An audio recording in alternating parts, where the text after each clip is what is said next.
Do as I say. Give me a disgusting helmet. That's not it. Try again. Oh shit!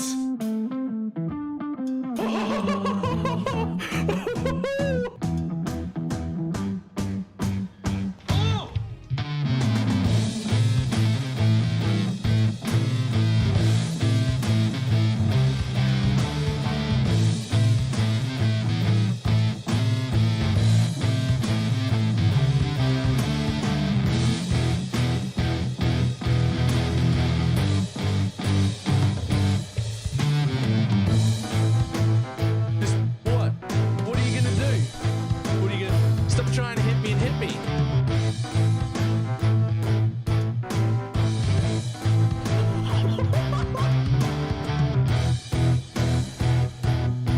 Hello, sir? Hello, sir? Sir? Sir?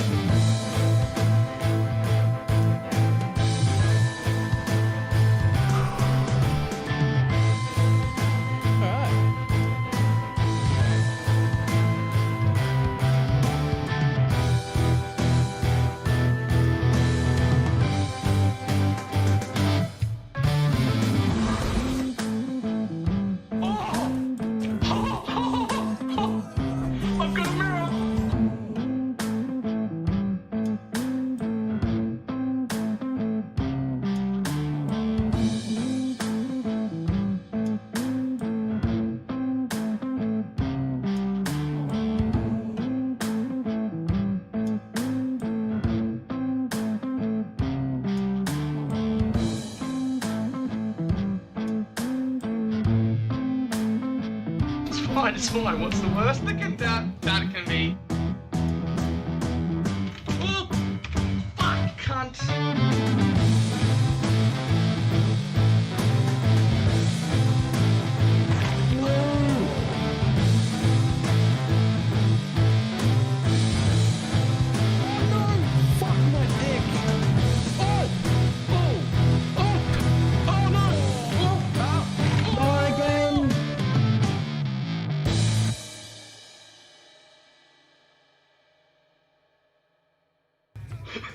Did not work at all.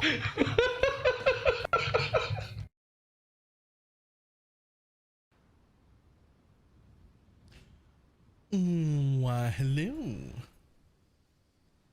How's everybody doing?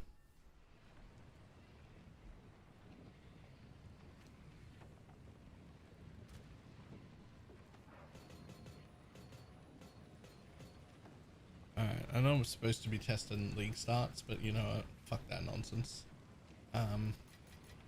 While I will take all the rest of this out, I'm just gonna leave that in. I'm just leaving that in. Young one, I've got some trinkets. Here, have this useless gold. Have this useless gold. Yeah, alright.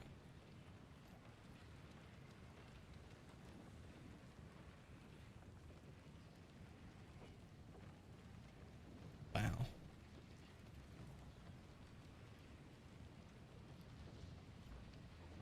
New patch notes? New patch notes? What are the new ones?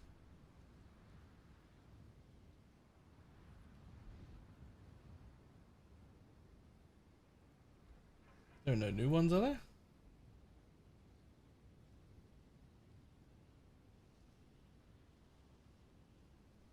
Why they don't add these to the top, I don't know. Just add them to the top, guys. So there is.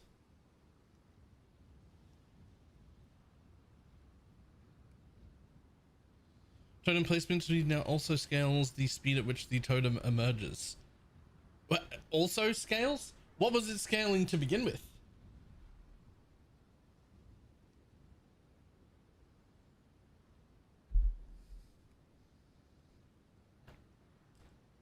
Your placing animation?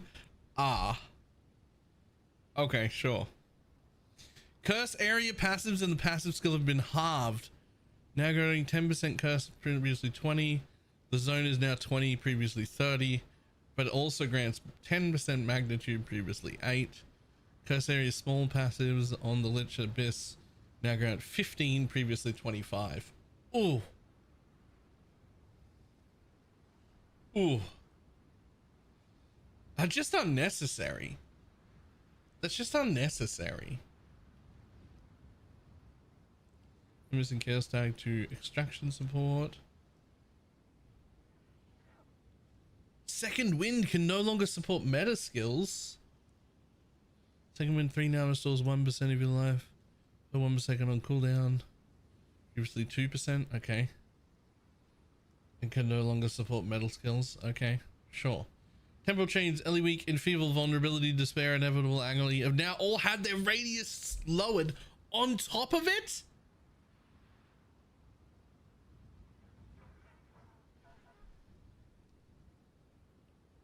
Scaling increased by... Wait, what? Hold on. Temporals have now have lower radius scaling for gem levels 20 plus. Oh, okay. Is every 3, previously was every level. Oh, okay, all right, that's fine. That's okay. These changes are accompanied by a rework to Doji's Undoing. By changing it to scale off intelligence instead, by changing it from scaling off intelligence to instead scale based on the support's curse level.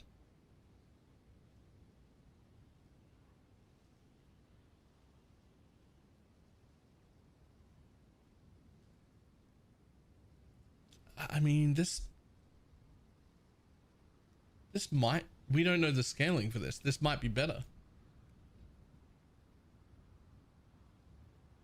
It's not going to be better, is it? It's going to be worse. It could be better though.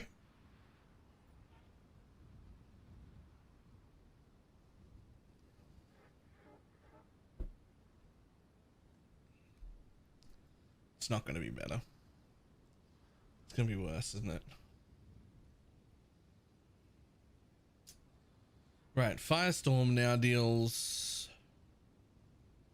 significantly more damage in more area. Okay, it was a fire infusion. Okay.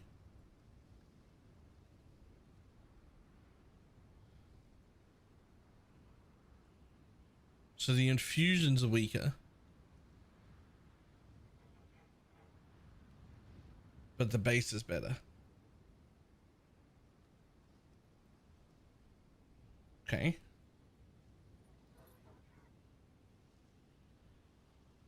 Oh, creating Mirage now has a 10-second cooldown. The cooldown starts when the Mirage is created.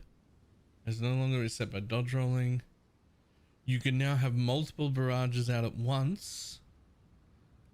6-second duration at level 20 with a 10-second cooldown, but you can have multiple mirages out at once. That feels like a buff. I'm pretty sure that's a Deadeye buff.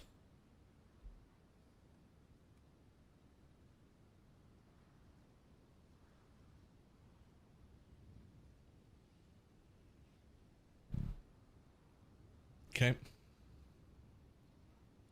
Oil Grenade now deals so much more damage. Whoa.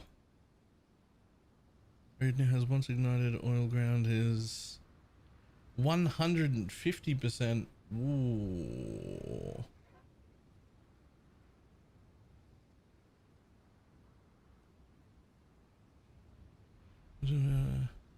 Has unscalable damage to ignite. All now slows enemy movement speed by 40% instead of 20. Okay. Curse area of effect mods on jewels has been reduced. Regular jewels now have 12% instead of 25. And the timeless jewel now gets 6 instead of 12.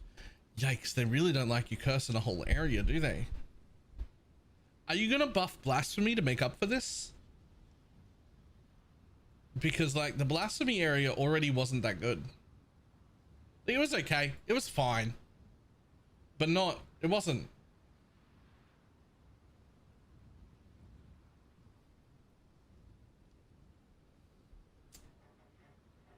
Enter the skill blink now has 3 cooldown uses.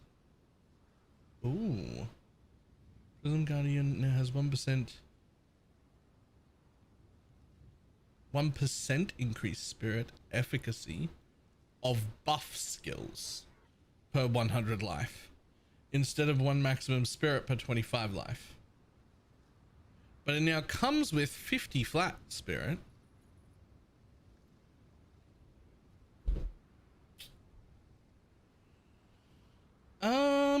Huh.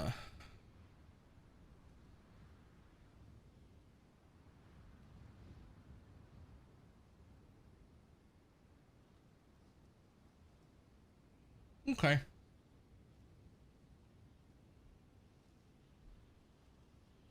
Fire infusion test not applying to sure. Fix several bugs, allow stats to double dip chance for additional charges. Now only rolls before effects that change the type of charge. Oh. Oh. I knew about this one. And I was hoping that they would just not. This was on my like in my head list of how I might make totems work.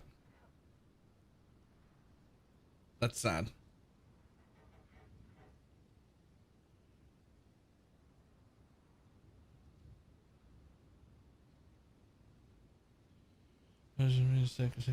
Type of.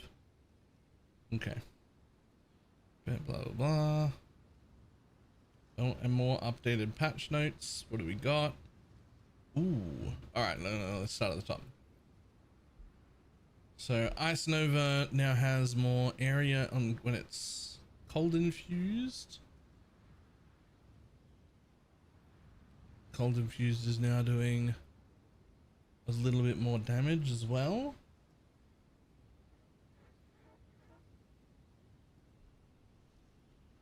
Raise Zombie. Creating a raised zombie from empowered charges now creates 2 additional non-empowered zombies. Empowered zombies now deal 234% more damage. Wonder if that's enough to make the zombies actually worth it. It's going to do 250% more instead of 100, and it's going to give you 2 baby non-empowered zombies at the same time.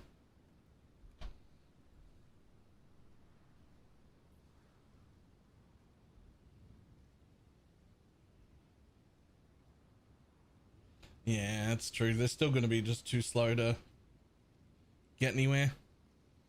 Now additionally deals scaling up to 57 at 20.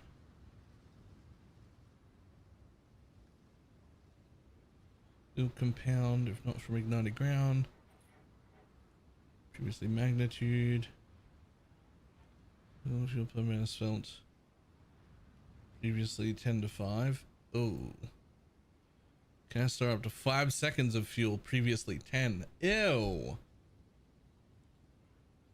No longer has multiple maximum stages or deals 30% per stage. No longer has 50% less ignite duration. No longer has inflict 50% enlist. Now ignites as though dealing significantly less. Oh, you might have fucked my whole plan. That could be trash now. What? I was all excited about this because of the thing, and it looks like they've made this significantly worse. I don't think I should start the build I was planning yesterday. I think that's fucked.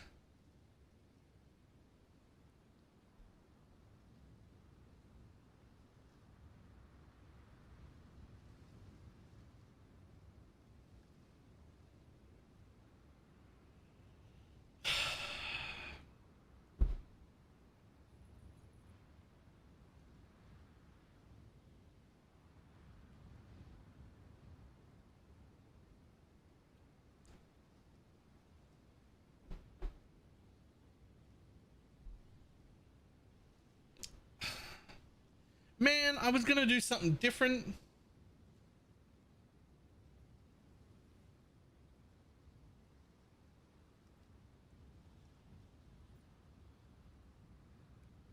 This is so cooked.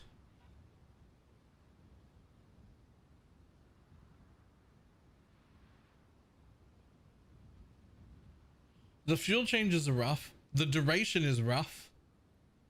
The only being able to channel for like 5 seconds instead of 10 seconds is rough.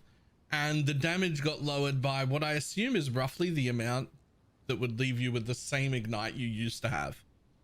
But only if you channel it the whole way up.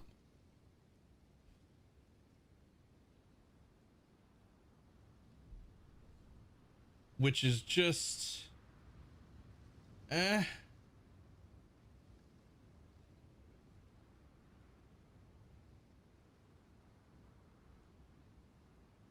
Why would you do that?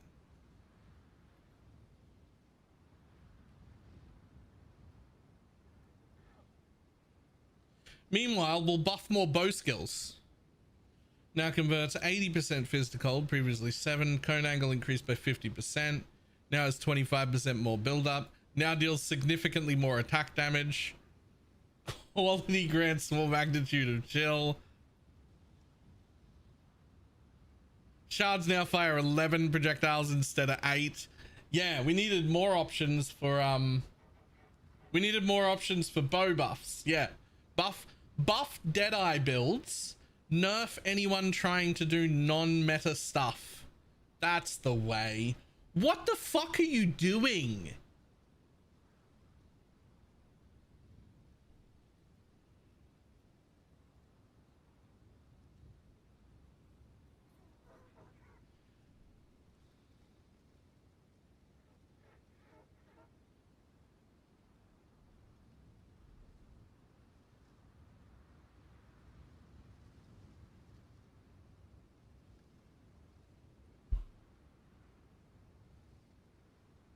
It ruined something? I mean, my plan for yesterday was incinerate. And it looks like they've kind of gutted incinerate.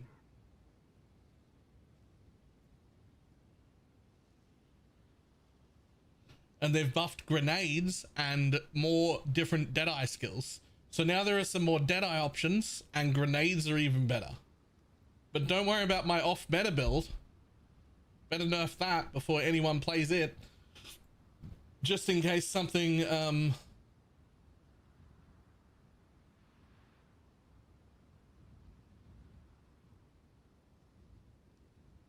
that's crazy.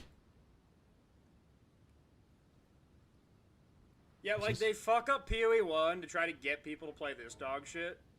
And then they fuck up this dog shit even harder, so there's nothing to play. That's not true. Just play Deadeye.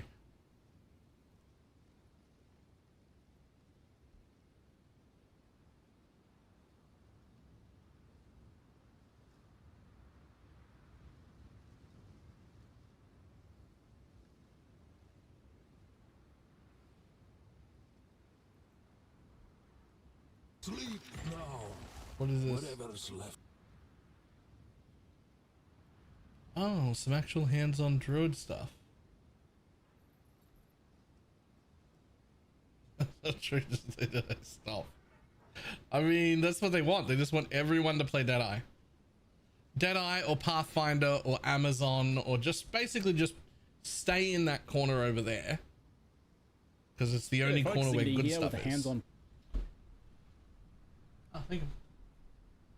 Preview for the druid. We'll take a look at the shape-shifting forms, druid spells, and how the new class plays overall in the early campaign. I got a chance to record this when I went to the studio to host the Q&A.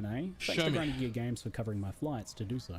Keep in mind that as this was recorded more than a week from launch, it's non-final and stuff can and already has changed from what you'll see here. The new druid archetype is flavored by the combination of elemental and nature magic combined with shape-shifting into various beast forms. It does the rare and challenging action RPG task of giving us the potential to play a hybrid of spells and attacks. The human form is where your spellcasting happens, and your beast forms are where your melee happens. Not natural, this. Air's gone sour. When you start on the beach, this is brought home when you immediately find a staff with lightning bolt to begin spellcasting. However, that is quickly followed by looting the new melee weapon type, a talisman. Talismans function just like any other melee weapon in terms of where your damage comes from. They scale just like a mace would, for example, with increased physical damage and attack speed. But unique to talismans, they give you the ability to select a shapeshift form using this... No. Shapeshifts come from talismans, not druid. UI element. Werewolf and bear form is what you have initially, with wyvern unlocking a little bit later on. This choice doesn't lock you into a form, but rather it just grants you the basic attack of the chosen form. Whenever you use one of these talisman attacks or any other shapeshift ability, you'll automatically shapeshift into that form. The basic abilities of each form are fairly straightforward, with the potential for a little bit more complexity as you go and unlock other pieces that they can combo with. The bear's maul grants rage on hit, while the werewolf's form, for example, creates exploding chunks of ice on attacking frozen enemies. So they're designed to support or reward the other shapeshift skills that you unlock later on. Feels familiar somehow. Each of the three forms also comes with passive effects and mechanics. The version I played was likely non-final in this regard, but for example, Bear had defensive boosts and generated endurance charges when rage was consumed, while the werewolf gets a sizable out-of-combat movement speed buff, which you can see in its movement as it drops to all fours. You quickly also get your first actual gem on the beach here, Volcano.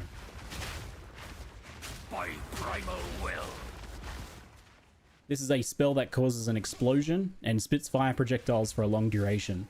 There's a running theme with a lot of the druid spells that they provide some sort of ongoing benefit and that they often synergize with things that you can do while shapeshifted. This is all to support that idea of hybrid spells and melee shapeshifting, because after all, if it was something a little bit more limited, like a fireball for example, then you have to make a clear decision between whether you use a fireball or one of the shapeshifted attacks.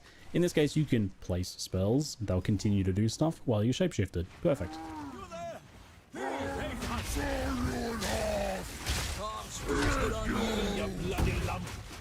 More on Volcano later. For now though, we can fight the Miller with Volcanoes and follow up with lightning strikes from the staff if we choose, or with our chosen shapeshift forms melee, which is obviously what I go for.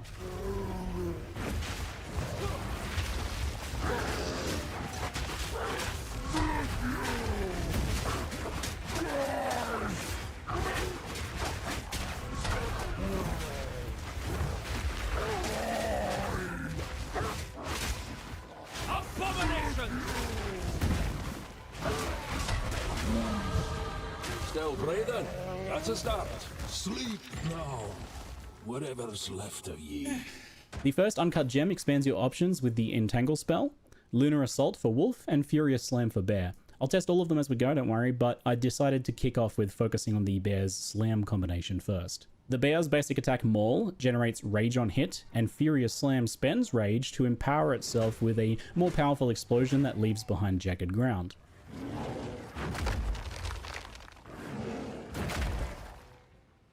The fact that you're spending Rage also means that this constantly maintains endurance charges due to the Bear's passive bonus. Rage has been simplified across the game, with Rage spenders now more consistently costing 10 Rage, and a new visual effect shows in your character to indicate that you have at least 10 Rage, making you glow, even in shapeshifted forms too. So this means that whenever you're glowing, you know that you can use a Rage spender.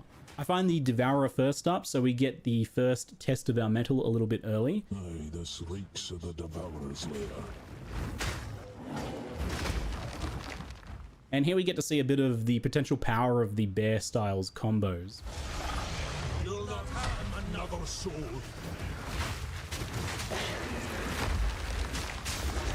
So Volcanoes spit fire globs at an even pace, but slamming them causes an extra set of projectiles to fire. The damage there looks pretty good. So placing Volcanoes on bosses and bear slamming them while generating and spending rage is a simple and chunky feeling combo.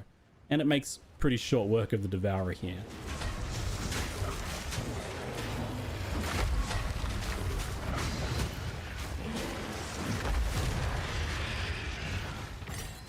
That didn't look terrible. You've gorged on the good folk of Clairfell long enough. With the first support gem, I grabbed Fist of War to empower the Furious Slam, which plays very smoothly. It's perfect pairing with this, as you naturally tend to space out the slams anyway as you move around or as you generate rage with Maul. So the double empowered slams that you get from Rage and Fist of War also very satisfying, so pretty happy with that as a first support gem choice for this playstyle.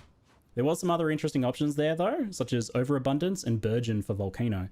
So Overabundance lets you have a max of 2 volcanoes out instead of 1 at the cost of 50% less duration, which I think is a pretty good idea in many cases. Brings them down to something like 4 seconds maybe, but I think that's a very good trade-off because you can slam multiple of them down really fast, get a lot more burst on bosses, and have your slams triggering 2 volcanoes at once. So I run into my first of the League's Val encounters around here. These are just simple sacrifice platforms, basically kill monster in circle.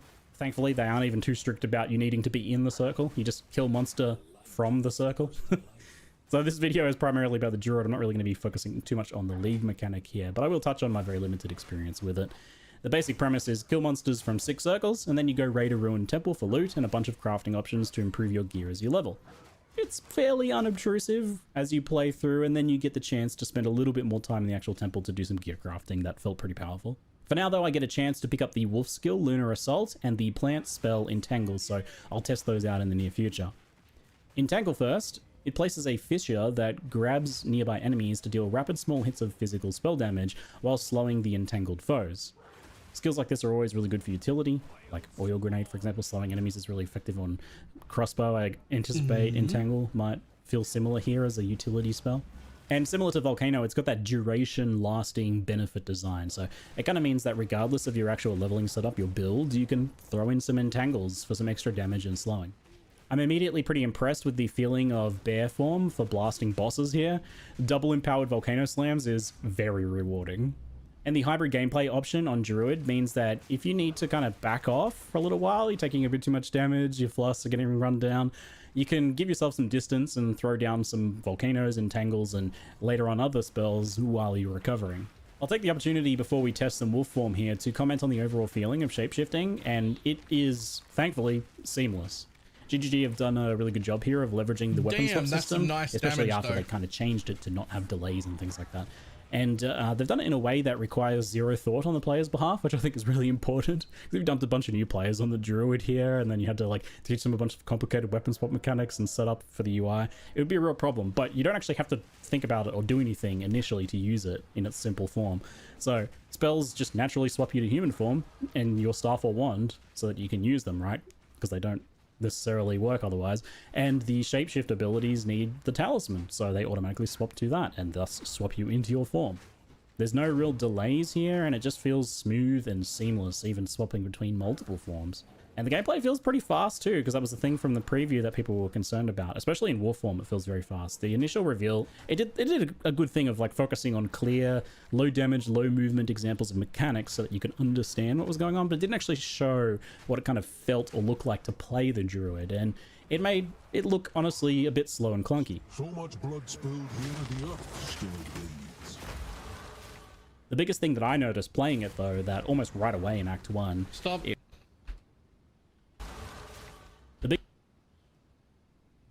Spell and attack hybrid nodes on the way out. I thought I saw that.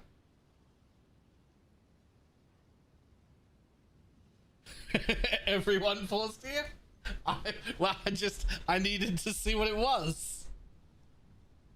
Biggest thing that I noticed playing it though, that almost right away in Act 1, it was...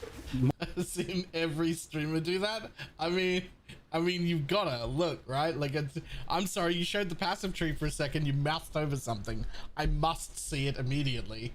Much faster and smoother than I would have thought from the footage, and that's because you're actually using things like dodge roll and sprint to reposition between attacks. And you obviously have a lot more damage than what they use in those previews. And now onto the Red Veil zone, I decided to test the early game werewolf style a bit more. Lunar Assault is a large slash melee skill that has a very high freeze rate and cold conversion.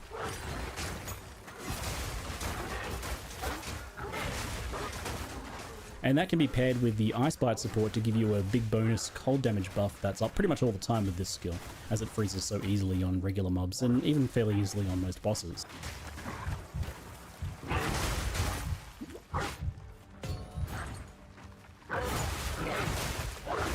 As a quick aside, I can confirm that you can be knocked down while sprinting in animal form, and I can confirm that it's just as hilarious as it normally is. Though this only happened like 2 or 3 times in the entirety of my playtime. I'm not sure if I'm just getting better at using it, or if the shapeshift forms are naturally more resistant to heavy stuns maybe. Either way, it only happened a few times. Anyway, the werewolf doesn't have any immediate synergy with the volcano stuff, but there's no reason to not just use them anyway. Like, you slap them down and then go into melee and tear them apart and you're getting the bonus damage, right? And it's all scaling kind of just as well as each other at this point in the game. The early combination for Wolf is using the Shred attack on enemies frozen by Lunar Assault. Shred's that basic attack for the werewolf. It's a rapid combination strike with the final hit in 5, I believe, hitting twice. Each hit from Shred on a frozen target chips off a chunk of ice, which then explodes after a decently long delay. The typical approach for rares and bosses is to use Lunar Assault a couple times to freeze them, followed by 1 to 2 full combinations of Shred, with the icicles exploding for some pretty wild burst damage at times, especially on any sort of larger bosses. The icicles do fly backwards behind the target, but on bosses, most of them tend to hit, especially those bigger ones. There's a lot more you can do with the icicles later on, and more combo pieces for the wolf form. It's only just this kind of basic bit here, but it feels fast and satisfying, and that freeze potency is very high right off the bat. So it's a pretty good early game for the werewolf, I felt. Honestly, for the first half of Act 1, I would say both werewolf and bear felt like very valid approaches with support from the spells. I don't know that I would go pure spells unless you maybe worked in something from one of the other elemental trees as well. There's no reason you can't mix and match those if you're using a staff anyway. Volcano and Entangle are like fairly good on their own, but you want something else on top of that as like a burst skill. Obviously you can use the basic staff skills, those are okay, but you could use a third gem maybe to pick up a spell from the elemental tree to round it out with a bit more immediate damage if you're going for more of a pure spellcaster, for example. Since those pure druid skills are pitched at being kind of like ongoing effects that keep going as you're doing something else, so you want something else to do. So after Red Veil, the next tier of gems gives access to Shockwave Totem, Rolling Magma for the Wyvern form, it's actually a Wyvern skill, and Pounce for Wolf, and Wing Blast. Rolling Magma for the Wyvern form, it's actually a Wyvern. Attack, shapeshift, wyvern, AoE, projectile. Shapeshift into a wyvern, lob, magma balls that deal area damage as they hit the ground, skill chains, bouncing forward to deal damage multiple times. Impacts on molten fissure or volcanoes will activate it as if they are slammed. Okay.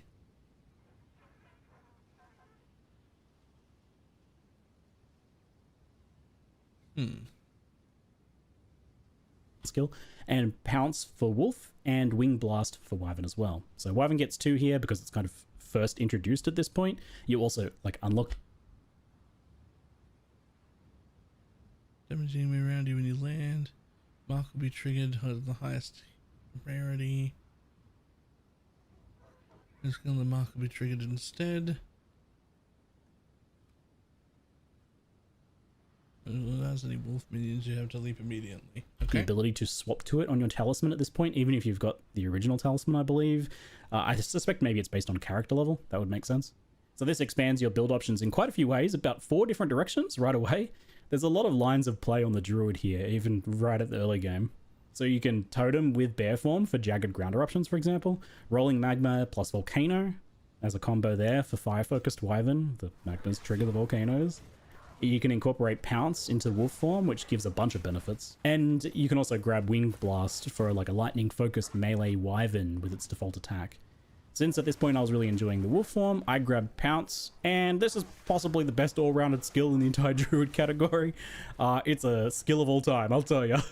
Big fan. It's a great movement skill that leaps gaps and obstacles, which is enough to use it just by itself, but it also slams and hits a large area of effect, which can be boosted with Fist of War.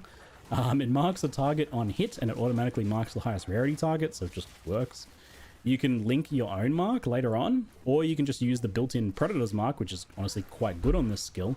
It gives the target increased damage taken. Great. It's based on the number of enemies of your enemy that it has nearby, if that makes sense. So, okay, yeah, if you and your minions are standing next to it, it takes more damage. And it also summons a wolf companion each time you trigger the mark on kill. There's other ways to trigger it later on. So it provides its own minions to trigger Predator's Mark's effect anyway. So this skill does everything. Crazy. Obviously it's a must-have in wolf form, but I used it in every single build I tested on Druid. I think if you're using a talisman in your build, you're probably going to want to use this skill. A leap initiator, mark on hit is really good for any melee playstyle, and it's good to just have unless you have like another movement skill that you really want to use instead. I can see you using it. It's important here, I think, that I drive home just how you aren't locked to a form as well. Like, You may know that, but it's easy to just not really think about it. Your talisman choice is only the selection for which basic attack you have. It doesn't lock you into a form. You don't choose a form like most games like this.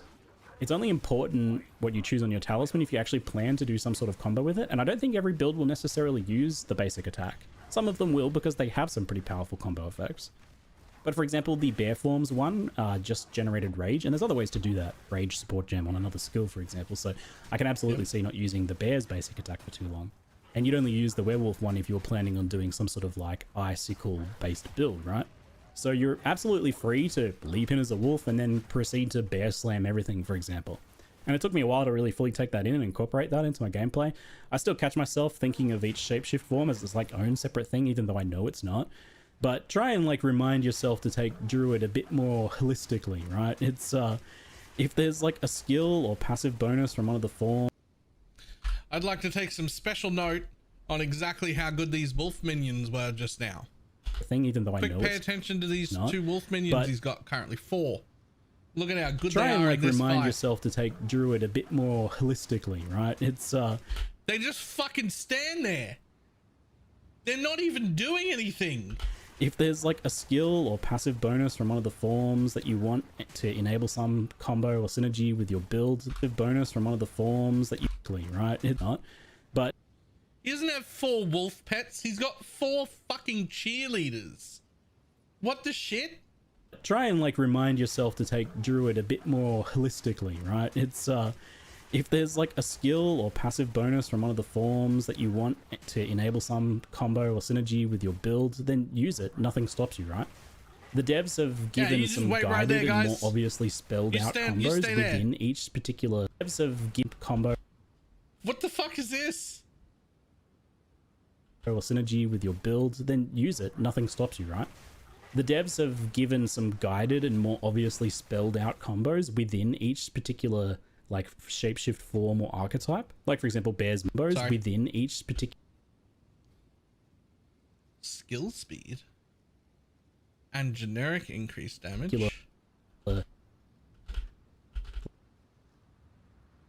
Area of affected immobilization build up. Okay. Like shapeshift form or archetype. Like for example, bears maul generating rage and then slam consuming it, right? Like these are pre-packaged items that according to Jonathan, you can have 11 cheerleaders. Fantastic. I need them to actually do some fucking damage. We're given as obvious starting points, but there's plenty of room for cross synergies between forms and potentially even other weapon types too. Like I don't see why you couldn't like generate rage on a bear and then consume it in wyvern form for the big flame breath or something, or even alternate between bear slams and human form mace slams. Yes. I'm sure there's a build there. So wolf form, which already felt really good with its high movement speed and attack speed, definitely got faster and more furious with pounce.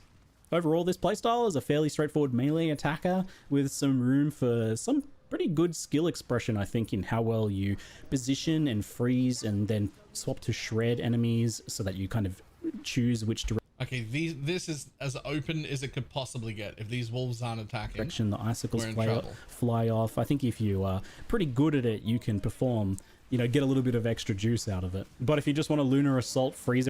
Okay, he came into this fight with 2 wolves that came from trash mobs. Are there any more everything wolves and just kill them with that, like a freeze cleave build, then you absolutely can, I think. The whole it's fight? Not as high single target right away as the full bear form combo, unless you get like really nice shotgunning off the icicles on a large boss, for example. A single extra wolf. But freeze locks down many bosses, and I felt like I was just dismantling any bigger targets, you know. It's like by the time they go to do their first real attack, you freeze them and then they're nearly dead. So a lot of the fights were just kind of over before they began. I did dip my toes into the wyvern form next to mess around with some of their skills a bit off and on. I played with rolling magma and volcano as a kind of ranged wyvern. Magma orb bounces also trigger volcano's projectile pulse, so it's pretty difficult, I think, to position and take full advantage of, especially if like the enemies are running at you, for example. Something like entangle can slow enemies down to help with that, so you can throw down some entangles and volcanoes and then shoot out some magma orbs to do some of that. But it's definitely a more difficult playstyle than what the other ones that I've covered so far offer you at this stage in the early game. This was a bit of a running... check that Gasly tweet.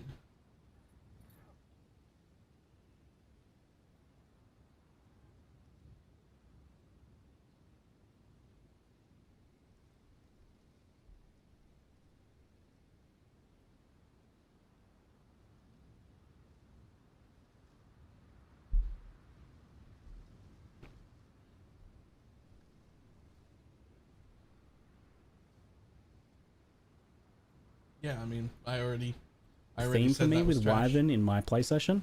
It's a more complicated form with some very powerful, specific elements, but less straightforward lines of play. So what hasn't been giga nerfed? Oh, well, I can answer that. Spears and bows, Deadeyes and Amazons, and you know those things. BalorMage Spark builds. Spark got a buff, so it's all like Spark and Deadeye and crossbows. Basically exactly the same as last league, despite there being 3 or 4 pages worth of changes. Yeah, with the exception of Last Lament, it's the same elemental skills as before, the same bow skills as before, and the same crossbow skills as before. In synergies overall. It's also the one that's probably seeing the most changes from what I played to when it launches. I already know some changes that I'll mention as we go. I will come back to Wyvern a bit more later, because I had my first little temple foray after my 6th Vaal sacrifice here. This place has gone to ruin. Power blankets this altar. So the league is introduced to you with a just very simple initial design. You place some basic rooms. It almost doesn't matter where you put these first ones. Later on, where you place them upgrades, but it highlights and makes it super easy to no-brain it if you want. And then you just run that small temple to clear the rooms you placed, leaving whenever you want. You don't have like a specific objective here. You can clear the rooms and you'll get like I believe a portal to send you out of there once you're done with all of the rooms. But basically you're just going in there for the actual specific rewards of each room. And that is like a bunch of chests and weapon racks and things that drop gear, or a bunch of crafting benches that do things like improve quality, add sockets, let you Alk reroll a magic item, which is really good while leveling, Regal a magic item, Exalt a magic rare item, and so on. So just doing like 1 or 2 of these quick little temple forays each act will give you a pretty decent chunk of gear improvement. I think I did 1 per act. You get a really good amount of items to craft too, but I recommend hanging on to any like specific bases you want to upgrade as you go into one of these. So for example, your next weapon base that you need to craft, you know, you don't have to use crafting currency, you can just go into the temple and make it. Or maybe you like need movement speed boots, so keep a nice pair of boots in your inventory to potentially craft movement speed on. That's how I ended up getting some of my movement speed boots. I've never had so much like socketed in. This is another league where you don't want to skip the league mechanic during mapping. During the campaign, I actually love that as a thing going forward for both PoE 1 and PoE 2. I love the idea that they're trying to make the league mechanic worth doing in the campaign on my league start. I actually have never loved the thing in PoE 1 that it's been for the majority of leagues for the last 10 years, which is like the best thing to do is just skip the league mechanic entirely until you get to maps. Not been a fan of that. But like this league in PoE 1, it was super worth doing in the campaign. Absolutely super worth doing. At least some of it. And I loved that. And I would like that to keep being a thing. Quality gear while leveling in Path of Exile 2, as I have with this temple.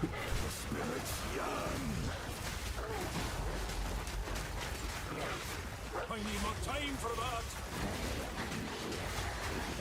So after my quick 5-minute temple gearing session, I quickly returned to the cemetery to absolutely embarrass Draven in wolf form. And then I do much the same on Lachlan too, which is often a decent difficulty spike for a lot of builds.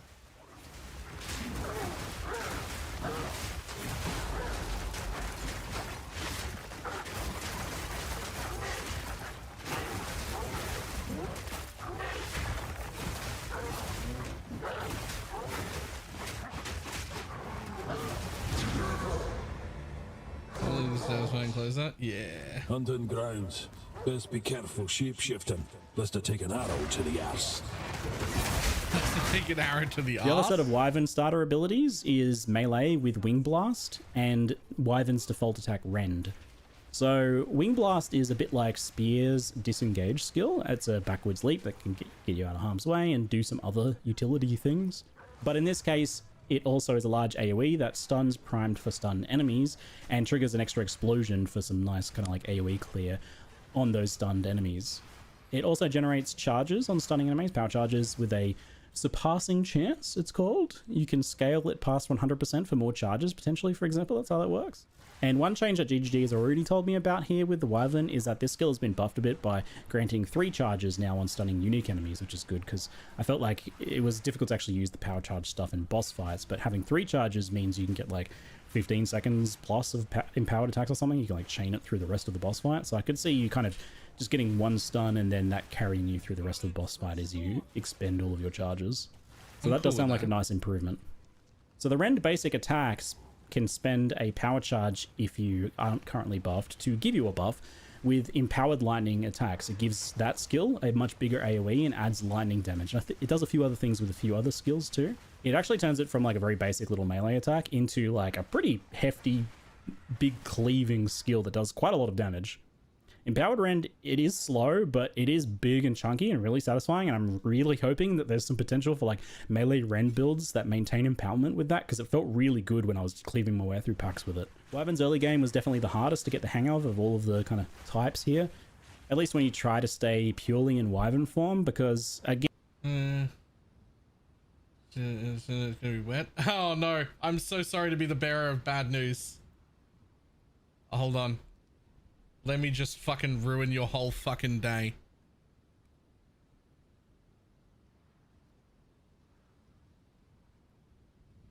Real quick. Patch notes from today. Mirage Archer got buffed. Mortar Cannon got buffed. Oil Grenade got buffed. Firestorm got buffed. Curses got nerfed in their range a little bit. And most importantly... Where is it? Where is it?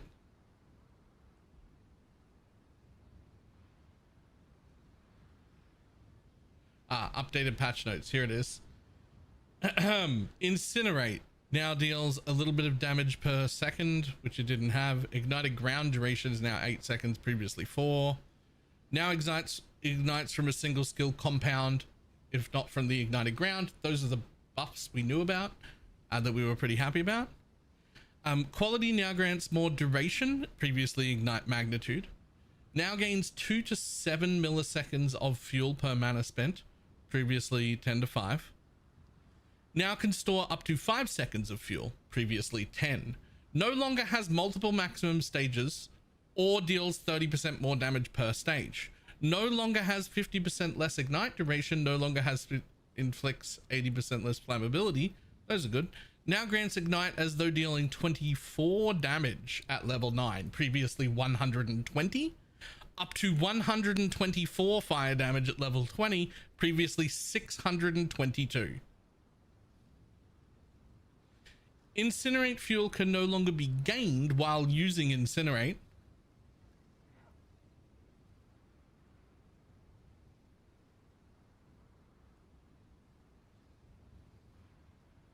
It's dead as fuck? Yeah. Looks like it, yeah.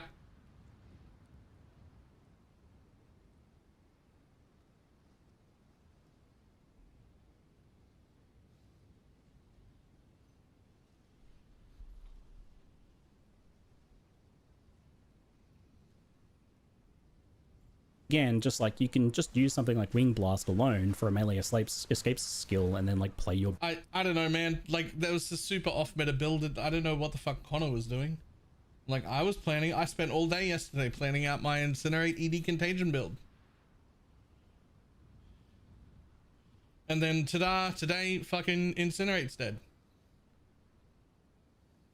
What do you want me to fucking do? Like, I guess play Druid or Deadeye. Fuck the rest of your builds. Bear build, right? There's no reason you have to kind of like force yourself to stay in any one form if like overall it doesn't feel like it's paying off for you. Still kind of wrapping my head around that. I did also kind of take Wyvern through one of the most difficult areas in the early game here, but once I got through there, the first Spirit Gem gave me options of Savage Fury, which is basically a Druid-like Berserk buff that drains your health for a short boost to speed and damage. It looks very strong for bossing, and it's probably not too hard to manage that life loss as long as you got like a flask charge or something. Probably well worth it, and I expect we'll see some use. Anything that boosts your damage and speed for a duration is... well worth it, and I expect we'll see some use. Anything that boosts your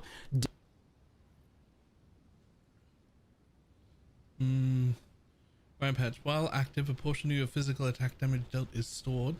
Casting spells will use that stored damage to create a patch of thorny ground that needles moving enemies.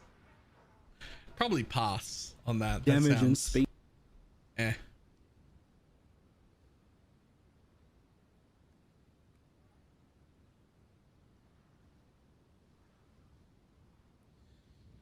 While active, your fury builds from attacking enemies. Using this skill releases your fury to send you into a bestial frenzy, gaining damage and attack speed but constantly losing life.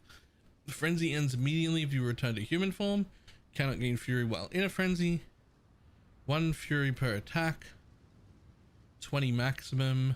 Base duration is 1 second per fury.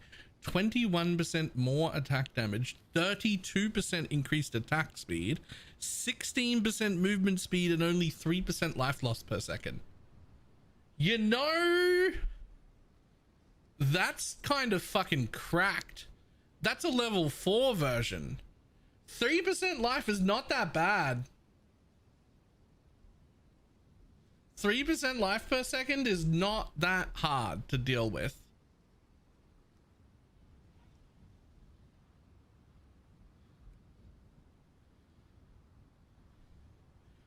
Your fury builds by attacking enemies.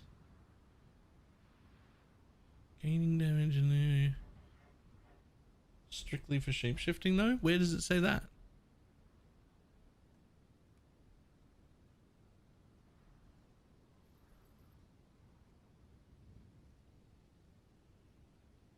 Oh, fury is instantly lost and return to human form. Yep.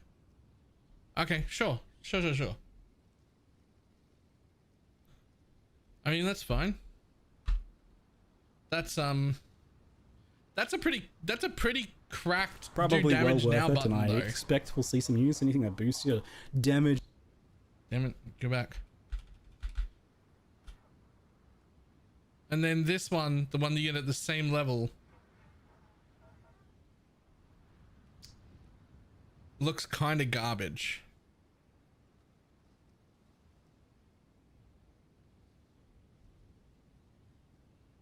This one looks trash. I'm not gonna lie, that looks real bad actually.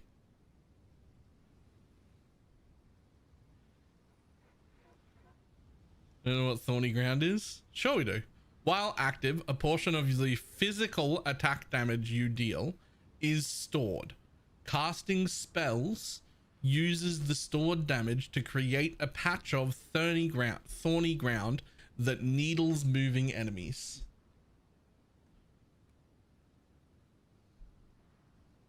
Was needle just hits? Needles isn't even like an underlined word, it's just sort of the flavor text. Damage and speed for a duration is usually a popular choice.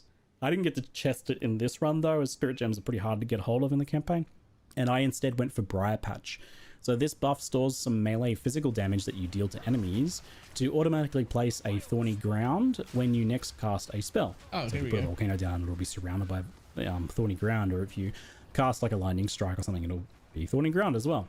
It's got a built-in delay, but it's super easy to charge up with just like a single pounce on enemies, for example.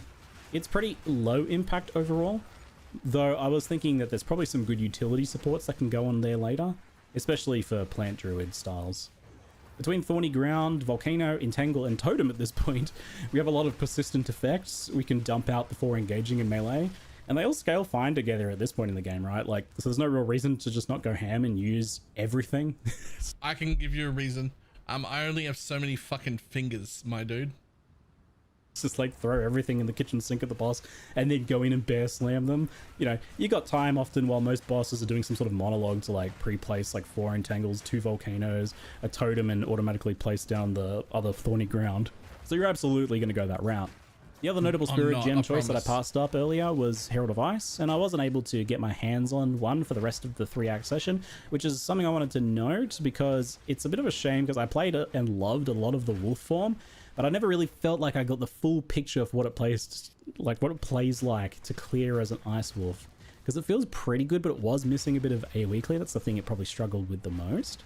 And not having Herald of Ice was like obviously the missing piece of that puzzle. So just keep that in mind as you watch that. You know what could be cool? Just throwing this out.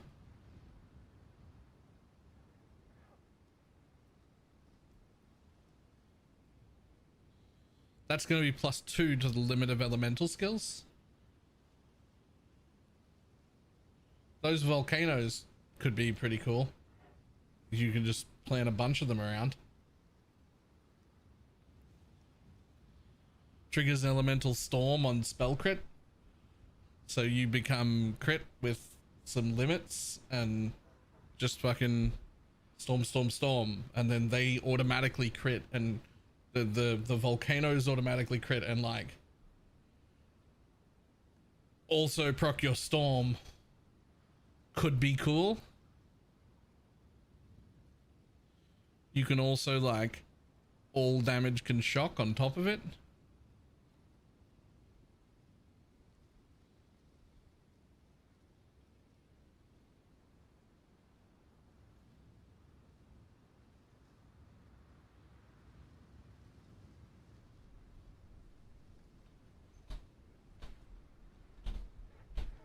Just saying that could be cool. Yeah, this infusion thing, this thing also got buffed to 100%. I don't know if this had any infusion benefits though. I don't remember. Wolf gameplay in the future. And just mentally add some of your own ice explosions to that gameplay, just to kind of imagine how your werewolf leveling might go. It's already really satisfying, like doing the icicle explosions and freezing things and watching them shatter. I can only imagine with Herald of Ice how satisfying that's going to be. If I go Wolf, I'll definitely grab Herald of Ice. For Bear, I'd probably grab that Savage Fury. And Briar Patch if I level like a Nature Style Druid, maybe, I don't know. Activating it with Pounce, maybe. I think that's more of a specific build thing. It's nice, but definitely not as impactful as other Spirit Gem choices.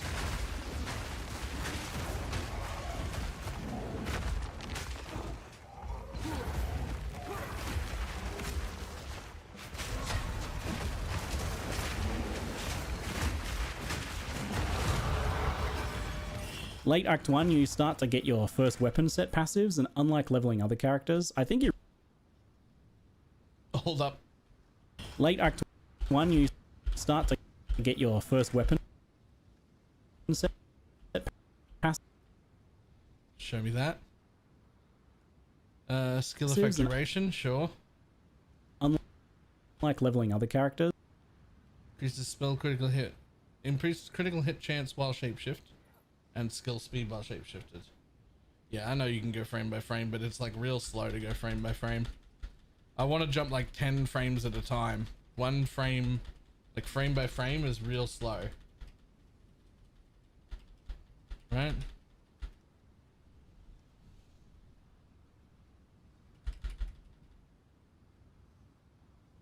5 seconds? Yeah, that was just too... That's what I was using, but that's also way too far. Advantage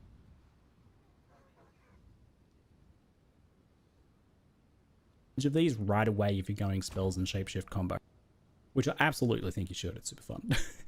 So it's pretty simple initially to start doing this. If you've never messed with the weapon set trees, it only really gets confusing when you try to do respecking typically.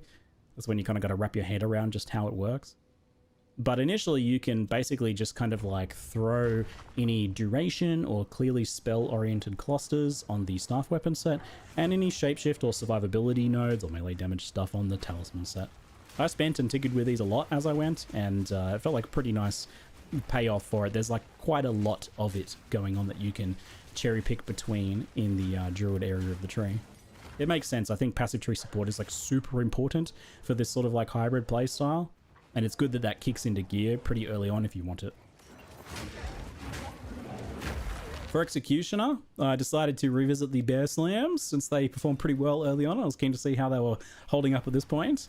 I had the Totem now to add in, and that triggers the Jagged Ground from the Empowered Slams to create another explosion for some more bonus combo damage.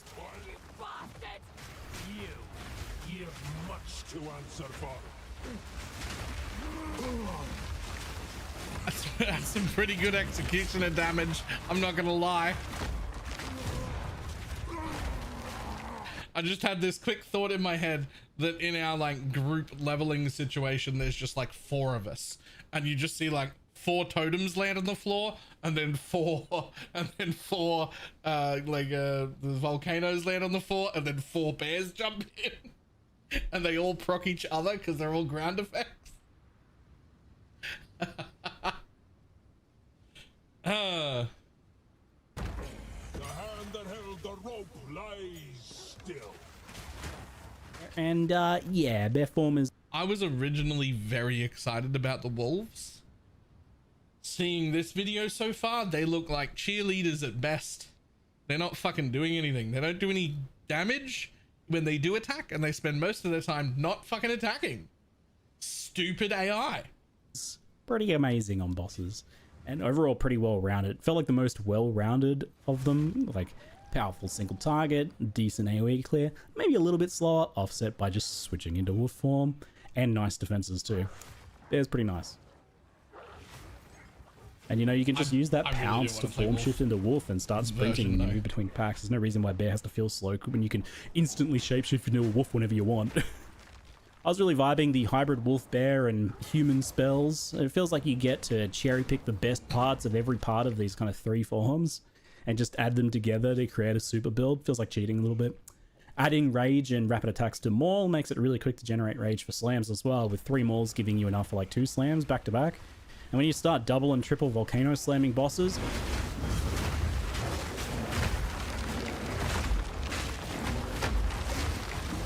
oh yeah, so good. Poor Candlemass and indeed poor Geonor. Guy really got outclassed on this whole shape-shifting trope, even after selling his soul for it, right? So anyway, I don't know if you can hear in the background, but I have a newborn baby and our family's all sick right now. So I'll end part 1 of this preview here and optimistically hope to be able to get part 2 out before launch if I can. I'll try. Forgive me in advance if it's a bit later or if I can't make it. At times like this, I think it's best to just celebrate the small wins. Like, you know, making a part 1 preview and getting it published. Anyway, hope you've enjoyed it, and I hope that it helps a few of you see a bit more of the Druids potentially, you know, the fun that has to offer you if you're a bit unsure based on that initial reveal. I feel like Druid's getting a little bit of a raw deal in the reactions, so maybe do my part just to give you a little bit more of a realistic impression as to what it looks like. Anyway, folks, that's it for now. I'm Ziggy D, and thanks for watching. Well, I was real excited about the Chronomancer, but since that's fucked, maybe I will just YOLO Druid like everyone else.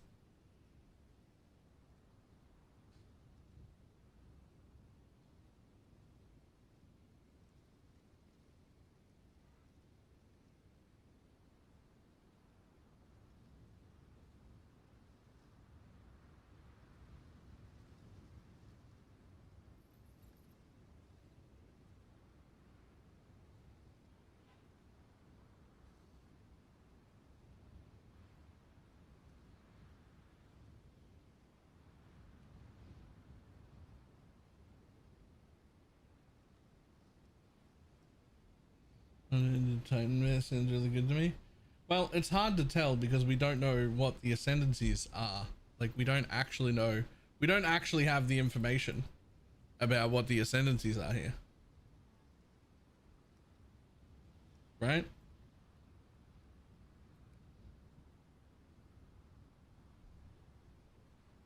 No, we got pictures of very unbalanced ones that were not finished from like 2 weeks ago. That were already old when they were posted. And one of the most important bits is the one that gives you the one that gives you the oracle that gives you access to all the extra passives. That could be the huge thing, but we don't know what any of those extra passives are yet either. We also don't know what this area of the skill tree looks like because they haven't released pretty much any information the whole week. It's now Thursday and I was expecting teasers every single day. This is the 4th day that there should be teasers and there are none.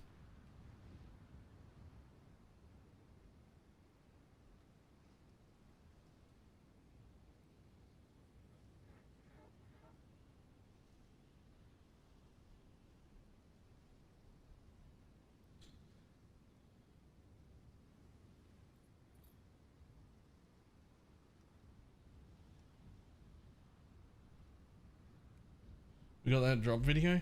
Yeah, that drop video also disappointed me because that's a drop video for tomorrow for the Game Awards.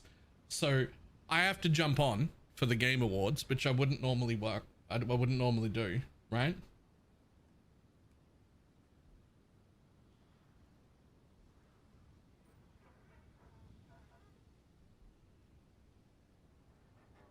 And when's the Game Awards? Tomorrow. I think I've got to be on at 10 a.m. or maybe 9 or something. Like a little earlier than normal. Hi, I'm Jonathan Rogers, Game Director on Path of Exile 2. This Friday we're releasing The Last of the Druids, our newest content update for PoE 2. If you haven't played Path of Exile 2 yet, well now you've got a great... And the pod with Tro was planned for that time? It was, but now we're not doing that because we both have to be live to be able to get it, because we like money. We're gonna be live and watching the Game Awards so that we can get the gifted subs for the drop thing, which is normally like a thing that goes for a week long at the beginning of the league, and also a really large source of income. And so I'm a little bit sad about that. Great chance, since we're having a free weekend for the launch on December the 12th. Play the new Druid class and explore the new league, The Fate of the Vaal, on all platforms for free this weekend.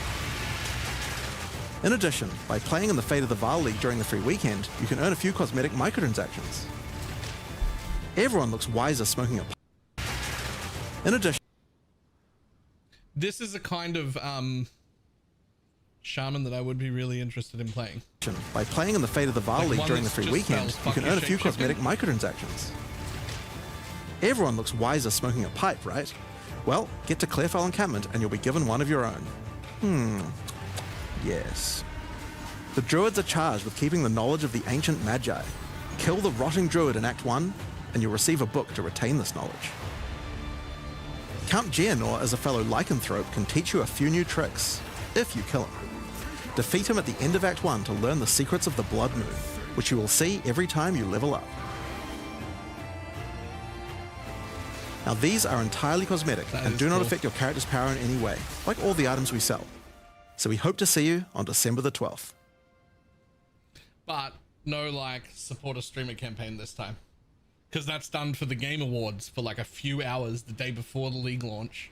Something half the people don't even care about.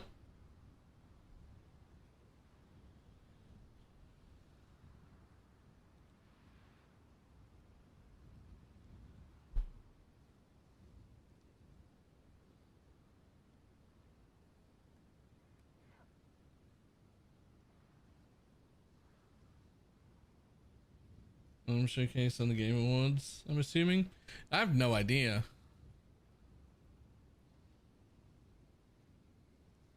Man,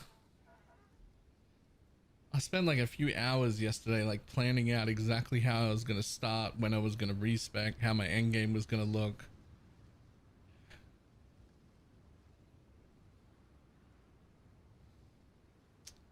And now my build just dead. Just last minute little patch note addition. By the way, we fucking hard cucked incinerate. Fuck you. That's so rough.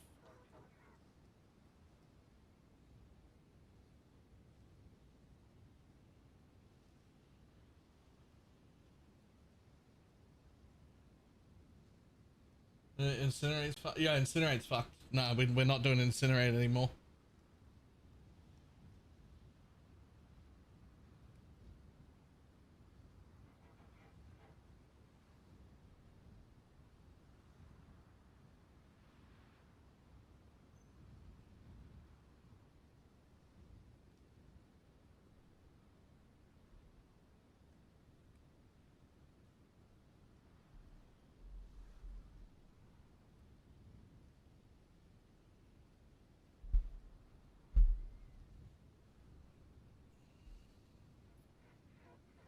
Incinerate was a miss. It was added to the end of patch notes today. Right here. Ignited ground now lasts 8 seconds instead of 4. And it now does the like ticking up ignite, which is the thing we're excited about. We were like, yay, ignite, incinerate buffed. We could make a build around this. And then, so to counter that, because you need to counter it, quality now grants 20% more duration instead of ignite magnitude. You now only gain 7 to 2 milliseconds of fuel per mana spent, previously 10 to 5. You can now only store up to 5 seconds of fuel, previously 10. It no longer has multiple stages or deals 30% more damage per stage. It no and it now ignites as though dealing 124 fire damage instead of 622.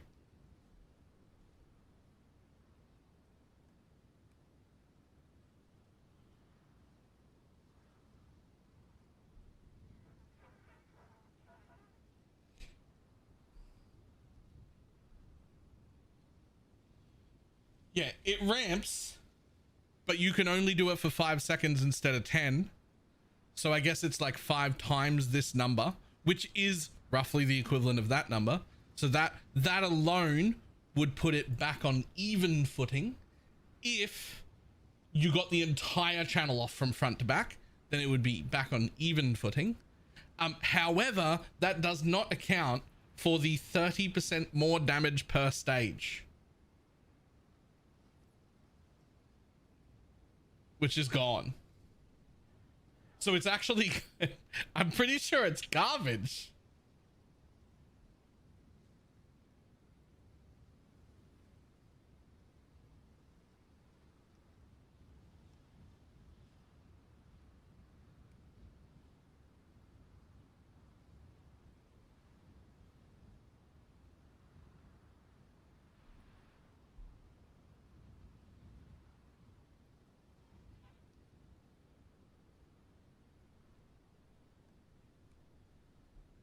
It's, I think you could get similar damage numbers to what you had before, but you would have to perfectly channel all 5 seconds uninterrupted. And then you might get similar or maybe ever so slightly more damage than you had before, but not by a meaningful amount, and you would have to execute it perfectly, and it's going to be harder to get the fuel back to do so. So yeah, you have to get the whole 5 seconds off on the same mob without interruption.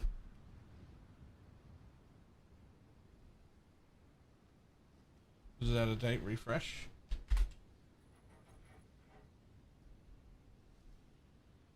Why? What happened?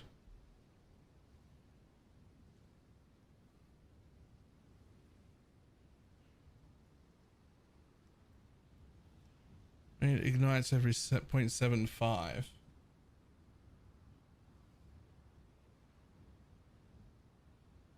Okay, my assumption that it was going to be every 100, so this is a little bit better than that.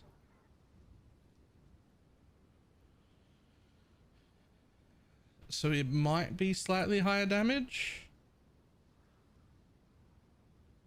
It might be a little bit higher damage. But it'll still have to be executed perfectly, and the fuel will be annoying.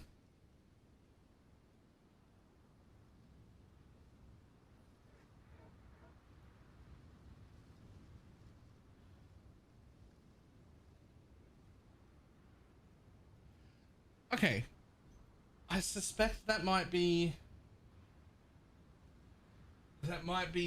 a little bit better than before, just more awkward to use. Or does it something kill mobs? No, it's spend mana.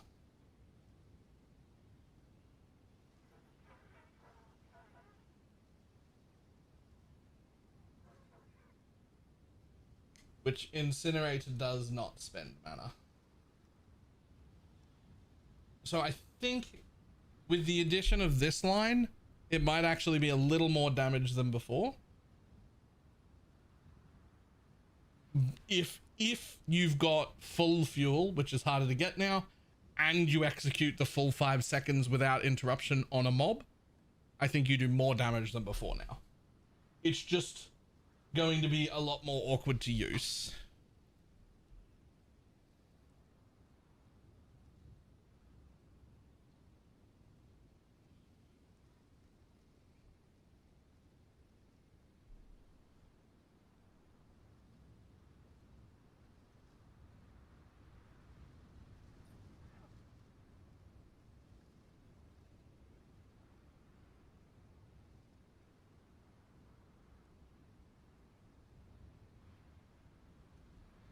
Stages of multiple damage.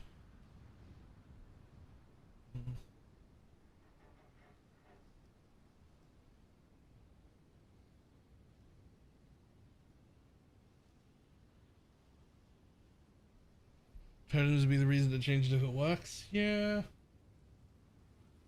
I don't even know if it would have. We do use it only on time freezes generally though. So I think maybe it still works.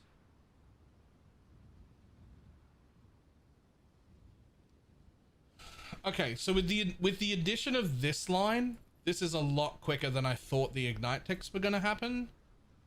So maybe it's not as dead as I was first assuming.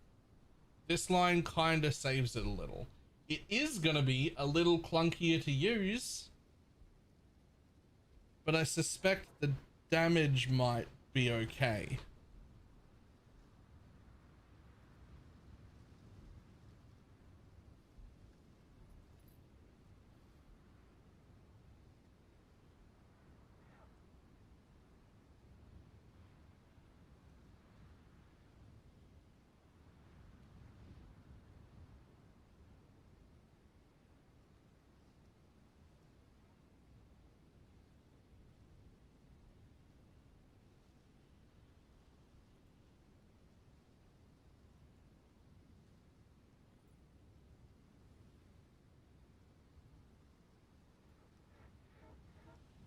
Then people aren't calculating correctly. I mean, so it used to have stages with 30% more on that.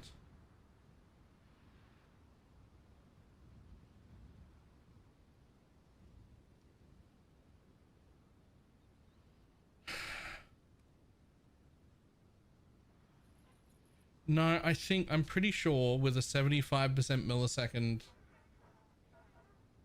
I'm pretty sure with a 75%, but that's a lot quicker than I was expecting.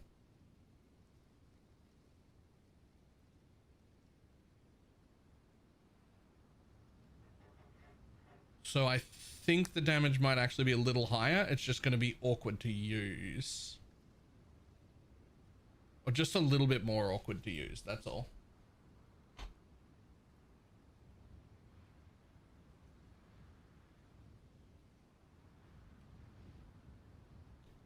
Although there is a bright side, even though it'll be more awkward and clunky to use, it will only take 5 seconds to ramp up to your full damage.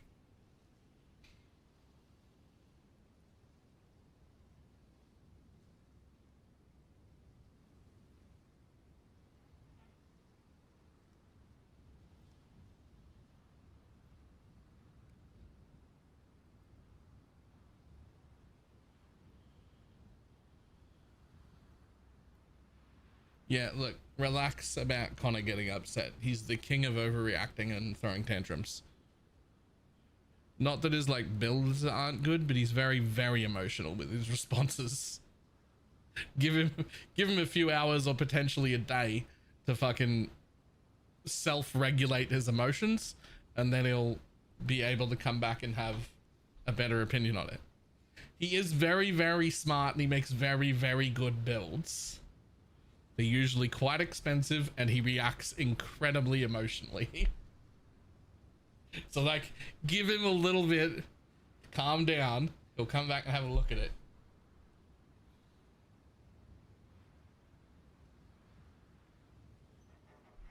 And you can start ED Contagion is very close to the same tree. This is literally my plan, is ED Contagion with Incinerate and Black Flame as my single target. That is literally my build. ED Contagion with Incinerate as a single target thing with Black Flame. The only actual ignite is nodes in my whole tree is this bit, and the rest of it is chaos damage, skill effect duration, chaos.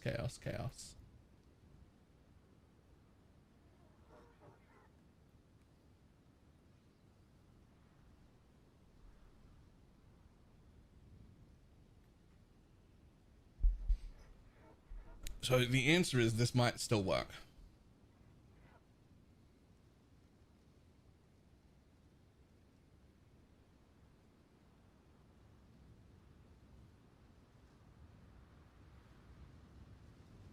Although they did pretty severely nerf my curse AoE.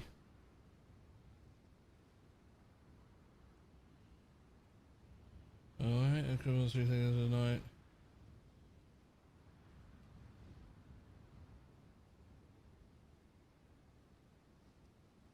Why not drop the top rank chaos nodes and pathing for ES? Because I don't need more than 6,000 ES. That's fucking plenty. And these nodes are insane. 20% in wither magnitude is huge. 11% damage as extra chaos is really damage as extra works for incinerate, by the way.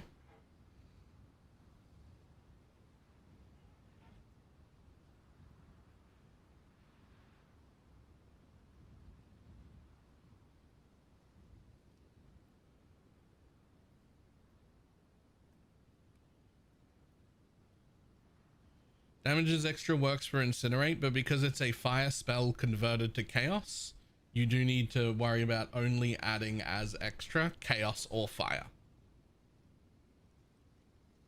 Right?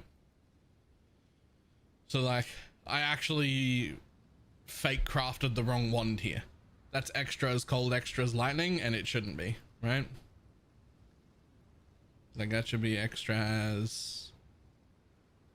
One of them should be extra as fire. And probably in a perfect world, I think my weapon would look something more like that. Extra as fire, spell damage, chaos damage, plus all cast speed, flammability magnitude.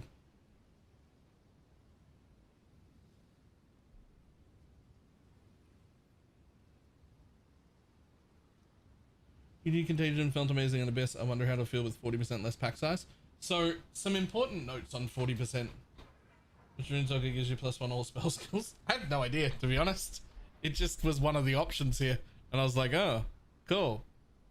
I imagine it's whatever it is, it's probably too expensive, and I should probably have 13% as extra chaos. Because it's a... This is not like a... I wasn't planning on putting this out as a build guide. This was just like my own personal plan.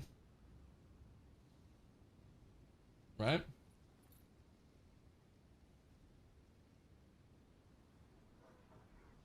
Alright, so important notes about pack size. Remember, we're not actually losing 40% of the pack size in a map. We are losing 40% pack size. So at tier 1 maps, they just have a base of 100% attack, 100% pack size base, right? And then when you roll a map, let's just say you put it rare, it comes with 20% pack size on it. Let's just say 20, right? You could roll them up to as high as 40. I've seen some as low as like 11. Let's just say 20, right? So that's 120 base on just your average map. It used to be from a tier 1 map, you would have 120 because the map says 20 and you have 100 base, right? So the tier 1 map, you have 120. That's how it is right now. That's how it will still be. But in a tier 15 map, the base would go from 100 to 140. So you would go from 120 to 160. We're losing that extra. So it's not actually like 40% less mobs. It's going from 160% pack size to 140% pack size. Or no, 20, sorry. It's going from 160 to 120, which is less of a loss than it seems. And if you're worried about ED Contagion, just run into a tier 1 map and see if your ED Contagion still spreads properly. Spoiler, it does. So it should be fine.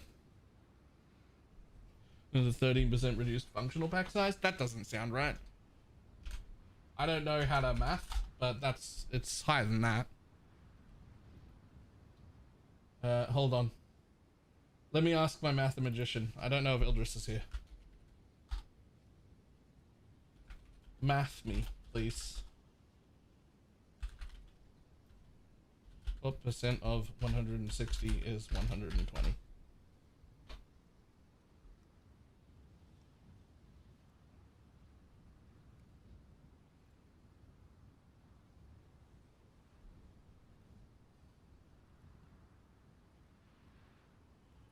Uh, 120 over 160 is 3/4, so it's 75%. So we're losing roughly 25% pack size then.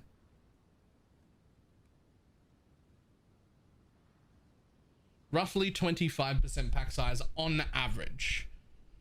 Less than that on a super juiced map, right? Less than that if you're doing like huge pack size maps, but like your average map has like, you're just average, oh, I just like alked it and slammed an exalt on it, has about 20% pack size on it, right?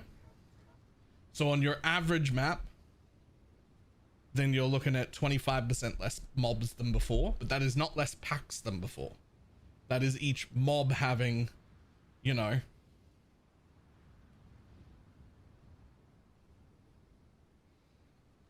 and then, or 40% more health. I believe they're gaining 40% more health. Yes, same number of rares.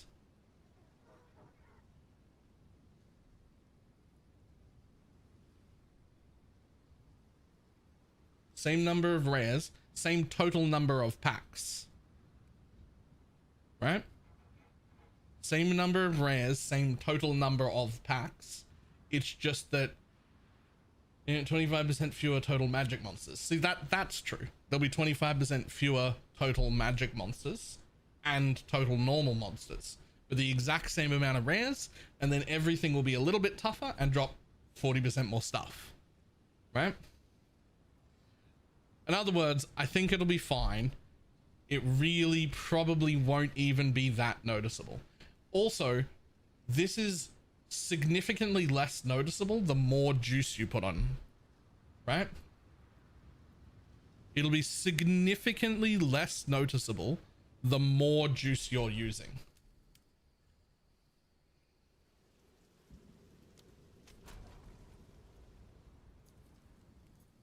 It might have been rarity.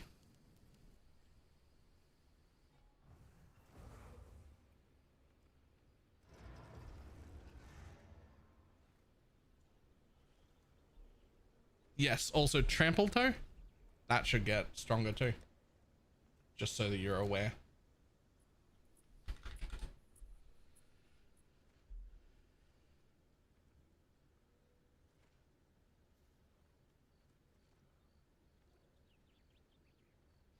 So for instance, a lot of your shit has stuff like this, 60% increased magic pack size.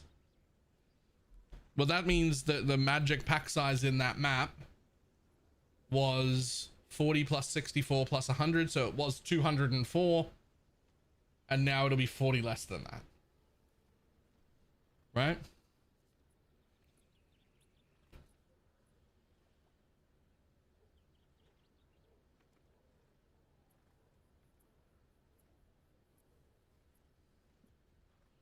Any corpse skills gonna be good, like DD? Ooh, yes, yes.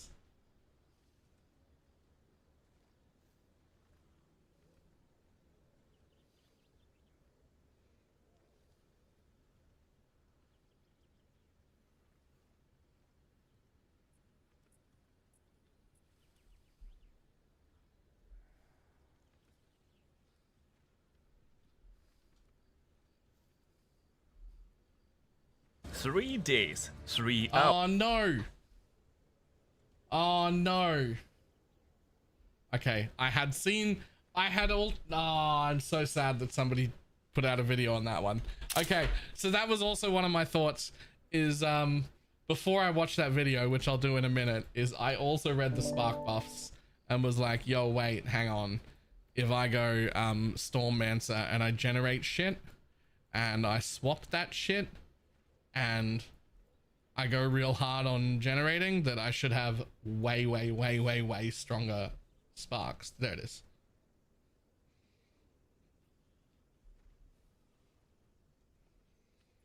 That was also one of the things that I was thinking of, and I was just kind of hoping that no one put out a video on it at all. that was my hope. Because I was also looking at this limit elemental skill thing, right?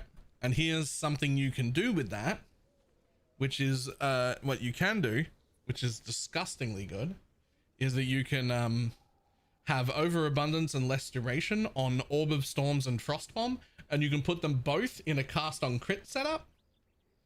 And what you can have is just really short duration automatic frost bombs and orb of storms, just dropping their infused shit everywhere. And with the limit, you'll be able to place 4 of them at once, including overabundance.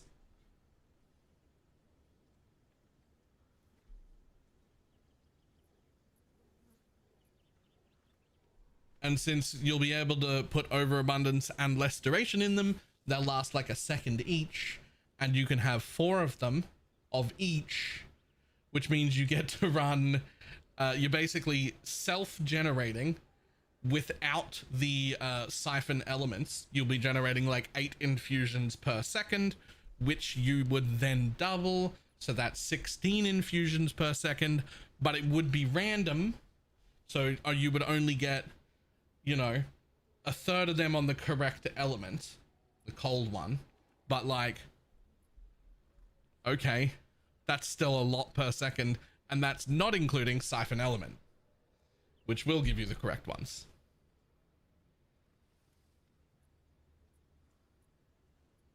Right?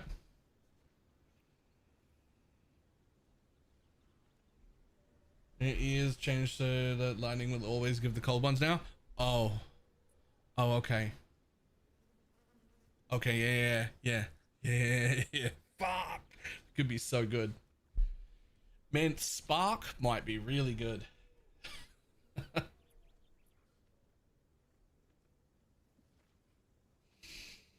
Damn it. All right, I need to go to the bathroom. I'll be back in a second. Don't just make me start Spark again. Really? Okay, hold on.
Okay.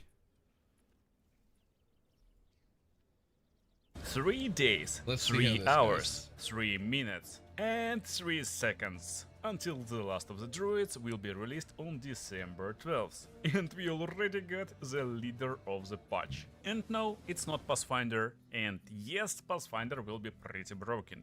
But actual winner of the patch will be Stormweaver, even considering that all lightning I fucking love his accent. skills now granting increased shock magnitude instead of more shock magnitude. If we take a closer look at this massive patch notes, we will find out loads of broken stuff for our friend Stormweaver. Well, let me explain. One of the biggest changes for Stormweaver in last patch in 0.3 was addition of remnants. Yeah, it's pretty cool and even fun on paper. You drop your magic and you wait a little bit and there will be infusion. So this infusion, where is it? Oh, I already got it. So let me cast it over here. That's infusion, or how it called, a remnant. Yeah, this little boy is remnant. We need to come close, get it, and then we will have this infusion basically. And lots of skills actually interact with these infusions. For example, Flame Wall may consume lightning infusion and also add lightning damage to projectiles. So now we can get like this combo playstyle. When we're creating Orb of Storms, we're waiting 5 seconds, it's super dynamic and fun gameplay, and then we're getting, hey, come on, where is my remnant? Oh my goodness, it takes so long. Finally, yeah, so here's my remnant. I can place my wall, I will shoot my magic, it's right now sparks with fire and extra lightning damage, and that's it. So right now we need to collect one more remnant. That's why not a lot of players actually a fan of this playstyle.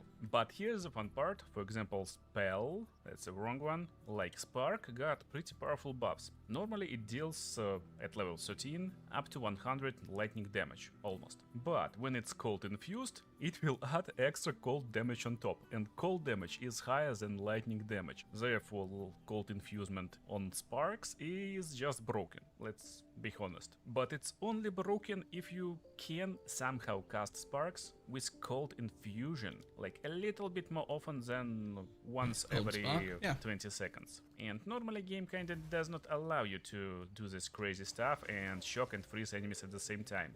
But we got some changes, therefore we will need help of our friend Mr. Paint. Or is it Mrs. Paint? We will call it Mr. Paint. Anyway, first of all, let's talk about Spark.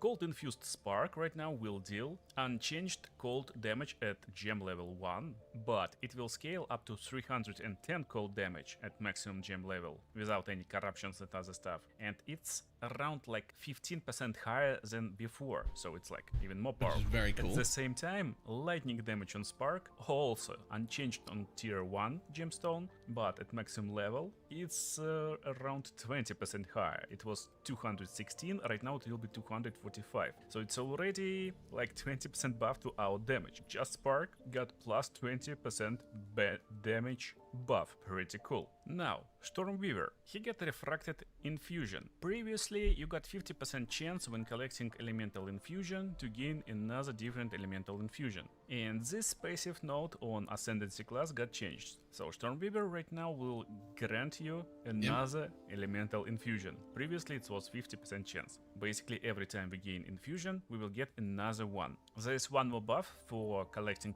remnants, and its Storm Recollection will grant you ability to pick up remnants from 50% further away. We will get back to our Stormweaver when I will explain my plan how we will build this Ascendancy, but for now, you're probably already crying, where is these buffs? Come on, here they are. Take a look over here. We get a bunch of changes on passive skill tree. So, Elemental Equilibrium Keystone now grants Cold Infusion Remnants will create Fire Remnants instead of Cold. Fire Remnants will create Lightning. Lightning Remnants will create Cold. What is this? No one playing this node, I guess.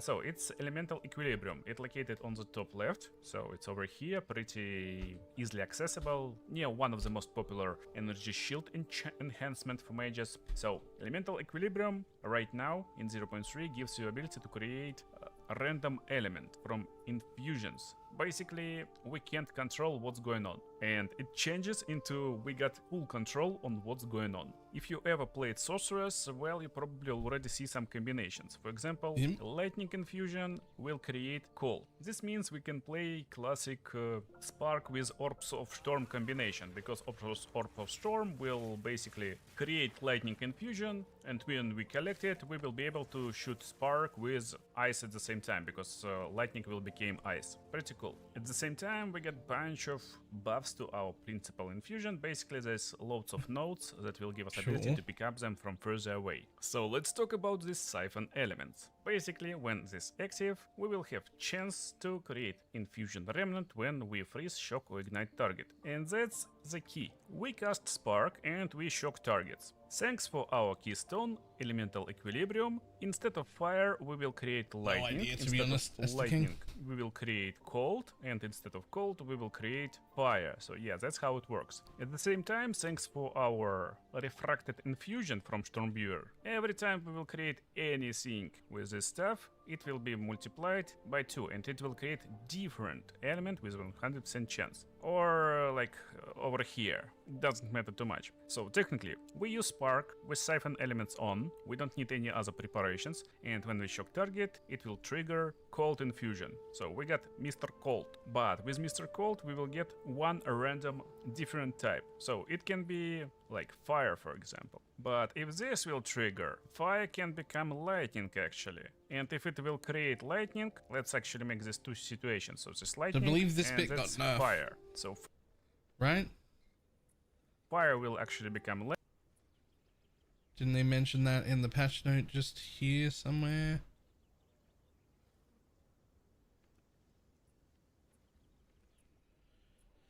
Chanting in additional charges now only rolls before the effect that changes the type. So you'll gain an additional random that...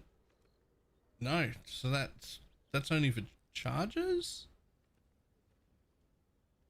Huh.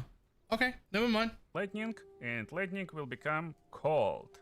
Now guess what? At the same time, when we're generating this stuff, after we cast Spark for a second time, it will be infused with cold. So on second cast, it actually generates one cold infusion for sure, because it will be shocking targets, which randomly generates one more cold or one more lightning, and if it's lightning it can be fire at the same time, and if it's over here it probably double cold. And in this situation I don't know, but basically it's unlimited generation of remnants. It's not just one boring remnant that you're waiting for 10 seconds, it's just pew pew pew and you got like all the remnants ready, and you go in and just destroy everyone. Here's another cool part. While we're having all this stuff active, well, our damage is multiplied.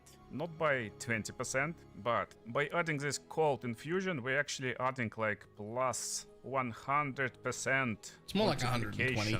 Because it's extra cold damage and it's higher than lightning, and it's pretty much insane. And we're not stopping over here. Sometimes, as you can see, we're generating a little bit of fire. Yes? Yes, of course. We get a chance to generate a little bit of fire. So what we will do with fire infusion? Well, we will use another skill, and it's none other than Comet. Comet is pretty cool skill, and it can consume fire infusion. Normally it deals at level 19 up to 1000 cold damage, and if fire infused, it will deal a little bit less cold damage, but the same amount of fire damage, which is pretty crazy. So we can ignite right now with Comet, and of course we can generate more and more infusions, remnants and guys like this. But we're not using Comet normally, it's more like late game stuff, of course. We will be utilizing it with cast on critical, but it's not like most important part, it's just for your knowledge that we're not using Comet manually, we're manually only casting Sparks, and that's it. So we're getting this Comet, and here's good news. Someone in Balance team decided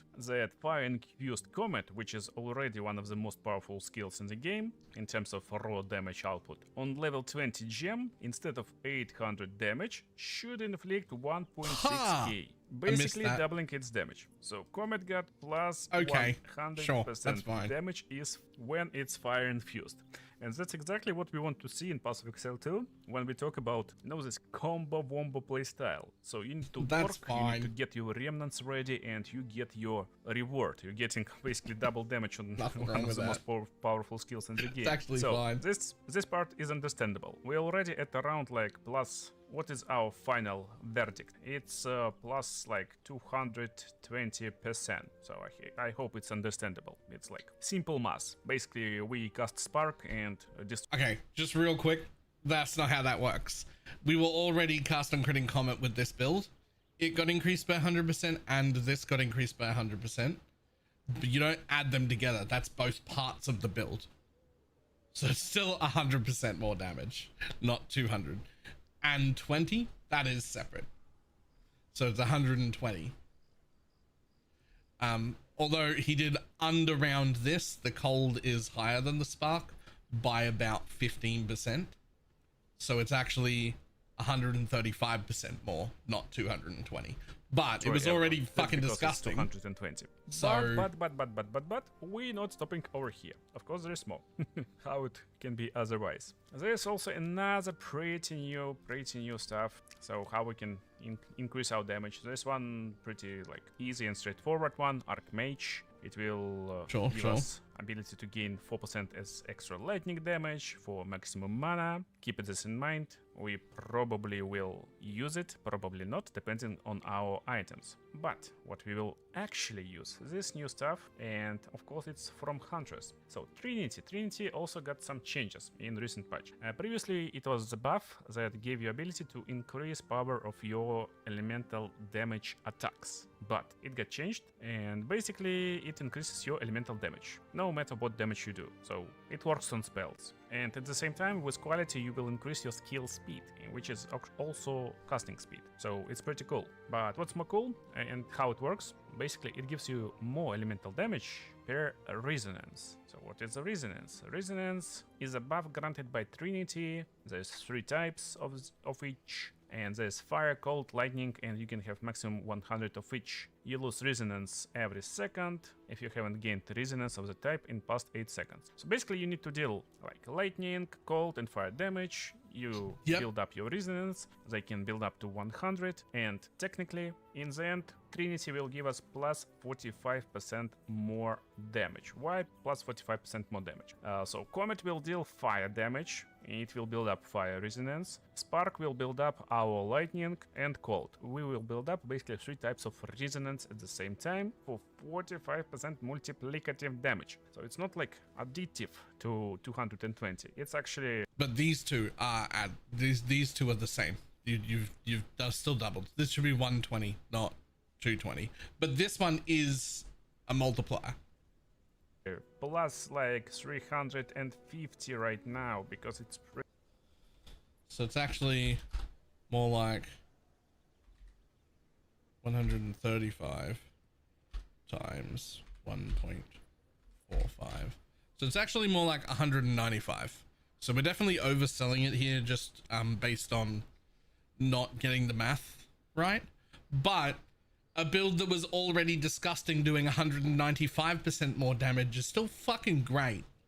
Pretty crazy, of course. We will basically multiply this number by this number and we will always deal damage on maximum Trinity. Those of you who know how Path of Exile works will say, well, how you get 100 extra spirit for Trinity? Are you using only Trinity? And I would say no, we're not using only Trinity. Of course we will use some maybe siphon elements at least, so we need 30 extra spirit. It's achievable on gear. But also, as you know, I want to use cast on crit. So we need 230 spirit for build to work. Where do we get this like 100 extra spirit as sorcerer? Well, basically for augments on focus with plus level 2 skills kinda lowered, so technically they want to remove the gap between focus and wand and staff. So in this new update, if you're going for staff, you may roll, for example, like plus 8 level 12 skills, maybe plus 7 still. But when you're going for wand and focus, you won't be able to reach the same level 12 skills, so it will be lower by like 2 levels or so. This means we got kinda 2 options with this playstyle. We can go for staffs and just try to build maximum level 12 skills, or we can... Or you do the thing you're supposed to do, which is you offhand a scepter.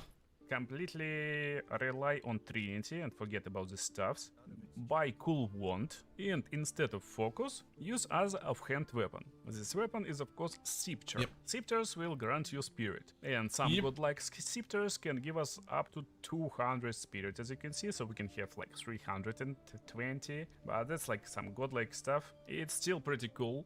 Because spirit is not only like the main stuff for scepters, there's also like different skills. There's like omen scepters that will increase chance for us to land critical strike. There's some different ones that will give you protection from like fire, ice, and discipline. I don't know, but probably it looks like aura that grants total maximum energy shield and unfortunately for this one, this does not stack with any of your percent increase or anything.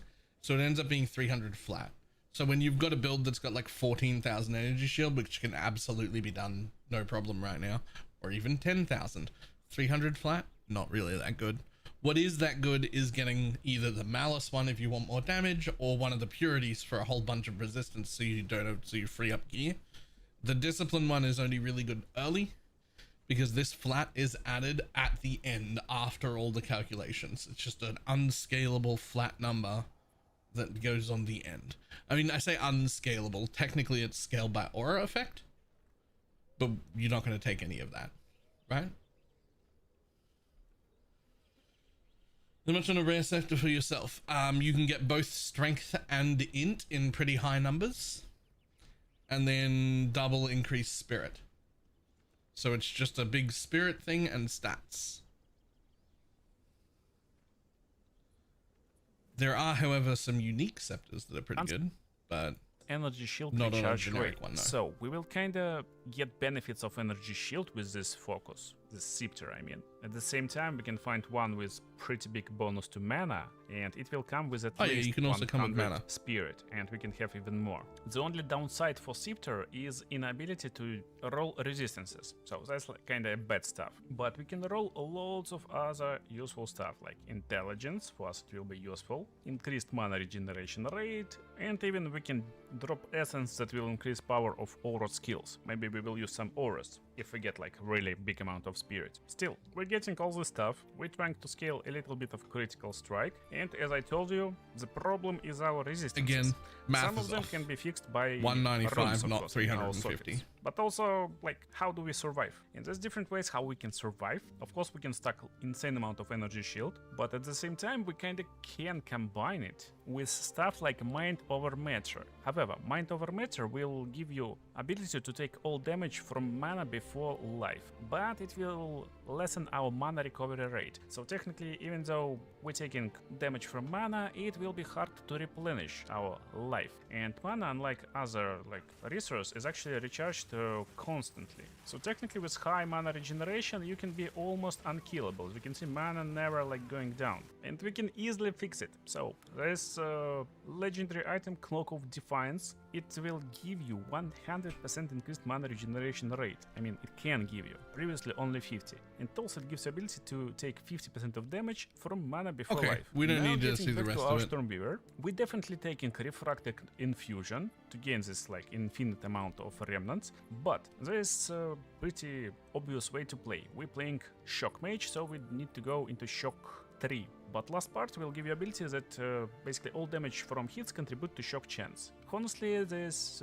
was never like a problem to shock enemies as Stormweaver, especially with Spart. So instead, we just completely ignore this part, because Strike Twice is gained instantly, and Strike Twice will give And you then you ability can to do drop Arcane 2 Surge shocks at the or same freeze. time, basically increasing power Or of your shock limit. instantly. And we will go into Arcane Surge. Arcane Surge is completely insane stuff, because it will give you cast I do speed like and Arcane more Surge, mana though. regeneration. And last part of this branch is Force of Will. It will give you ability to make 20% of damage taken from mana before life, while at the same time increasing effect of Arcane Surge per 10% of missing mana. So it basically increasing power of Arcane Surge at the same time.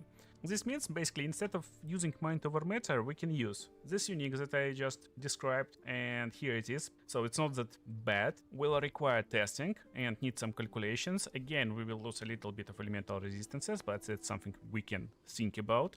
What is better in like mathematical approach? So is it better to get even more mana regeneration rate, and have like 50% total with buffs, 70% total damage taken from mana before life, it probably will give us like a lot better effective HP than higher energy shield armor piece. And even this armor piece can roll like 600 energy shield. The best one on the market right now is 1.2k energy shield, but considering we will get more mana regeneration, and we will take some damage from mana before life, probably this is pretty effective stuff if we can fix our resistances. And we will fix not only resistances, but also we will increase our damage even more. So previously it was completely useless unique, Chur of the Storm, because, well, on the paper it's pretty cool. It gives you ability when you critical hit to ignore enemy monster lightning resistance. That's why we will scale critical hit, and we will completely ignore resistance, triggering lightning bolt skill on critical hit at the same time. And lightning bolt is pretty powerful ability that normally Stormweavers does not have. Therefore we will add it to calculation, and of course it will be some massive buff like 469% damage. It's pretty crazy. But if you're worrying about triggering lightning bolt skill, don't worry. Lightning bolt is a spell. Therefore, basically you will trigger spell on critical hit that will deal pretty nice massive lightning damage with a big chance to shock. Therefore, it can shock enemy, generate infusions and create more infusions, more remnants and more damage, and then it's critical hit, it's comet. It also can critical hit separately on critical hit, because when you land a critical hit, you land lightning bolt, and it also can critical hit. Therefore, I don't actually think this part's worth it. I'd rather have like a +2 spell and like other shit.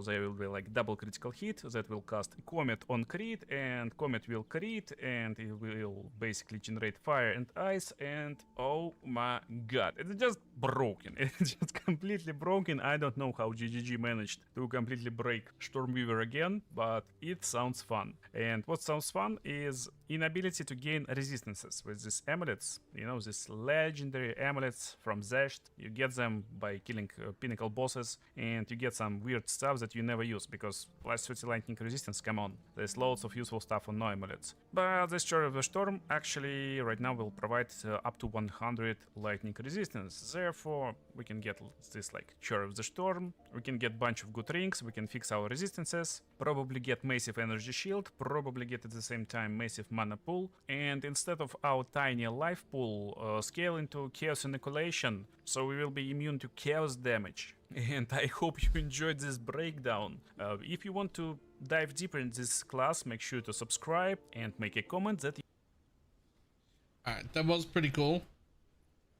I mean, math is definitely off, but like, I mean, that's still a fuckload more damage than last time. That's still insane. Like, that's still insane. Like...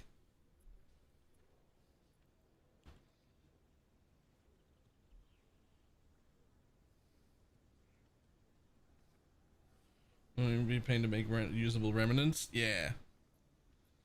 All of that just stems from the idea that you can actually make enough remnants to actually use them. Because the biggest issue with remnants is just that, like, okay, but you don't make them good enough. You just weren't making enough of them. You get like 1 out of every like 12 sparks ended up being cold infused, and that was still kind of worth it because the cold infused was good. But now it'll be like, it still won't be every single spark, but I think it'll be half of them, maybe, instead of like 1 in 8.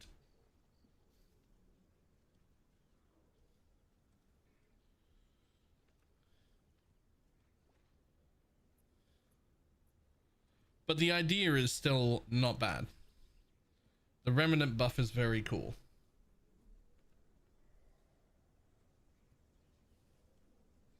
Yeah, also moving Firestorm would be very cool as well.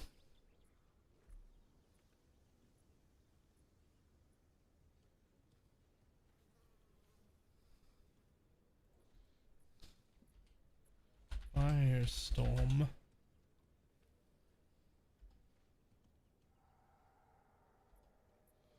Firestorm now deals up to 167 instead of 83.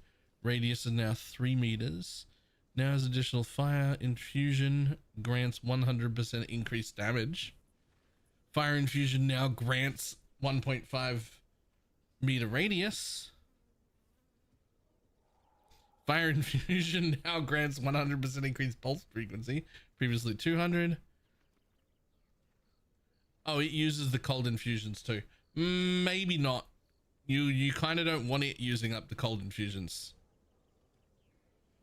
If it uses up the cold infusions, it may take it away from your sparks.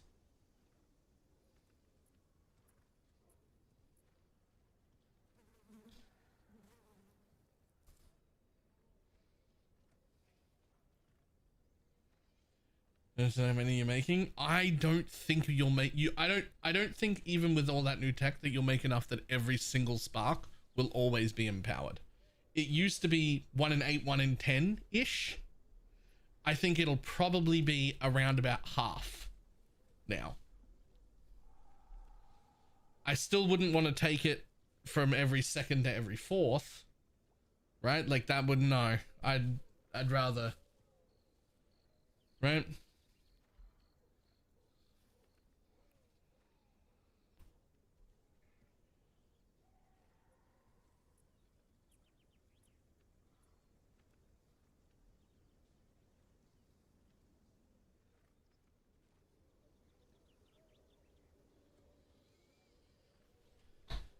Yeah, oh, it's for sure a one button build. We're not manually casting any of these things. None of them. But Firestorm, you don't want Firestorm to use up your cold infusions. Right? That's my point, is that I wouldn't want Firestorm to use up my cold infusion that I want for my spark.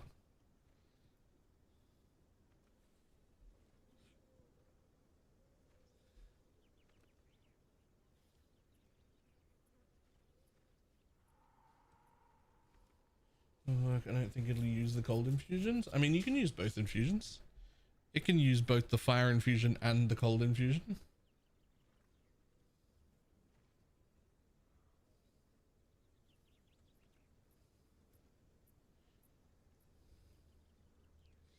Although, if it uses cold infusions, then it will also add more cold damage. If it uses your lightning infusions, then it will then add the lightning, which then might also make more infusions. So I guess maybe you kind of have to test it.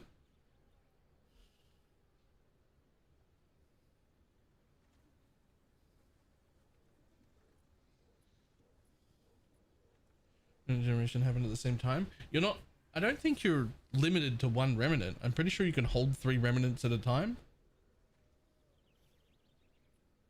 Like of each kind.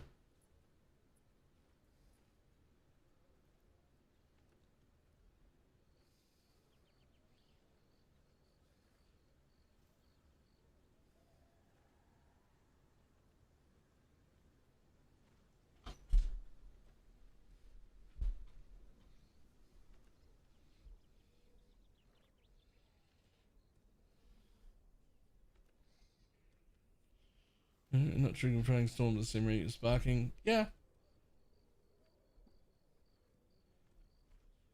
I don't know though. I still feel like maybe the Comet is maybe probably better. That Comet getting a huge buff is fucking mental. Imagine Spark and Comet get buffed and Incinerate gets this done to it. What are you fucking talking about? What are you fucking talking about?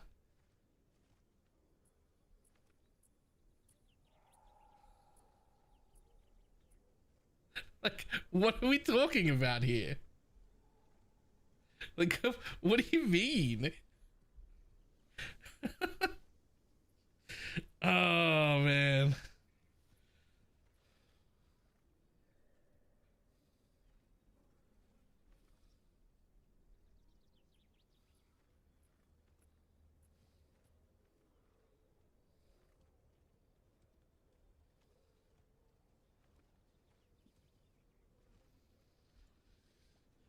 More patch notes? Yeah, there were more patch notes. Incinerate got fucking... I don't want to say taken out the back and shot. I think it'll probably be pretty similar to before, or maybe even slightly stronger, but a lot more awkward to use. Curses, however, Curses got pretty hurt in what I would consider an unreasonable fashion. Like, I don't see any reason why they needed to do that.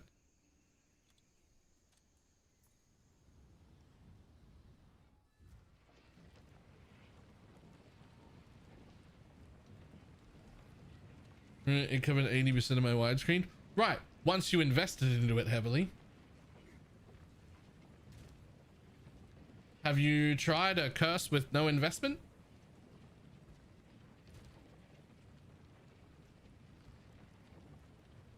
It's not time to kill them all yet.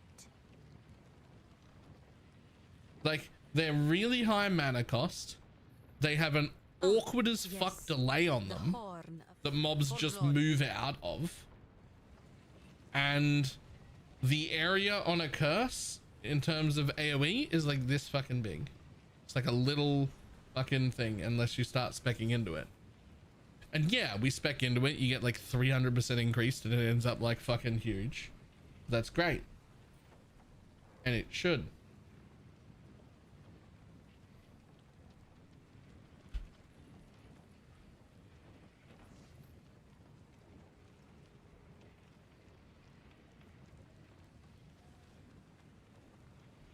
Want to be a question for the build? Well, I'm certainly less excited about starting a Chronomancer now.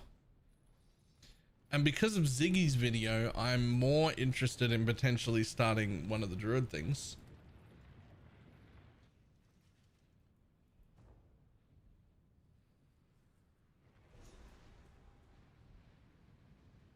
The skeleton city of a once great culture.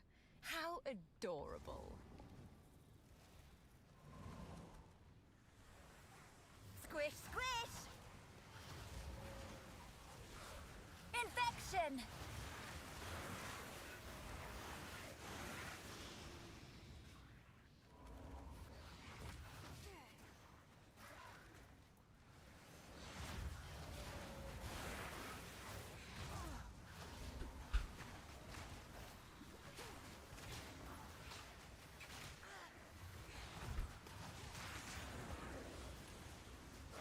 Death, take you!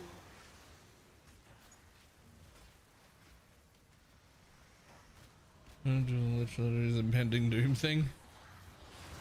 Yeah, I kind of want to see the numbers on impending doom now because, like, I don't know. I already think impending doom was good, but certainly not overpowered. But it was also cool to have a spell int stacking build. And now it's not that, which is interesting. Like, essentially, even if it's good now, they did basically just remove an entire archetype, like an int stacking spellcaster, which is a weird thing to do. Be like, hey, here's a brand new archetype you've never had before. Actually, no, let's homogenize that with how other things scale. Go back to getting plus levels, buddy. I don't know what you think you're doing over here with something new. Go back to getting plus levels, please. Like, what do you mean?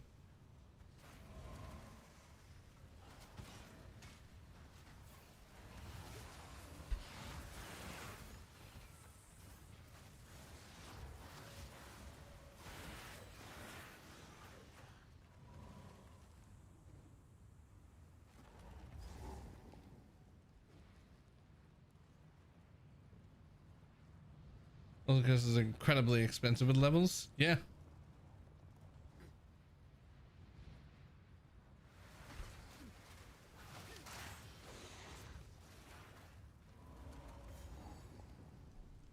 I really don't like stat stacking in PV2.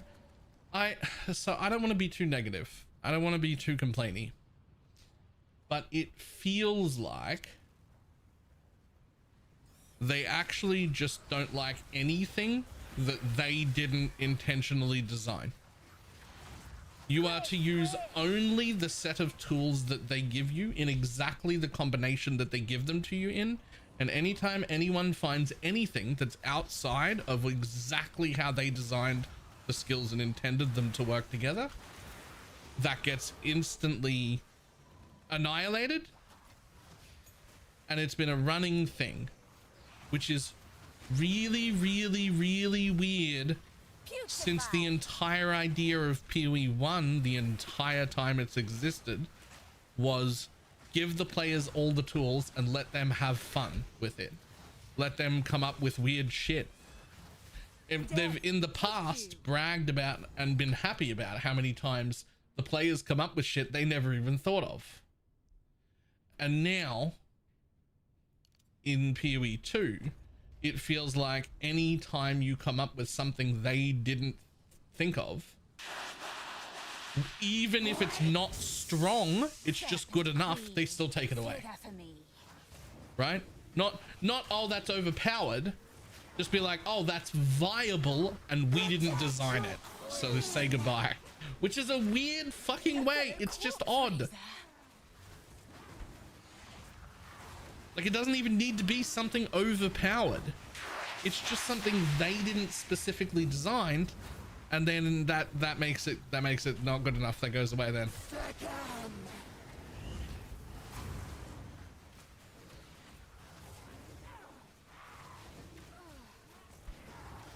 Showcase builds in 0.3. Oh no, that goes so much further back, Omega. Keep looking. Look at the build showcases for every other league before that.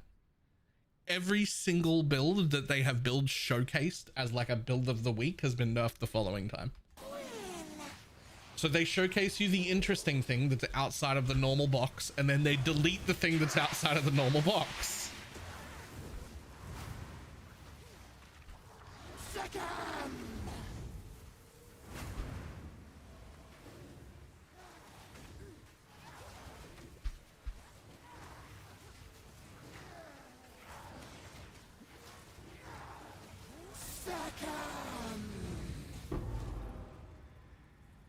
It's just a really fucking odd thing that's happening. And it's just really fucking odd. Like, I don't know why it's happening.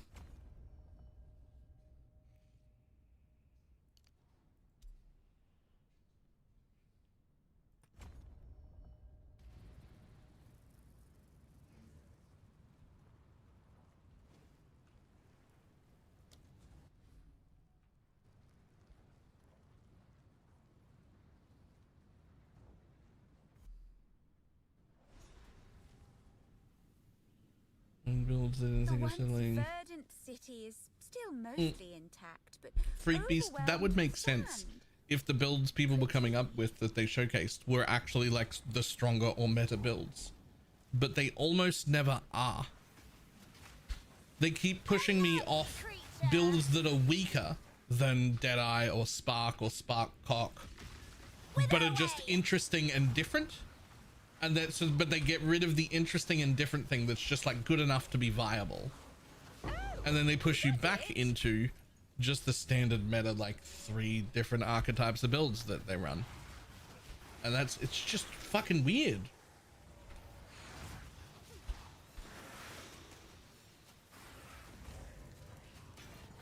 It's just a weird thing that keeps happening, and I don't understand why.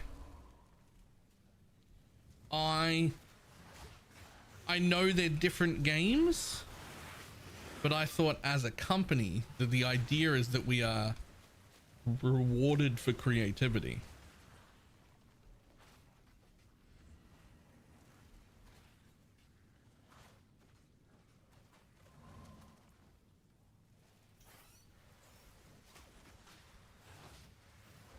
I thought that was the idea. We're supposed to be rewarded for creativity. Oh, the Last Lament one, that's different. That made sense. I'm sad that they did that to Last Lament, but like that was somewhat expected. Right? Like those aren't the ones that like bother me. It's when they're like this doesn't even perform that well. Like it's interesting and cool and different, but it's not breaking the meta. It's not stronger than any of the meta builds, and it's just a really different play style or a different way to do this or that or the other, and it's just like, oh, that's a really cool thing that I can do to be a little different. Nope, how dare you try and be different and unique. Fuck you. Go back to doing exactly what you are only allowed to play with the toys that we put in this box. That's a toy from a different box. You're not allowed to cross the toys like that. You should have served me.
And slam them on this.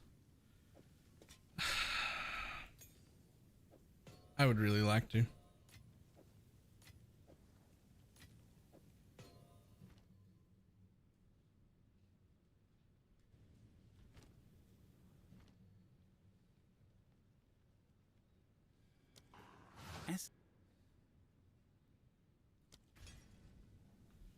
I would really like to.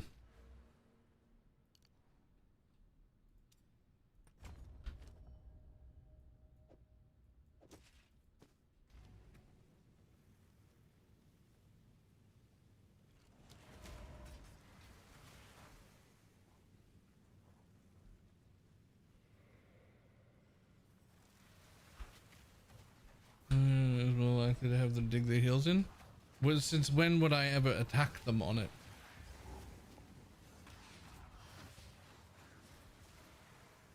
When you just say stuff on stream is very different than when you have an actual interview.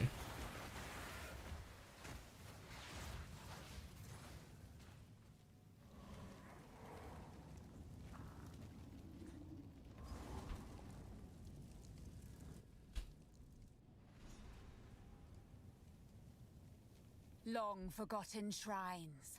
Show me your secrets. Like, there's also a difference between like that. No, it's not. How can I? There's a big difference between like Need something? just talking to chat and having an actual interview, right? There's a huge it's an entirely different skill set. You also don't want to grilling someone on something during an interview is not, it has to not be just telling them off, right? You can't just be like, you're wrong, you're stupid, you've made stupid decisions. It has to be like, it has to be from a point of curiosity rather than from a point of like conflict. You want questions, not attacking.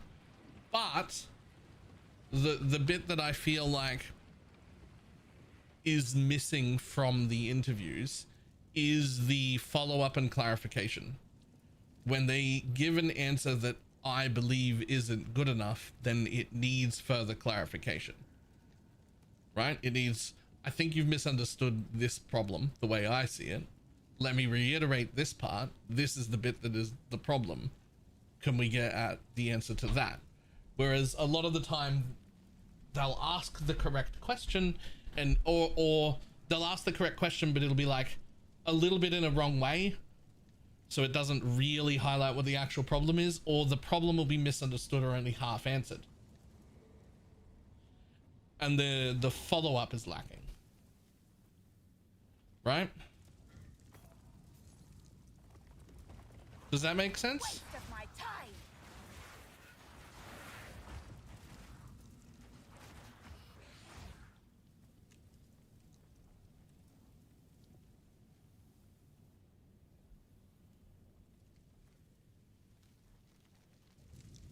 So an example of this would be the most recent Talkative Try interview. I assume most people have watched that, or at least most people here have watched that, right?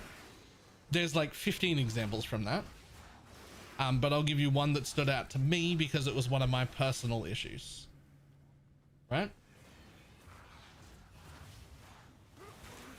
So assuming most people have watched it, one of the interview questions that Talkative Try had was, what's going on with the like single portal thing? Like, is there like single portal in my endgame map? Like, is it like, are we set in the ways on that?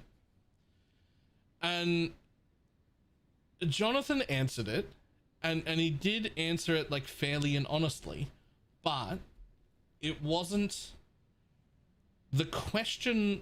The answer that came to it was just like, oh, we feel like you should lose stuff. We feel like there should be a punishment for death. We feel like we don't want that glass cannon 6 portal approach. And like, I agree with all of the things Jonathan said there, but the question wasn't phrased in the way that gets the proper problem across, right? Yeah, reference exploiting them as well, because it needs to be, this is the thing we don't like, and this is why have you decided to do that, or have you figured this out? So from my point of view, if I was doing that question, right, if I'm doing that question, my thing is, I'm going to say something along the lines of, I find when I'm playing, I have an incredibly high cognitive load the entire time I'm mapping. 100% of the time, I need to be paying attention, on the ball, full steam ahead, locked in the entire play session without fail, or I'm punished super heavily, right? And to me, that's the issue. I don't want to go back to 6 portals.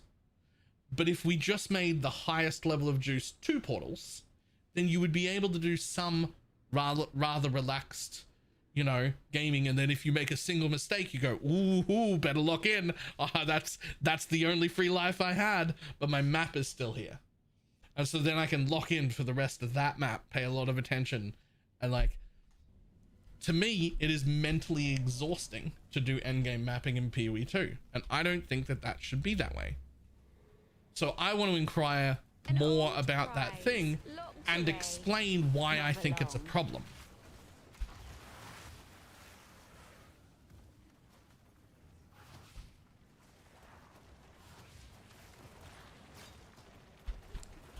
And so to me, it's like the follow-up and the clarification is like the bits that are missing, right? You should have served Like me. on stream when I'm just talking to my chat, I'll say stuff just without that deep of an explanation and less diplomatic maybe, because it's funnier that way or just easier that way. Like I'll be like, this is fucking cooked. What are you even thinking? Like, have you played these endgame maps, my dude? Like this is shit. But that's not the way you do that in an interview. It's a very different thing. They're alive.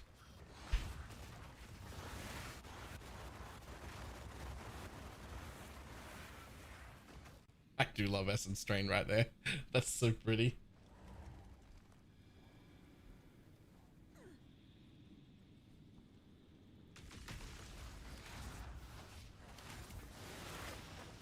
Suffer and die. none can oppose me. The people giving the interviews, the ones that won't push back.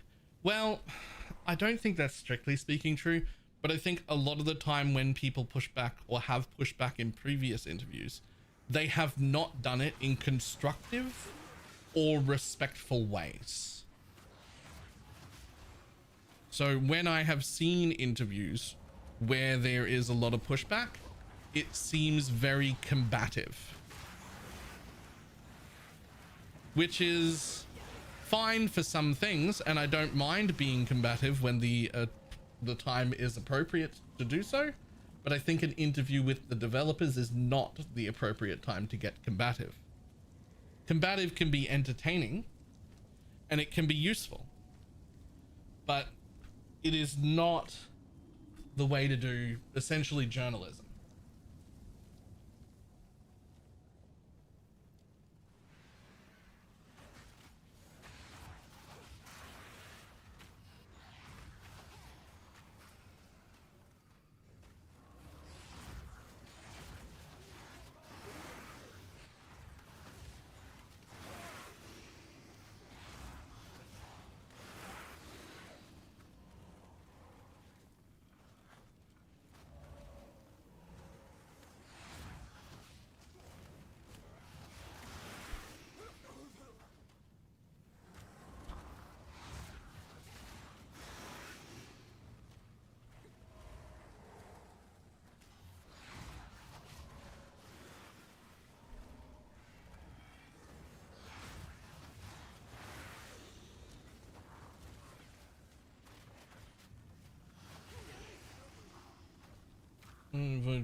Certain buttons impossible.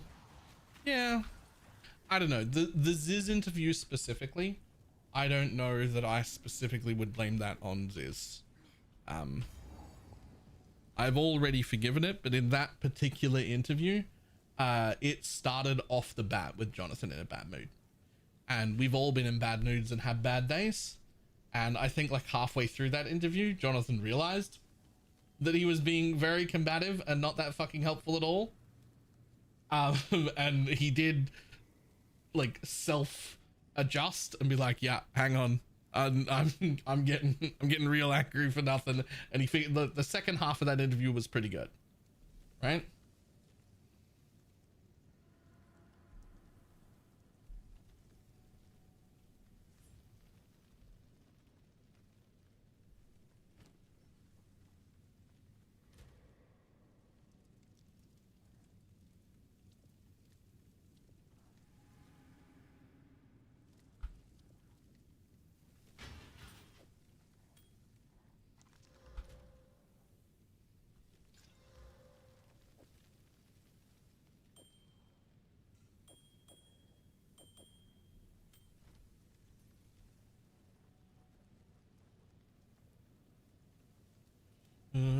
Yeah, I agree. I don't think it was Ziz's fault that it got derailed like that, but also a better interviewer would have been able to pivot around that and be like, okay, we need to change this approach.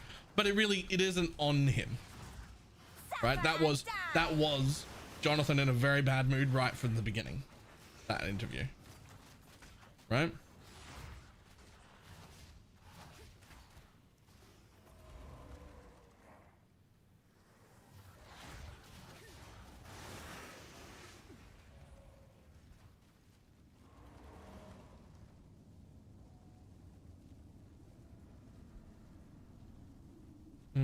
It was too soft. It's just a bad spot to be in.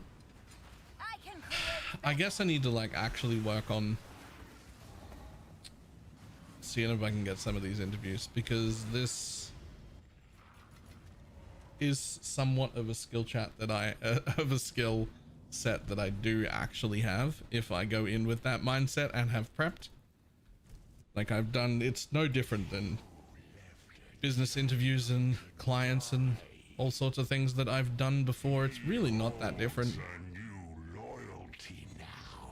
I think I can do a decent job.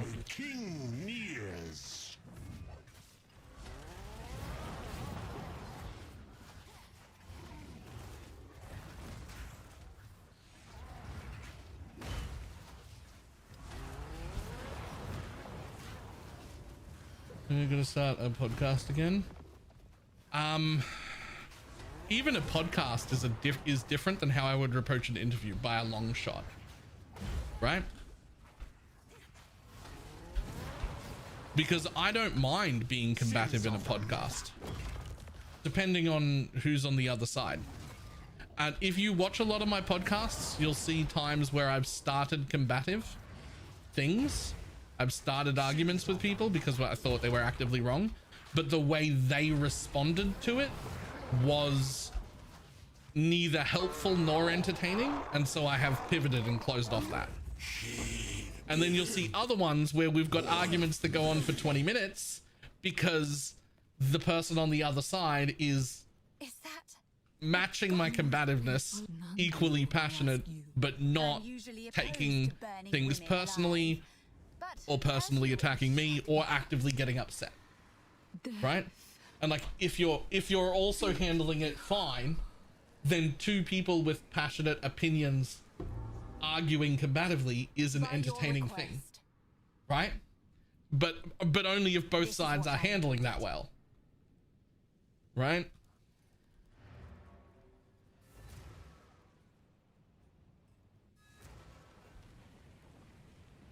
Greetings.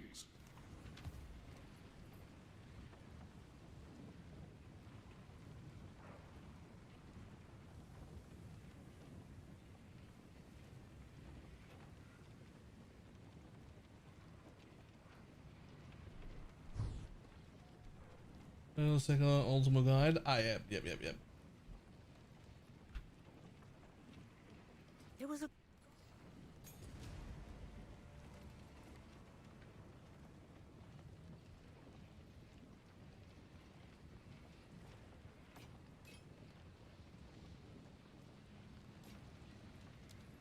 stay in sight.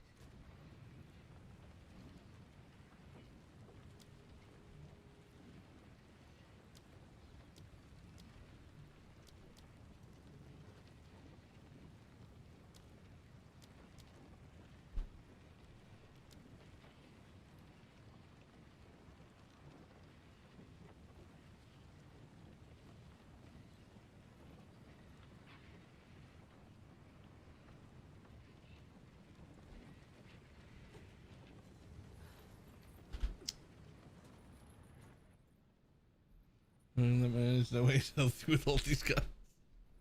I mean,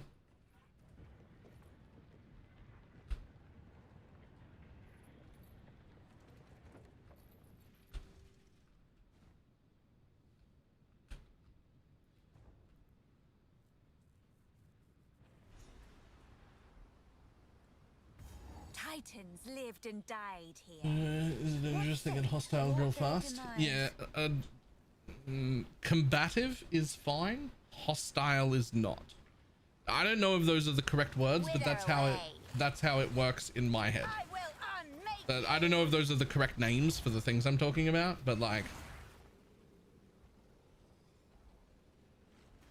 it's fine when people like sit up and talk a little bit louder when it's their turn and like get more passionate about things and have differing opinions that collide with each other and really try hard to both understand the opposing view and also get your opponent to understand your view.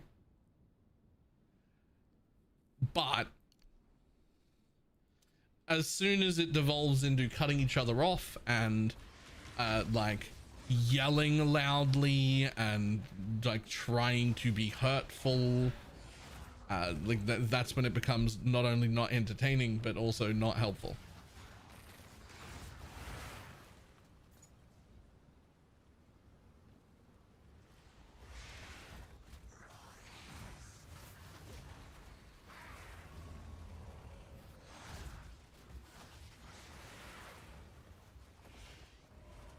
Just not just devolves into shouting matches. So those are bad debates from people who don't know how to debate.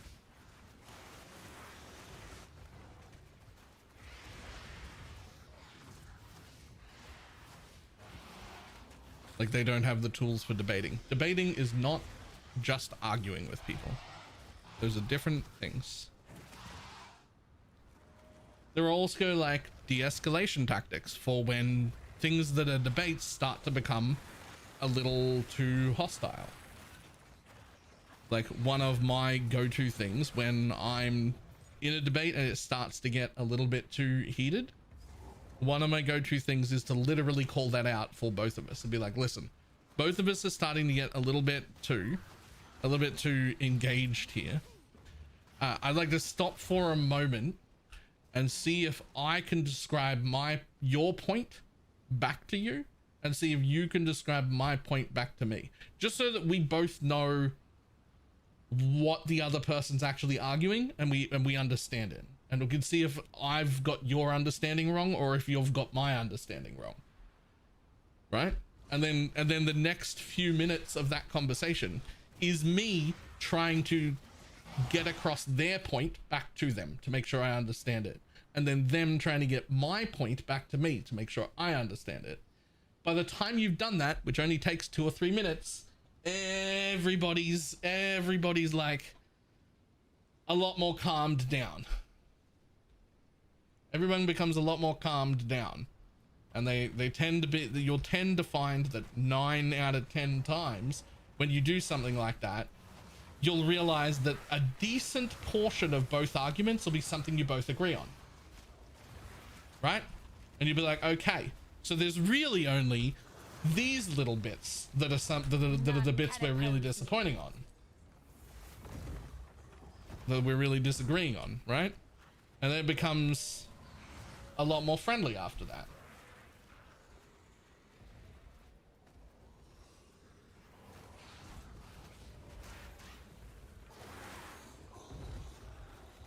This works in real life arguments too.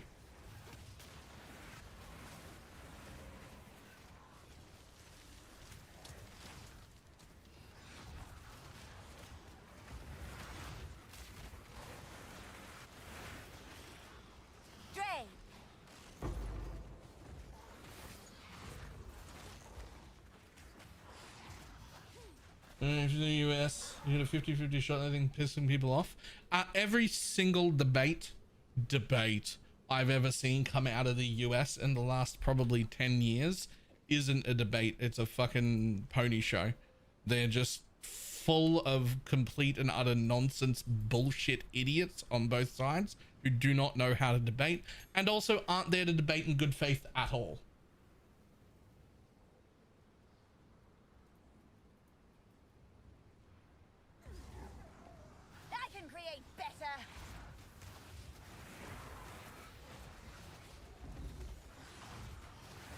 There is better debate and more respect on a random high school debate team than there is in any political discussion I have seen come out of the United States in a decade.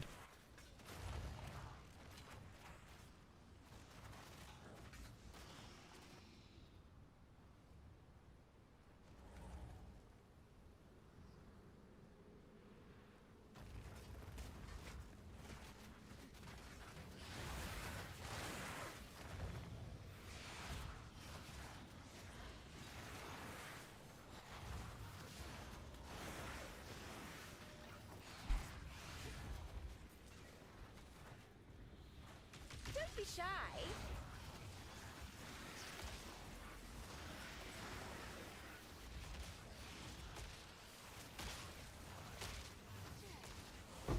None can oppose me.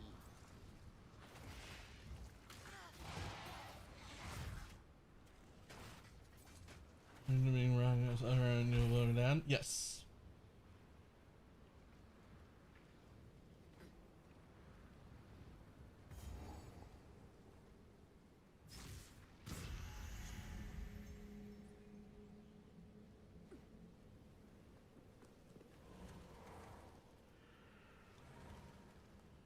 To be fair, it's probably true of any political debate around the world. It isn't. It certainly happens to some degree everywhere. Yes, it certainly happens to some degree everywhere. Like 5% of the time, In America, it's like 100% of the. You're actually cooked. Like it's not. It is not like that everywhere. You're actually cooked.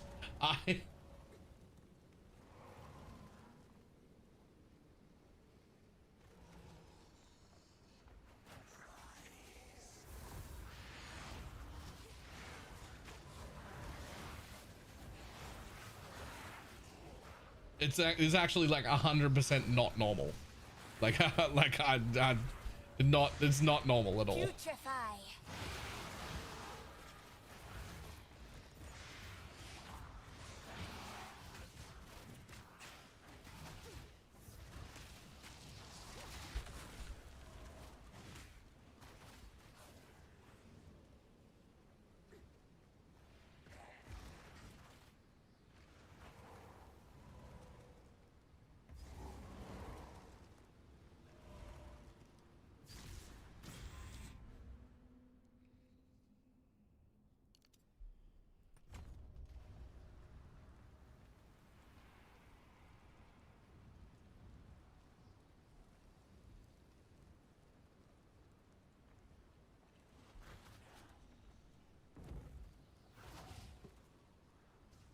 Is Australia better?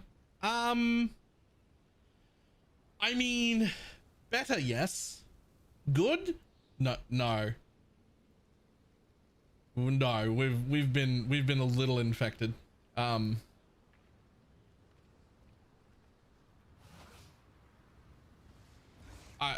definitely not nearly as bad as America, but we're fucking headed in that direction, and I'm not happy about it.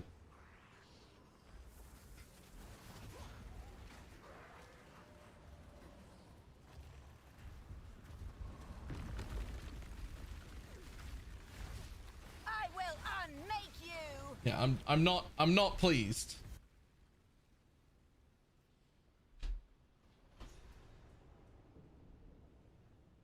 This was certainly off limits to mortals. How exciting. He hits the both.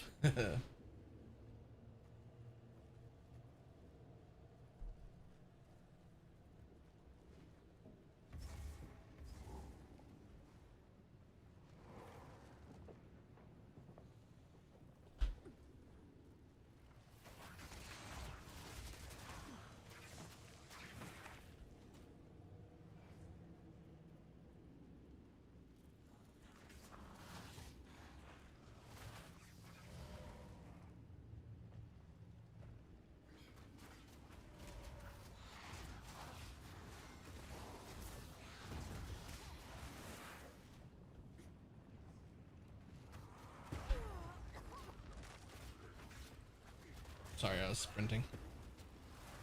Oopsie daisy.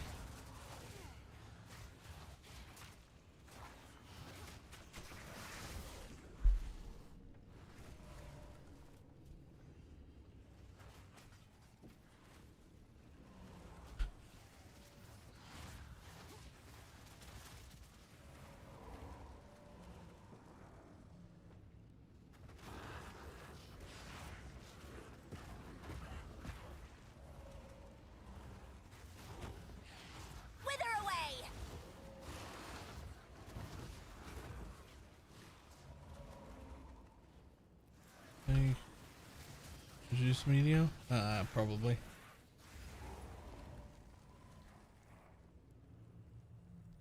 What's that? Oh yeah, yeah. I've seen tons of them. They've been doing shit for a long time. I've seen this one. They're hilarious. Also, don't even get me started with the whole like banning social media for kids fucking bullshit excuse.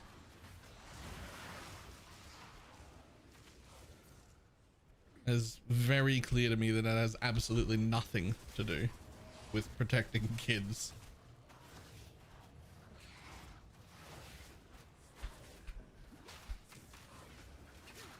And that even if it did, it's none of their fucking business. Stay out of my home, government. Another corpse to serve me.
As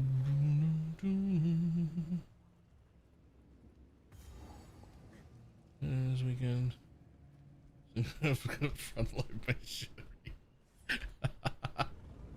Hey, quick, while we're here at this boss, I gotta remind everyone that this is the easiest boss in the game. This is the easiest boss in the whole campaign. You gotta bagpipe him.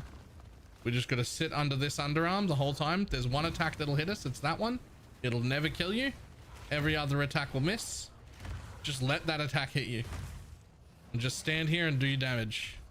When he moves, you move. You want to stay under his underarm.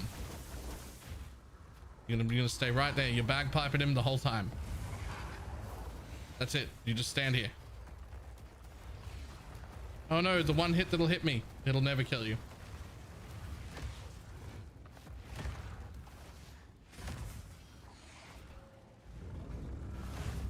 There's a second move. This one, that can hit you.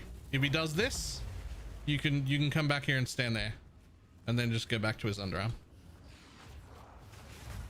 Half the time he doesn't even get to do that move.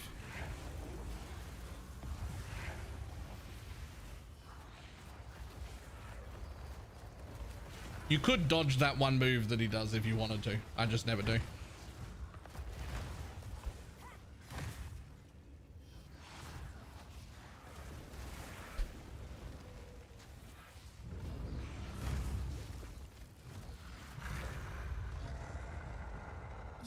Possibly my largest victim. Oh, it's warm. And now mine.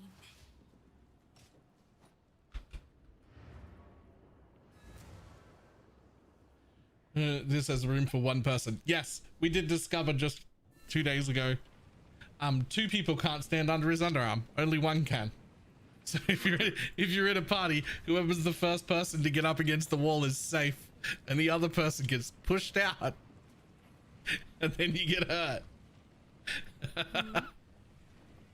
No need to rush. I shall put this to there is room inside his underarm for one exile.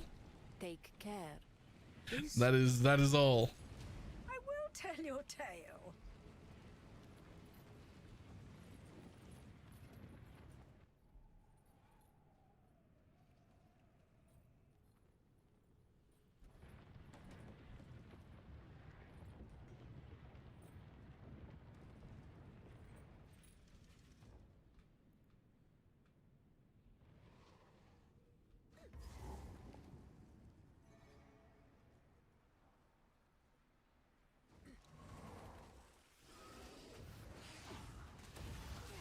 I've actually never tried the other pit. I can create better. Putrefy. Does the other pit actually work?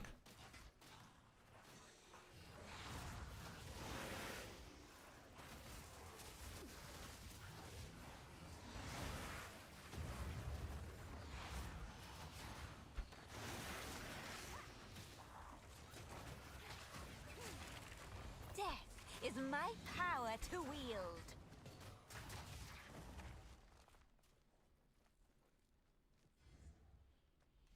Okay, that should be good, right? It might be.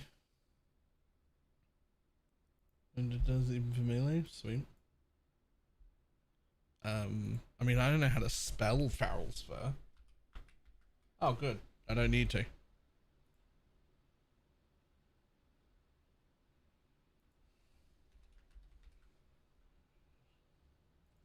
Shape a seed. It's a staff. Starts with an A. Oh, it's Agnarod's, but is it east or west? I think it's east. Yep. Cool. Shit, what's that one's called?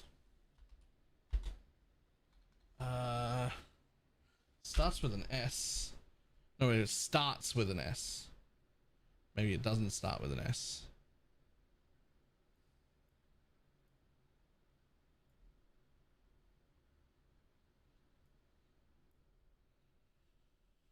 mean, it is a relic, but it's not relic of the pact. I actually don't know this one. Hint. One of these answers is correct.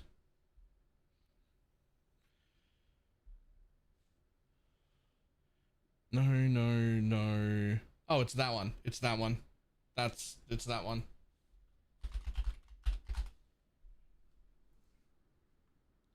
As soon as I saw it.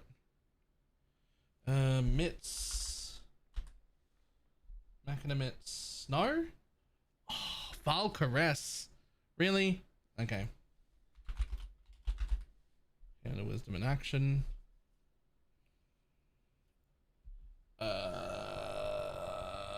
I know what the amulet does. I'm pretty sure that's the upgraded version.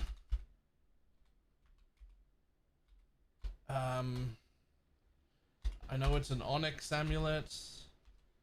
I know what it does. It does 20% of your life as energy shield. It's got like 30 chaos res on it.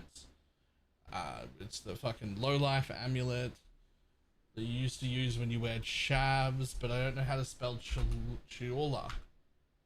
Chiula. Eye or presence? I think that's presence. I'm not 100% sure. It could be the eye. I don't know based on the un-ID'd, but I think it's presence.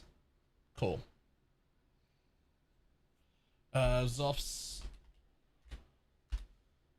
blood or heart or nurture? Nurture, I think. No, it's Inception. Damn it. As soon as I clicked it, I was like, well, no, that's Inception. No. Bones of Allure. What the actual fuck is that? Never seen it in my life. Hint me up.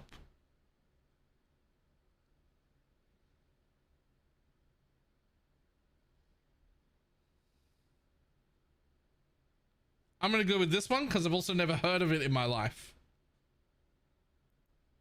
Okay, cool. I've never seen it or heard of it.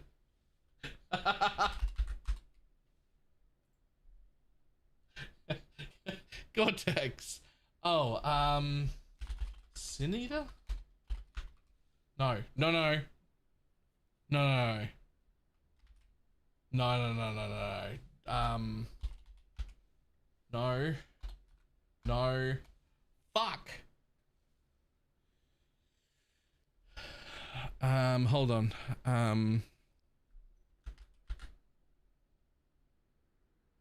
No. Fuck. Give me a hint.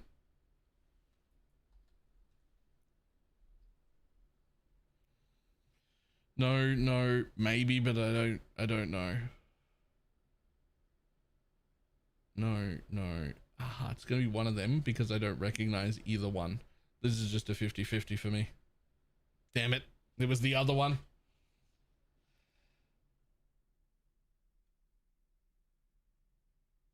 What the fuck is that?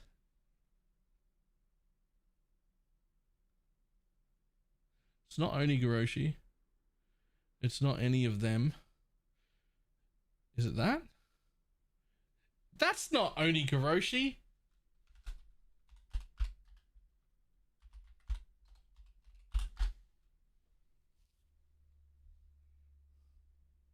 Fuck, yes it is.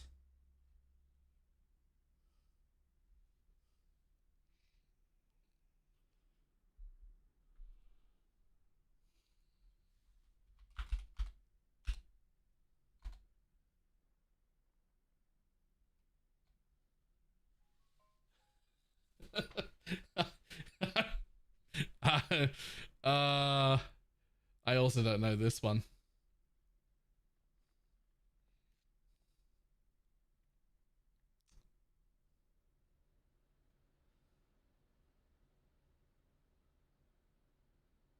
I mean, I'm gonna take this one, but I don't know what it is. Ah, it was Rigwald's curse. Okay. Oh, Dusk.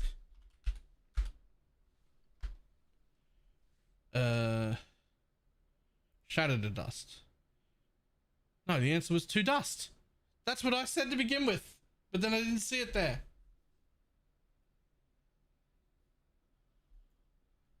Brute Force. It's one of those. Nah, efficient training. Fuck, I knew it was one of the stat gem ones. Val.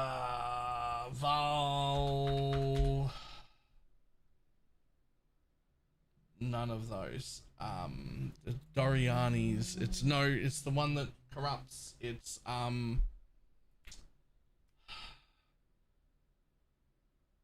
Glorious Vanity.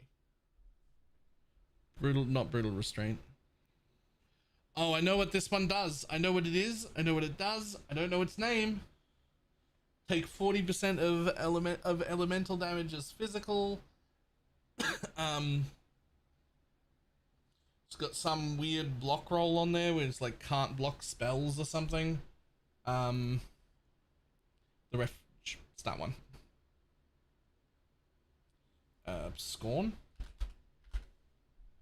Dark Scorn. Doedry Scorn.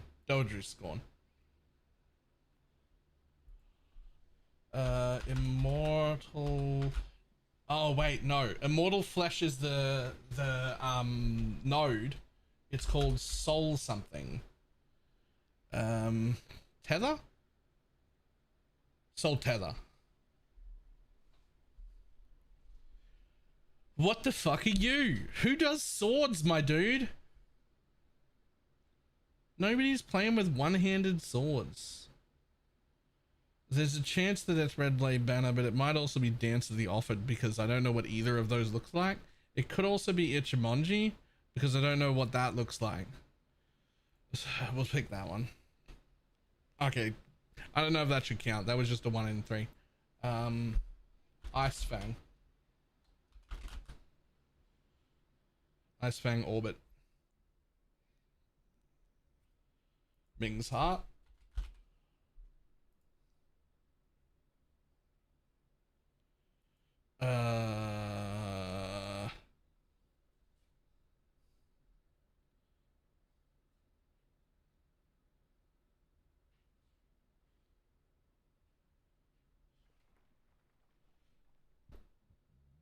I'm gonna pick this one, but it could be that or this. I don't recognize either of them.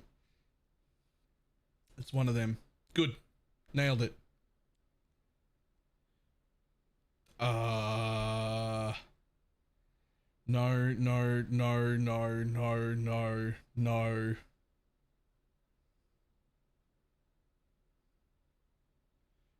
One of these three. Let's stand. I feel like it might be this one. It's not. Damn. This is something. I don't think that's right. I don't think it's looking at those myths.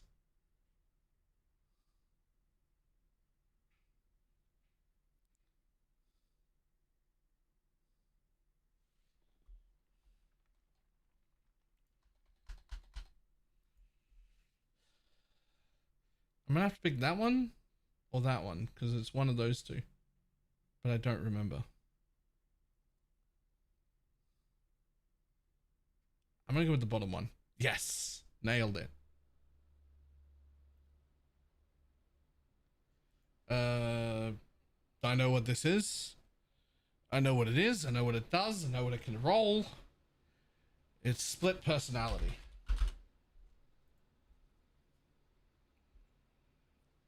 Redbeak.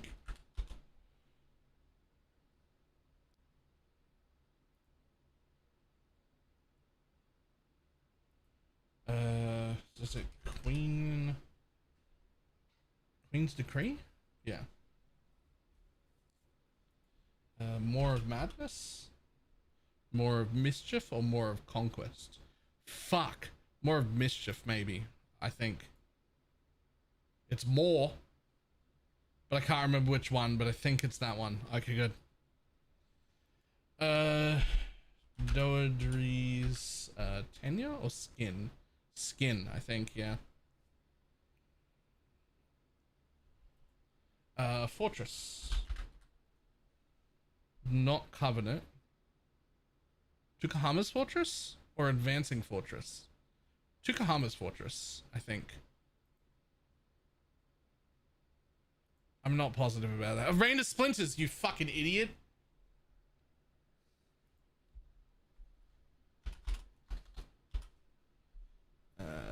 Fertile mod? No. Powerlessness. What the fuck is that one? Oh, it's the -1 max power charge. Is that a stasis prism? I feel like it's a stasis prism. Yeah, cool. Do I know what this is called? An Ul's something. Ul's Uprising. That's the one. Oh God, how do you spell that? You fuck all the way off. What do you mean? I'm pretty sure it starts with an. Is it this one? Yeah, it's that one. There's no way. If it didn't have a drop down for me, there's no way. There's no way I get that. Just because. How do you fucking spell that ring? I don't know. What the fuck are you? I feel like you're this. Cool. Oh, I know what this is. It's a Harbinger item. He's a moron. He's dead. Good. We lost a moron. Fucking celebrate. It's a Harbinger sword. You make it by putting all the pieces together. You can't type Harbinger. I feel like Surging Thoughts is the correct name for this one. Nailed it.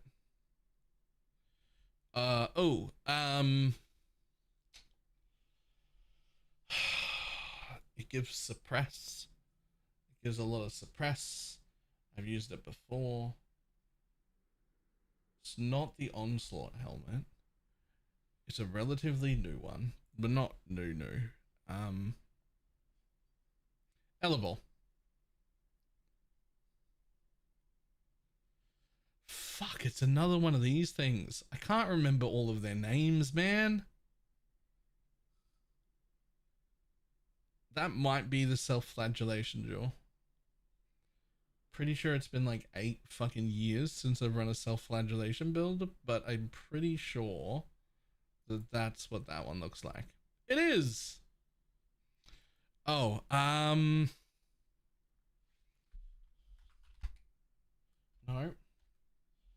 I know what this is. It's hatred or something? Hateful accuser. It's not. It's Queller of the Minds. It's the other one. It's the other one from Ritual. You piece of shit.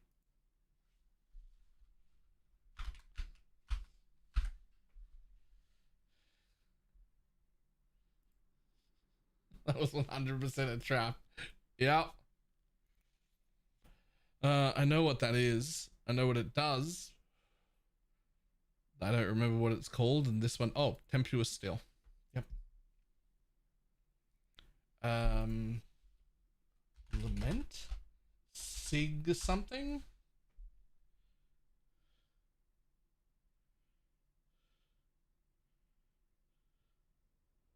It's not Salio's sign. It's a very worthless item.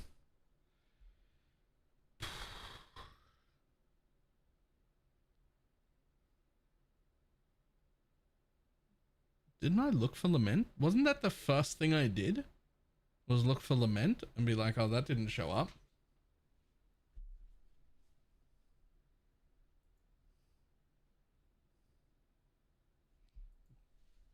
Voices.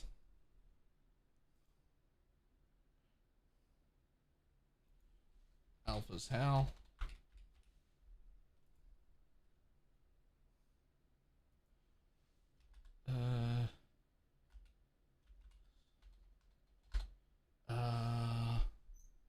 You misspelled it? Oh. Black Suncrest. That's the one.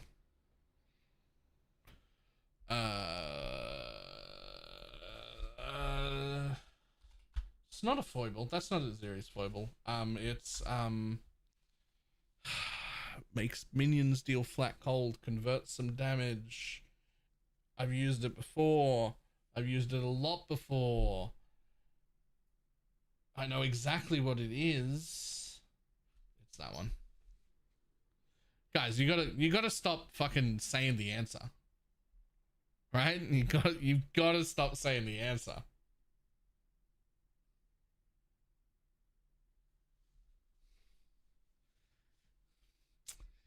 It's the fake Squire. That's not the real one, is it? Is it the real one? Oh, it is the real one. See, I only recognize that by having 3 white sockets. I only recognize that one by having 3 white sockets. Shit. It's not the original scripture. It's not that. It's not that. It's not that. Nah, I'm fucked here.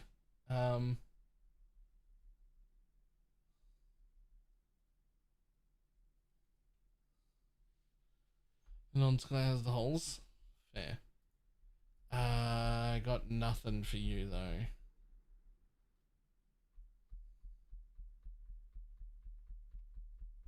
I think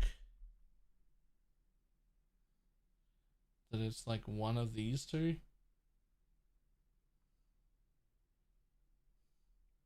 Like, I know what it is, I can't remember its name. Oh, do I have a special place in my heart for a guy? Damn it, if I wasn't a moron and hadn't played this game before, I would turn on my entire alliance just to align with the guy. That's how much I like gays.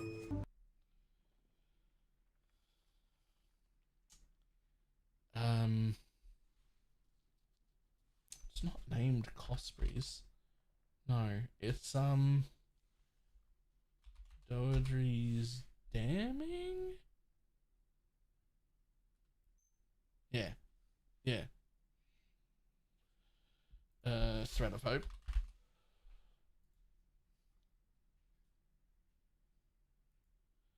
Oh god, the amulet. I know this amulet. I don't remember what it's fucking called, but I know what it does.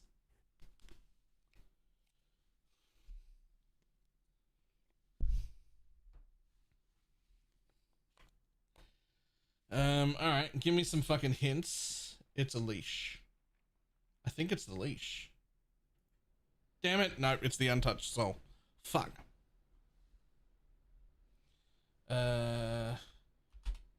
Foible?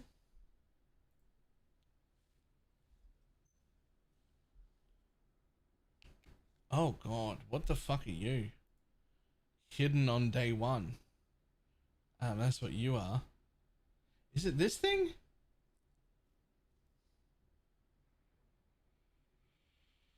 Huh. Yep, it is. Cool. Oh, lordy lord.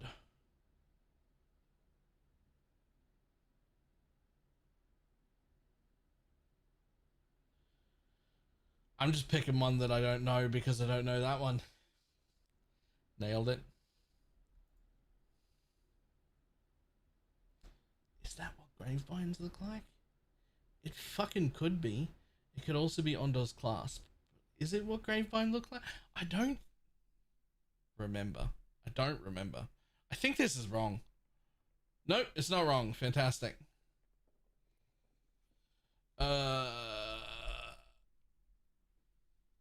Grand Spectrum.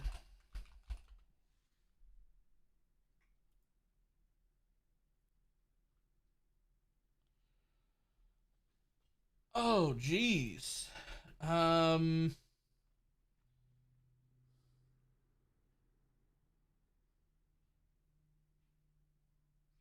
Pretty sure it's that.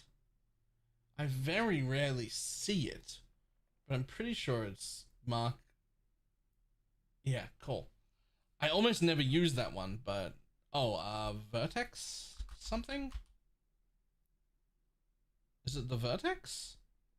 No? Oh, damn it. You're a piece of shit.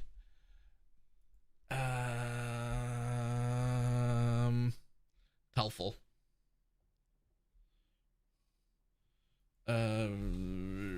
Silver Tongue. No. tongue. What the fuck do you mean? What? That's what I said. Oh, it's sliver, not silver. Right.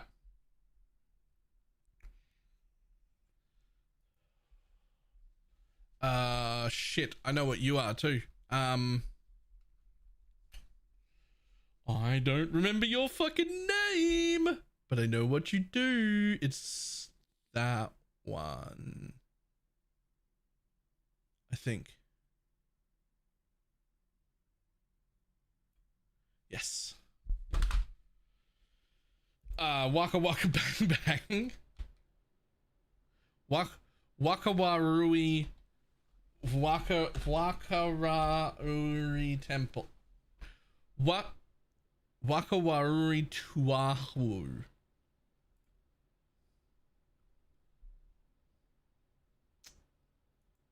Nope. Sorry. Pretty sure that's a belt. It's not that. Pretty sure it's not that. Definitely not that. Definitely not that. I don't think it's that one. It's not that one. It's not that one. It's not that one. So I feel like it has to be this, but I have no idea. Really? It's Might Blood Ire? Okay, if you say so.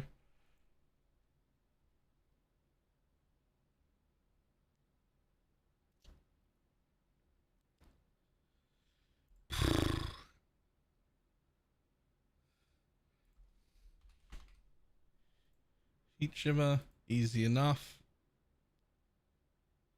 Oh, 20% RMR for everything in your helmet.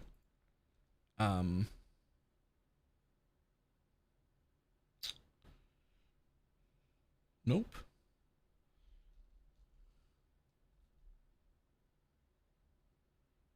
Nope, it's not that one. Because that one is not here.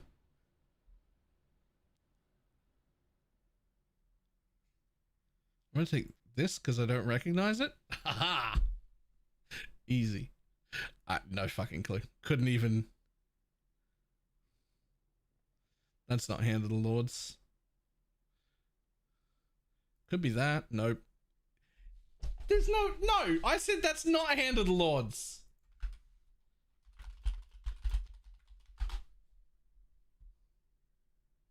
Well, I was wrong.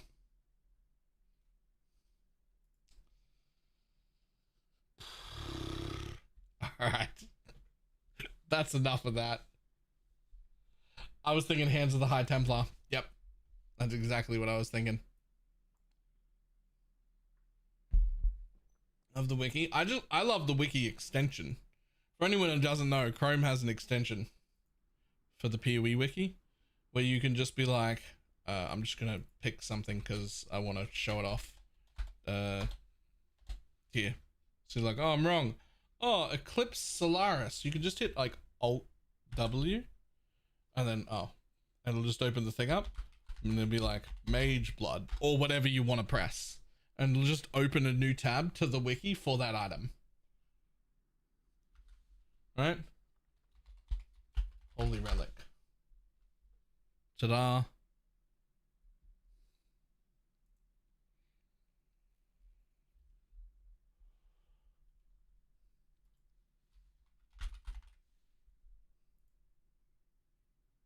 If anybody gets that wrong, the Mage Blood wrong, there's time to look for a different game, my dude. At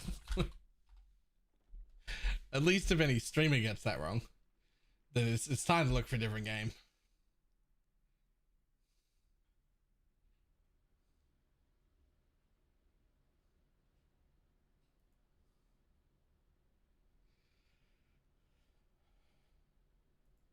Piranda something? Piranda Signet.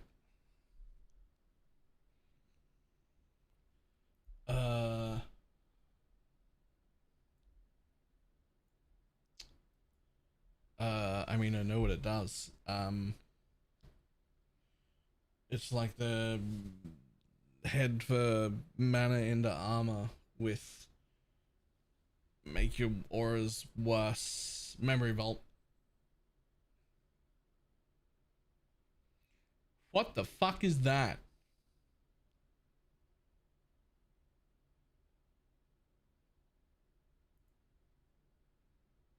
Oh, could be that. Yeah, it is. Snake pit.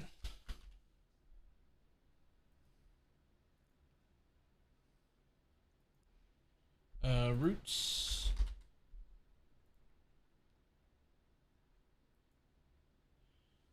Here is Ire? Here is Ire or Truth? Shit. It's the Here's chest. What do you got for me down here in the hint option?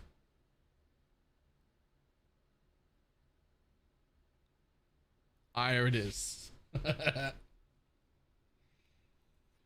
Oh, Onslaught helmet. No.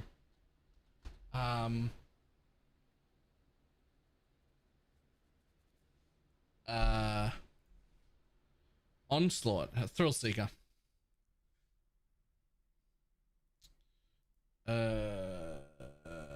Council? Mind of the Council? Yep.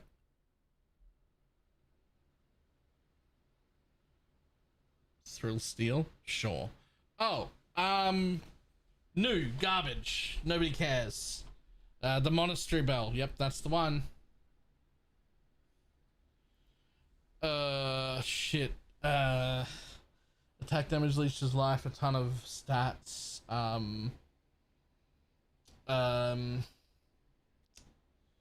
Surprisingly useful on day one for any attack build.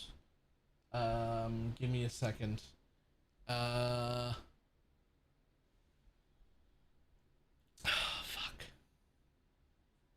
Oh, it's kind of chart.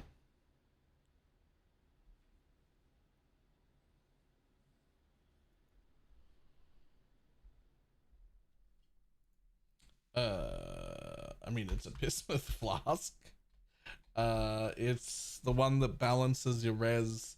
If you balance your res, it gives resistances. It's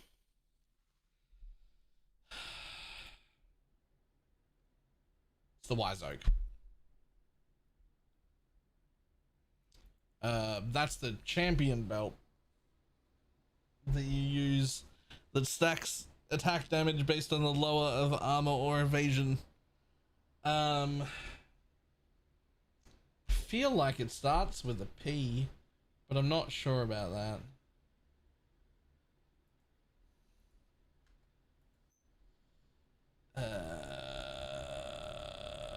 Perseverance. How come that didn't show up when I started with a P?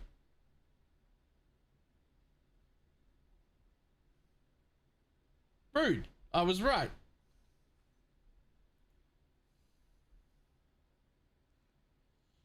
What the actual fuck is that?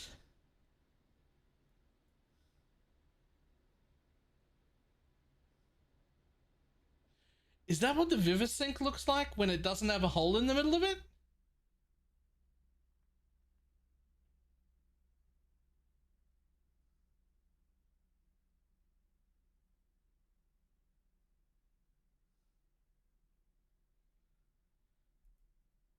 Yep. Okay. Reckless defense.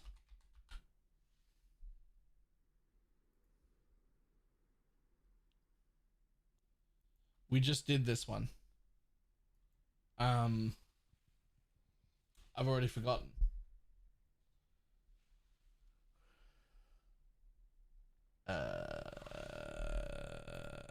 We just did this. Agnarods. That's the one.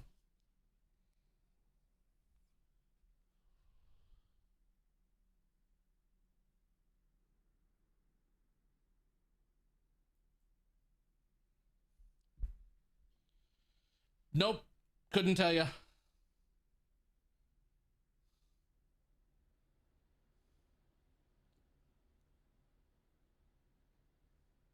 It's not Voidbringer, is it?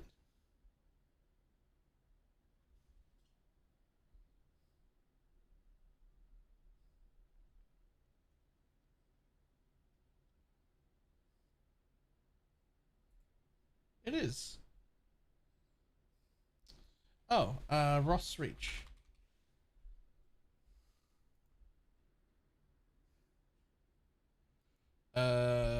Council?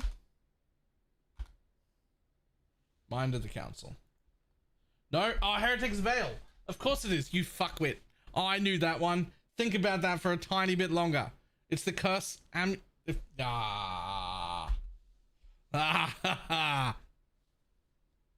She made this. That is aggravating. I knew that one. I knew that one. I was just getting too cocky. I didn't let my brain think about it for a second. God damn it. Right. I will be back in just a moment. Right. I'll be back in a second.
didn't do that anymore. Got abused. Really? All the nice things taken away because of bad actors. It's not like bad actors got abused. It's like too many people. It's something they used to do, but then it became like you need a ton of people to answer those emails. They just had to stop. I hate to destroy beauty. Infection.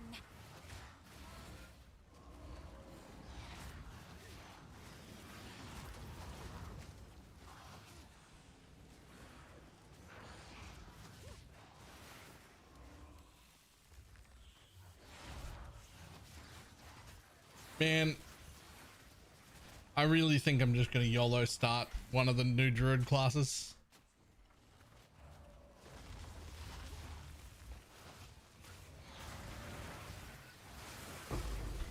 Ziggy made them look a lot more appealing.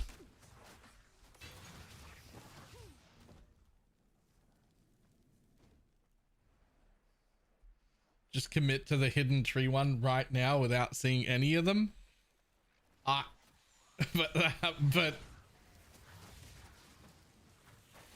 But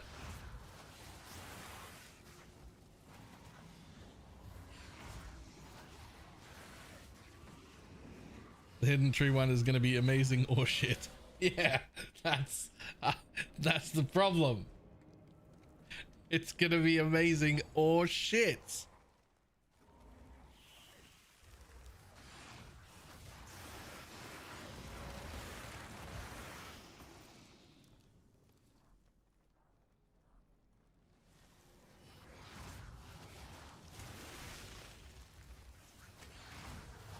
Death is my power to wield.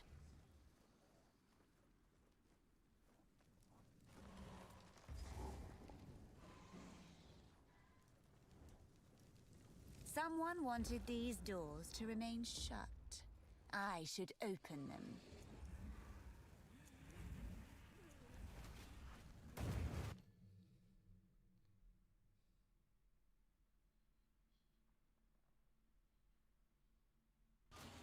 Now, Jingak, I prove myself. Aria, Putrefy. Sans wrath.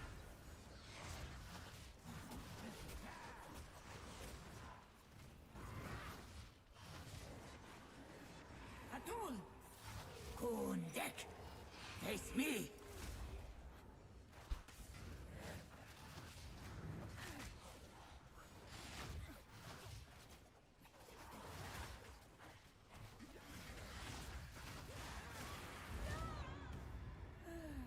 Easy.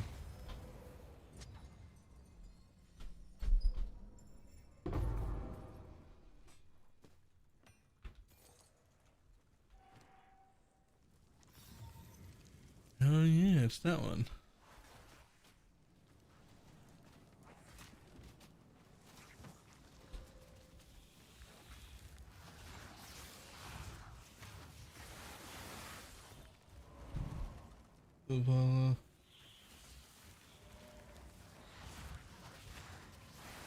Oh, I don't find that hard. I find that the hardest part about fighting Balbala is finding him or her.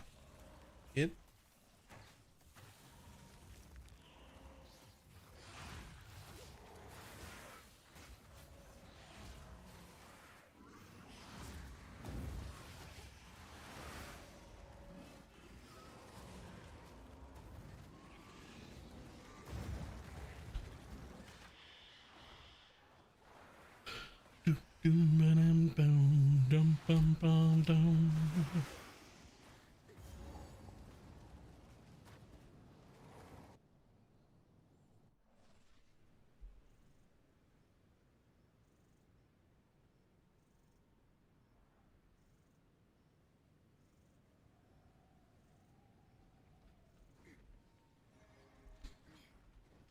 Doing grenades run. It's hard as heck to get it to sit still. On grenades specifically, yeah, I can see that. But I can tell you the trick. Hold them back while I open the gate. You know those little runes that you see on the ground that are like somewhat transparent? She made light work of that.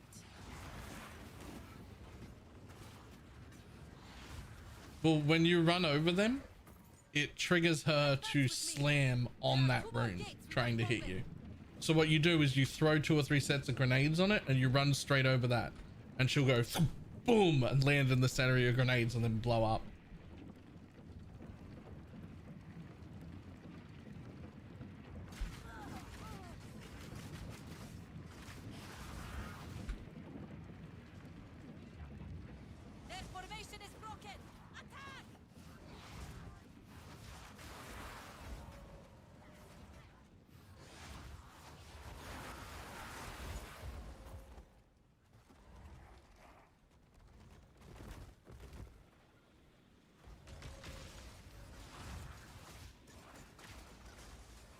Has God committed to ascendancy yet? I was pretty solidly sure of what I was gonna do yesterday, and then today they like reworked the whole skill in patch notes and made it significantly more awkward looking. Potentially it might still do good enough damage, but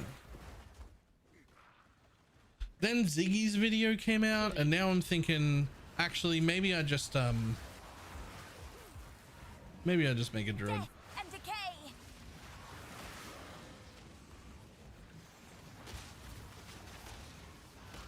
Maybe we just YOLO a druid.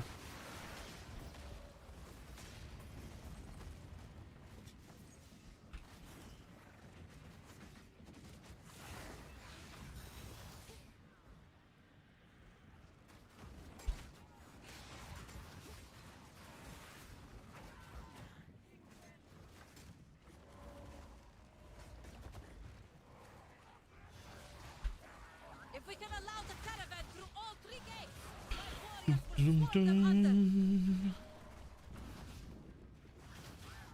Wyvern looked a bit meh on Ziggy's. Yes, but he also explicitly said, if you were listening, that it was the worst one and that it has been buffed quite a lot since then already.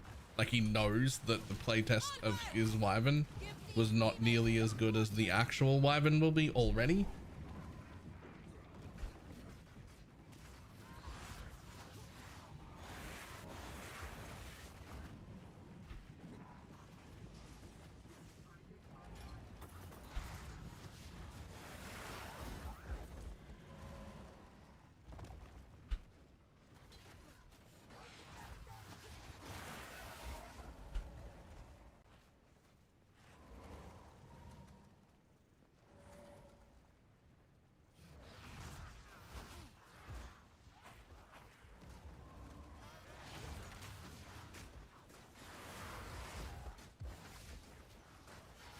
None can oppose me.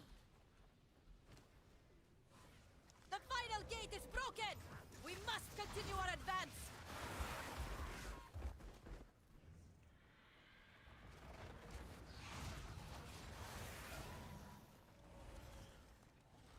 Is it said Wyvern or Wyvern? Wyvern. Wyvern. Wyvern, right? Not Wyvern. Wyvern. Noxious Sycamore. Wrath of a king! How is this possible?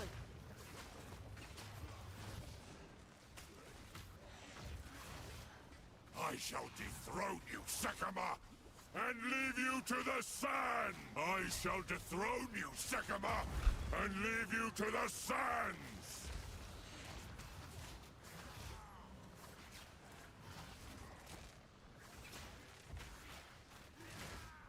You are unworthy! I tried to seek peace, and the Sycamores disgraced me! Left my corpse to rot in the sand. This time, we choose war! This time, we choose war! We shall finish this! But not today. Make haste! He must not escape! Quickly! The corpse he conjures the very is sands running against away. us.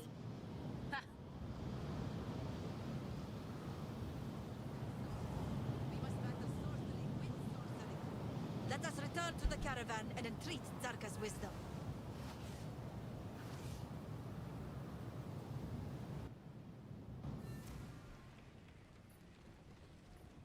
What have you learned? Time is short. Make haste.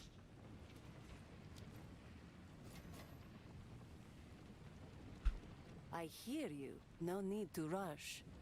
As you wish.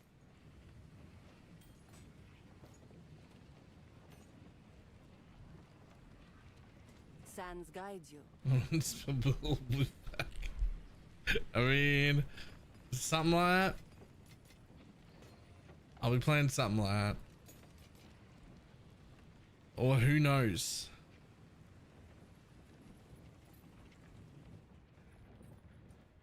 Could be fucking anything.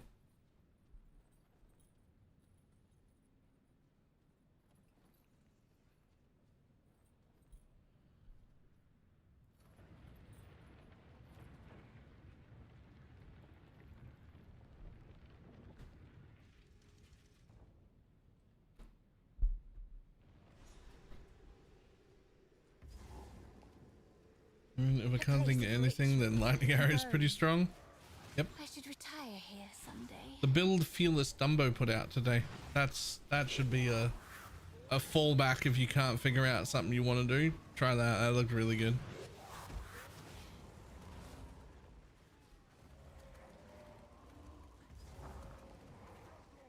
Putrefy. A Tartarite? And with a 5-month resub. I will feast on your soul. Which Hunter was already insane last week, yeah. And with those explosions being based off the monster's health. And like that overwhelm helm is still just as good as it was before, right? The surrounded thing rather. Like it used to go to 0 so it would work in town also. Now you do actually need one monster, so you're like in town speed or in hideout speed will be a little slower, which is stupid. What a stupid change to make, but you can still get one that reduces it to 1 so you count as surrounded at 1 monster. So like, did it make any meaningful difference? No, it just fucking slowed you down annoyingly for no good reason.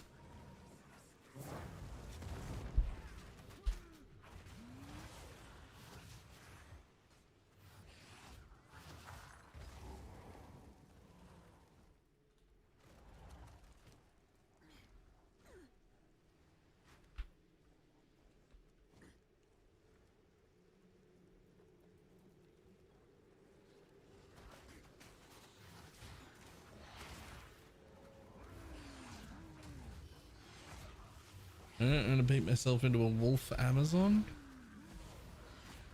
Wolf Amazon feels a bit weird.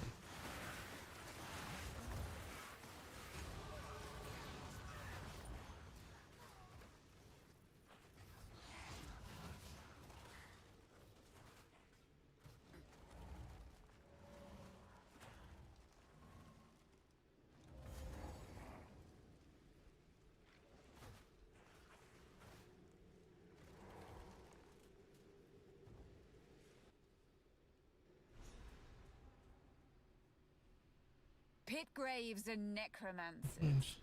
This As you just say, place GG is gets aware and better. working on something for the weapon swap thing and minions too. For what?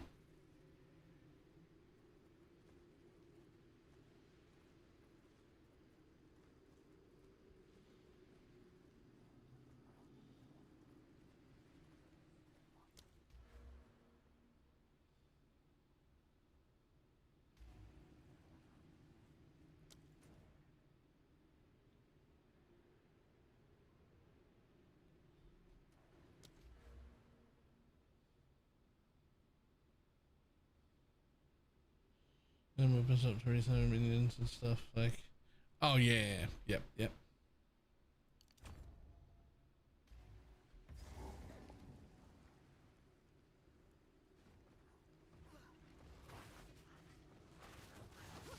I will feast on your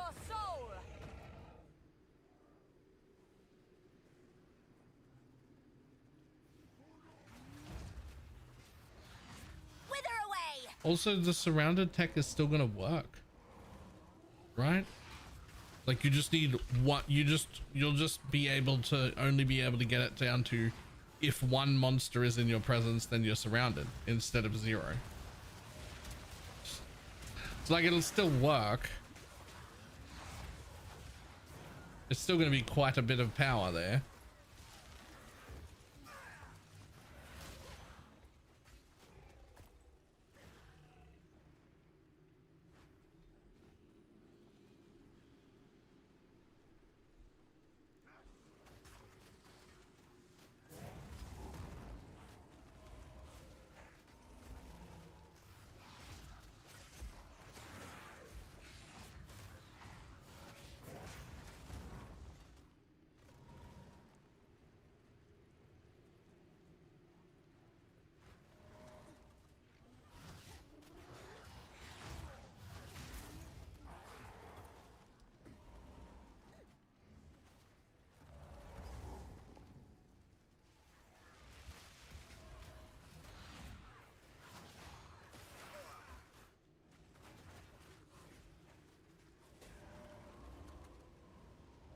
Now which other's gonna be even tankier? Yeah, the buff Aegis is really nice.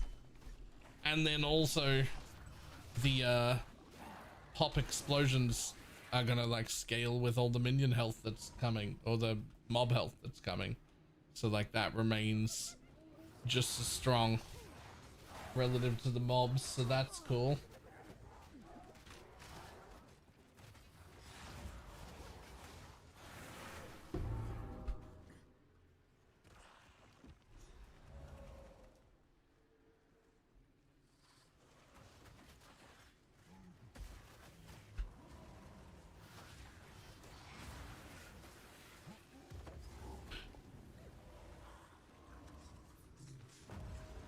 Oh my, what a gorgeous rite. I'm ready.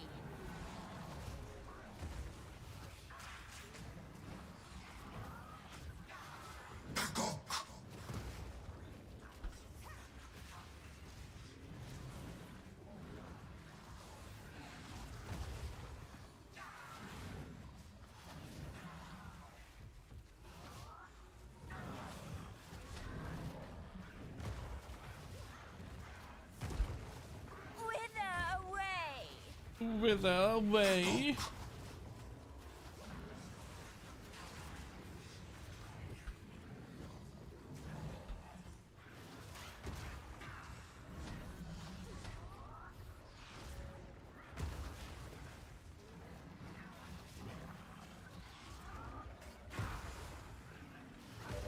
That's gonna take up Chaos and Piss pretty nice. Yeah, plus it only has like 35% less evasion and armor now. Right? Which like that in itself is already a pretty decent buff.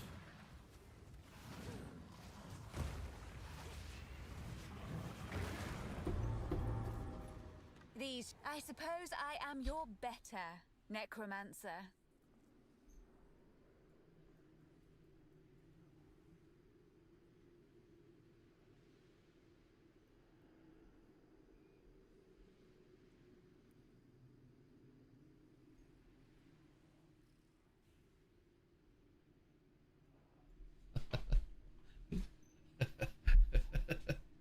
Ah, right. Yeah, it is. You're right. Hang on though, because what if you were not a druid but using a talisman, and you just have the explode and the defense and 100 skill points to do just so much more hybrid-y stuff.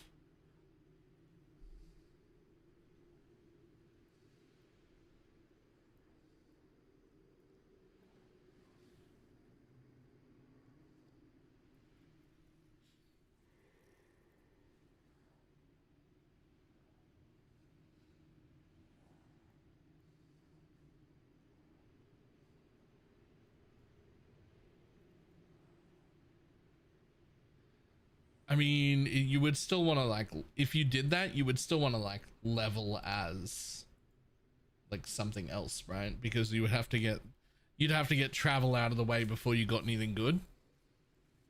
But like, you could still though, right? Like there's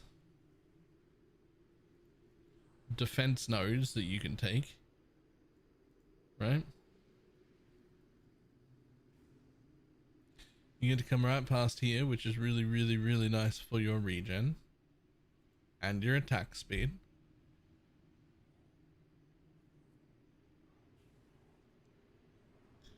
This is just attack area damage, so you would take that on the way past.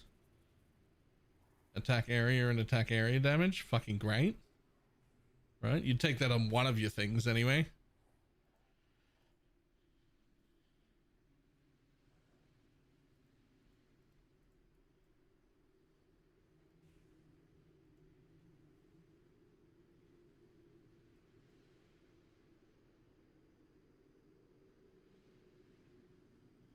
On your way past here, you get to be like, oh yeah, I'll take some melee damage and some good boys. An explodey bear? I mean, it's kind of exactly what I'm imagining is an explodey bear or an explodey wolf from back here. You've got skill speed right there. Right?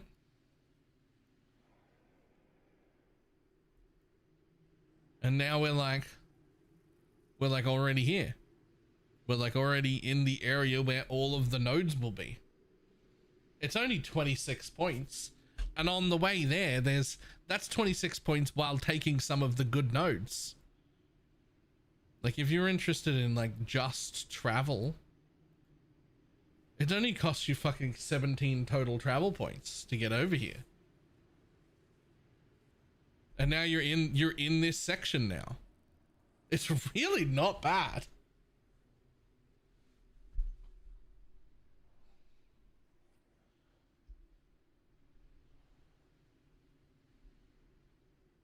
And like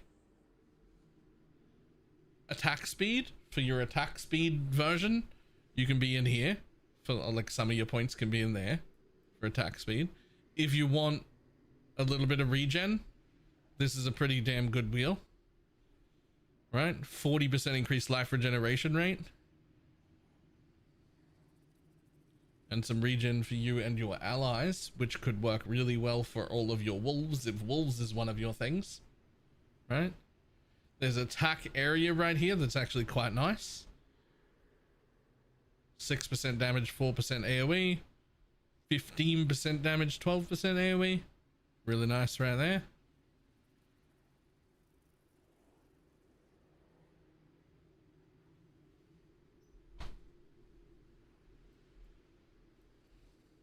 So there's some like attack stuff you're already past.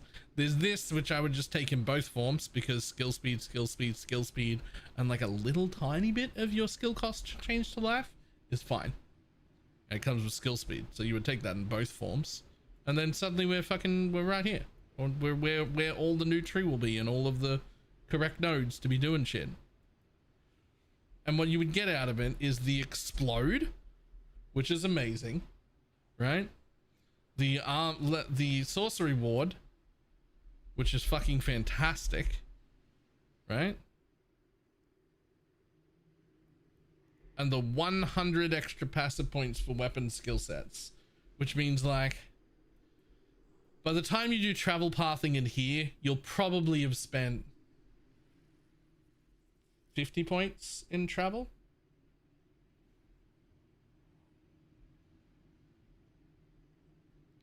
And then your other 100 or your other 70 get to be put in like some spells and some attacks. No, I'm thinking for like a spellcaster slash bear hybrid or whatever, that like witch hunter might actually go pretty well, just because of the 100% extra passive points, right? That plus explode plus probably this for a buttload of tankiness.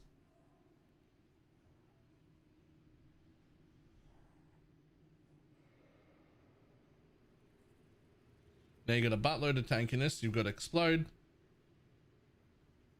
What's good if you drop explode? Why would you drop explode? It's like half the reason to do it. But I mean, I guess you could get cull.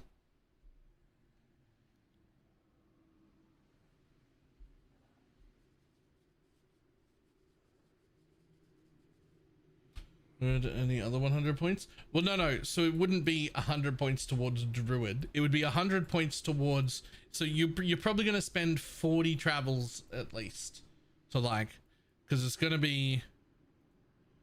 It's 17 passives just to get into the area. Let's assume you need at least another 20.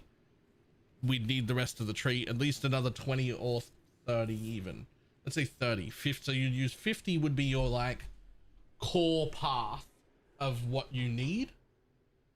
That stays the same mostly, or at least mostly the same on both. Right? You don't actually spend all 120, right? But then you now have 70 different points and you're in the whole core tree, and you can literally spend 70 points in spells and 70 points in bear or wolf or whatever it is you want, right? And have way more of that effectiveness in both forms and be like way better at being hybrid spells and attacks.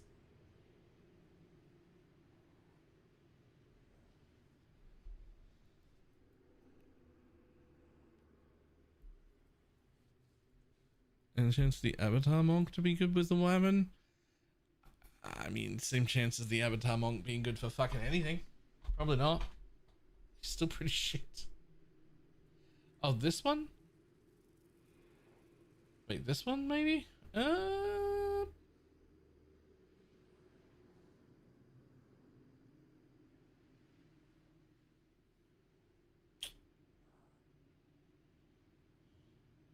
Fucking maybe.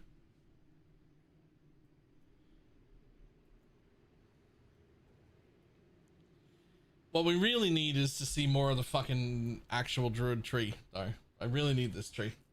Like this, without this tree, I'm so fucking cooked, man. I need the tree. Like what the fuck? It's Thursday night. It's the last day tomorrow. How do we not have any information yet? Where are my spoilers?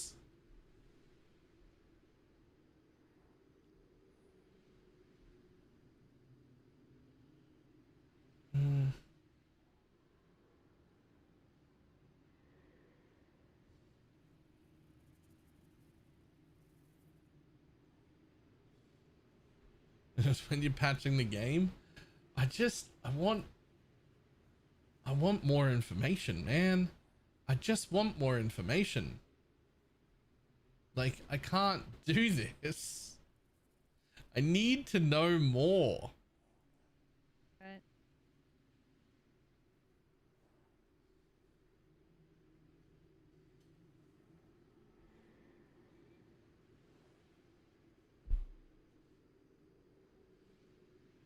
Did you have to play the game to find out? Yeah, actually. That would be terrible.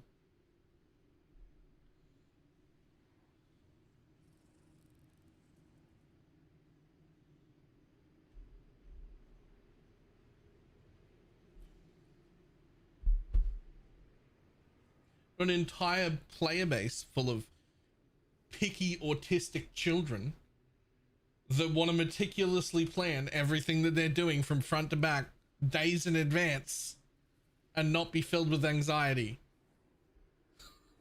That's the whole player base. I need more information.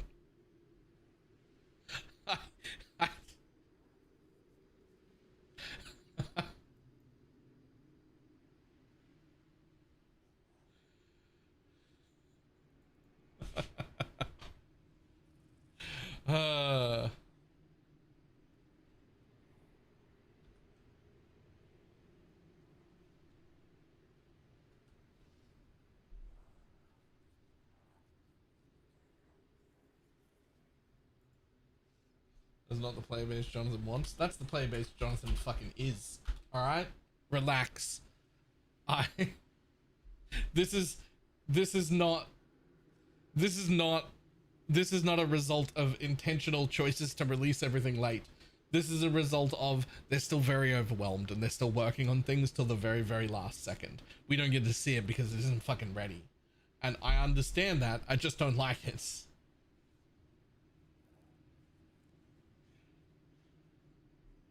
Like, it's not done, and it won't be done. And tomorrow night, when they do patch it all and like push the updates, it still won't be done. They're just forced to tick the boxes and push the patch because it's time's up. If they could have another week without upsetting anyone and without fucking up timeframes, they would. There's always more.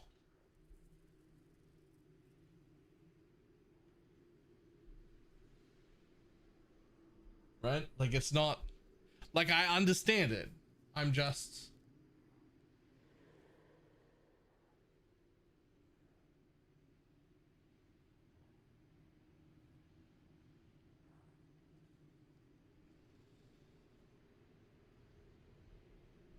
didn't know you need to spec next to them and the locations are random per player.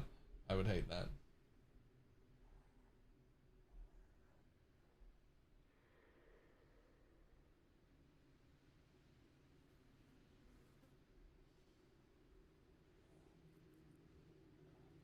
No, what here's the big one that's really interesting. What if there's another hidden ascendancy? What if there's another hidden ascendancy? You know, like Abyssal Lich? What if there's another one of them?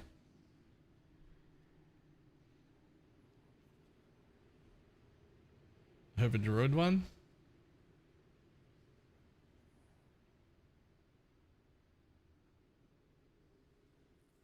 Discount the possibility of that due to time constraints. We're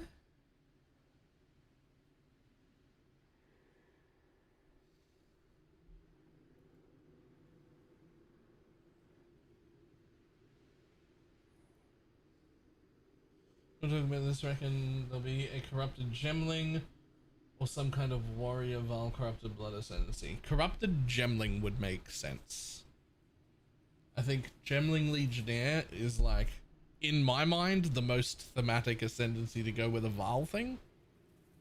Right?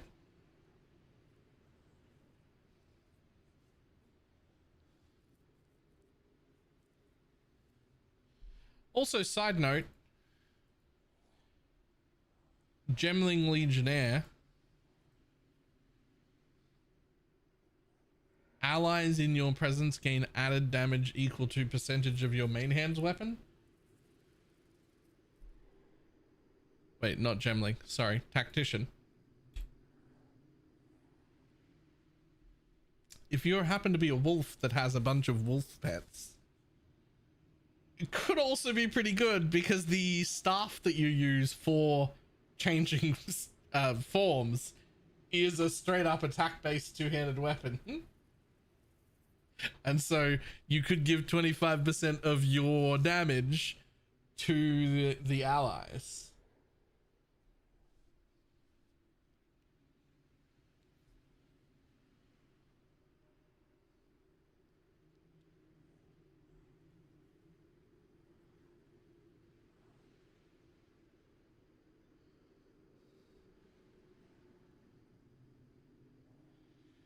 Gain deflection rating equal to 20% of armor. Gain 100% of evasion rating as extra ailment threshold. That's pretty fucking strong too.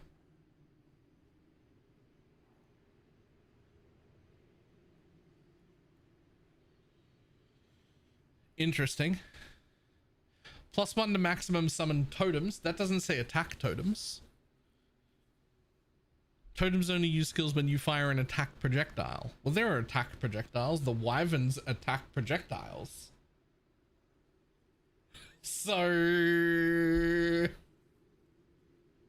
I'm just saying, like, there's some interesting stuff out here.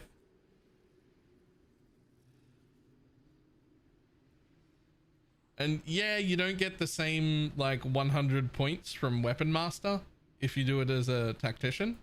But it is the same very little travel to actually get to the area, right? It is the same very little travel.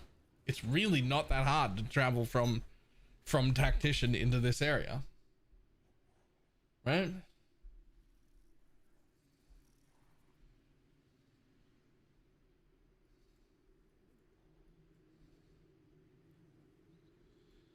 And the cool thing here is that this one comes with persistent buffs have 50% less reservation, which is fucking great.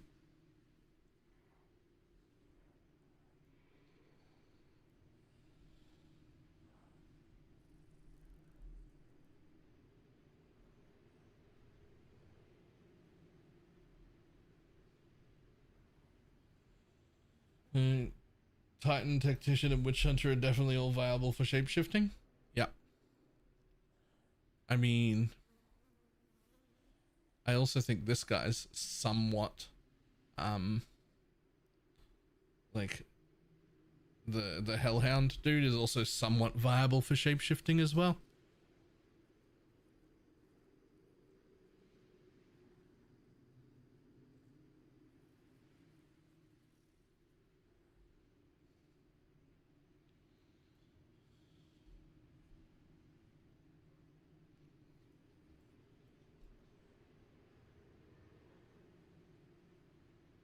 Maybe.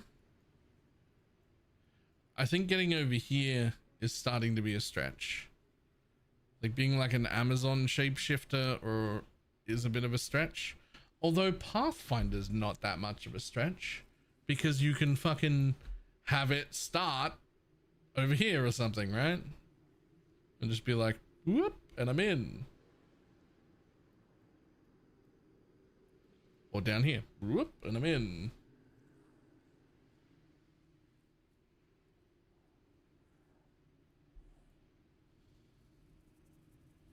Pathfinder to just take the movement speed and then jump to Sorg, right?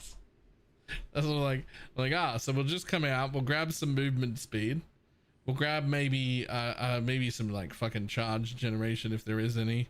It's only frenzies. I don't know if we want that. But like you can get fucking accuracy if it's relevant. There's some good attack damage nodes on the way. Nice movement speed, nice reduced slow. If you're going crit, you need a few good crit wheels, but if you're not, whatever. And then you're pretty much just like done here. You just like, you come out to like here-ish. And then you're like, yeah, I'm done. Bring me out here, please. Right?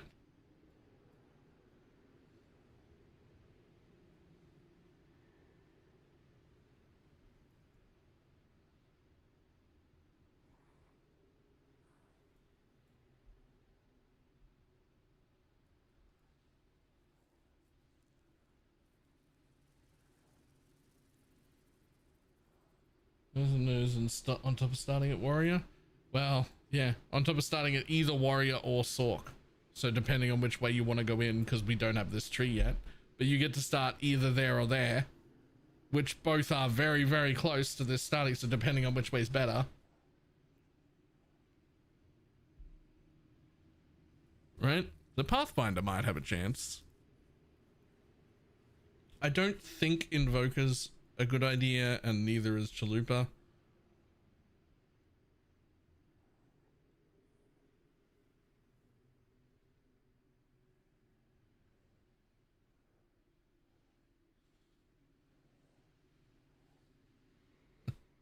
Fucking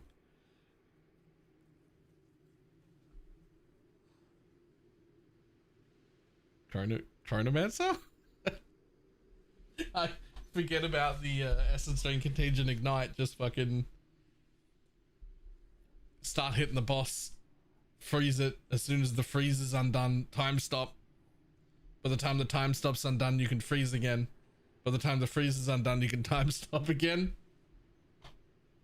I don't know.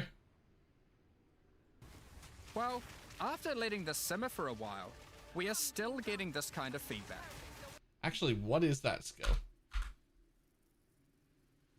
Number of monsters to previous levels by the time you got to tier 15. Well, after letting this simmer for a while, we are still getting this kind of feedback. So we are no longer going to scale up the number of monsters you go as you get deeper into the endgame.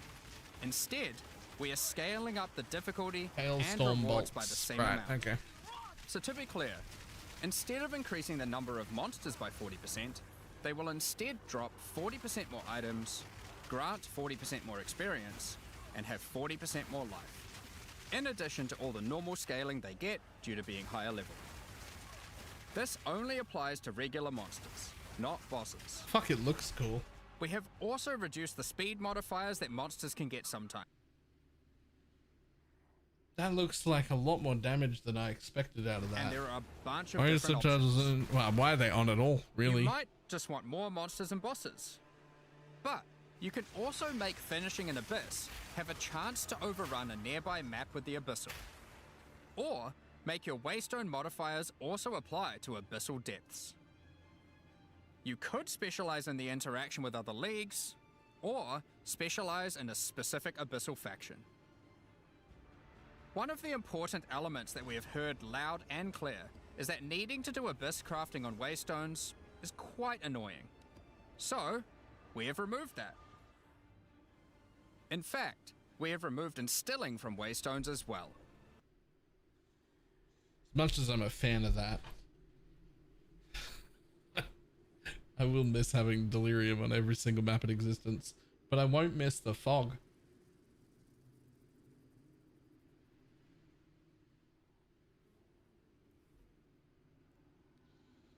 Ah, this is going to look so much better once there's a few things right here in this corner. It just looks very bare.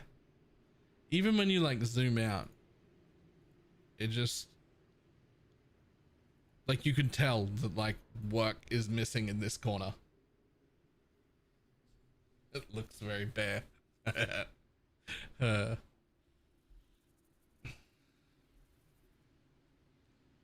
the Mong side's a little easy. Yeah, but look at how fucking packed this is.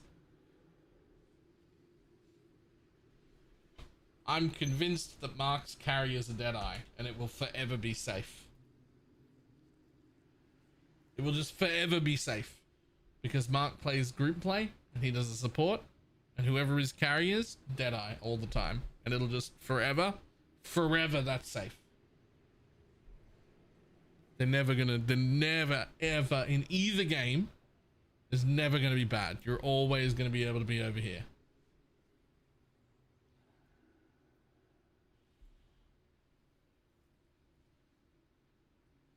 Is that your conspiracy? It is. That's my conspiracy. Because Deadeye has deserved a nerf, like its legs cut off for the last like 3 patches, including this one, and it's consistently got buffed every time, despite deserving a nerf. So like,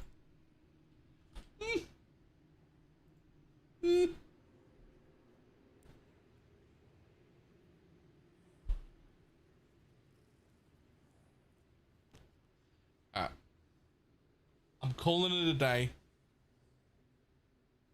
Nerf Glacial Hammer again. Right? 3 patches for PoE 2. How many in PoE 1? I mean, Deadeye's been... I mean, my first 100 was in hardcore. Like 6 or 7 years ago. And that's a Deadeye. Deadeye is, I don't know, at least 7 or 8 years worth of Deadeye being fucking stupidly good.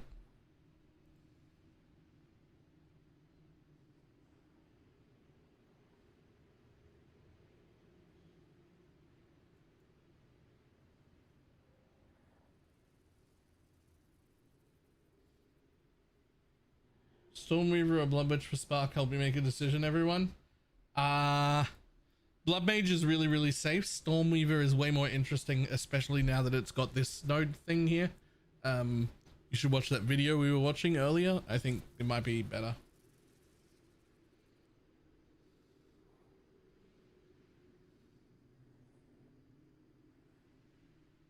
Yeah, Archon changes as well to just be all elements instead of...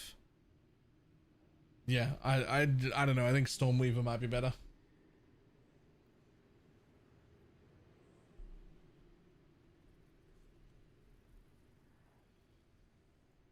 I think it might be a little bit harder right at the beginning, like day 1, day 2.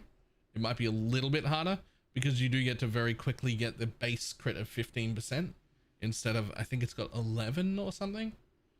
So it'll be like a little harder for you to like crit scale to begin with, but I think it'll still be better on Stormweaver.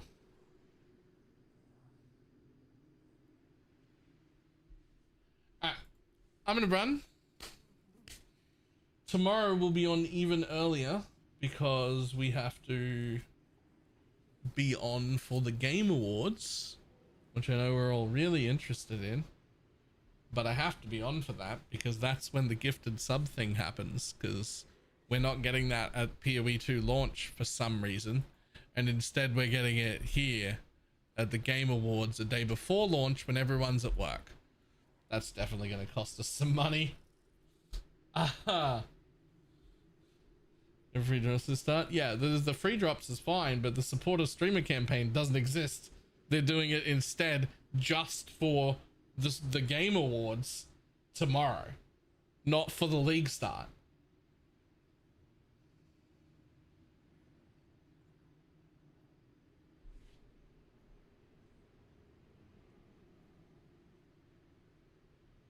Which is like awkward, a way smaller time period, a thing much less people care about, and will end up costing like me quite a bit of IRL money.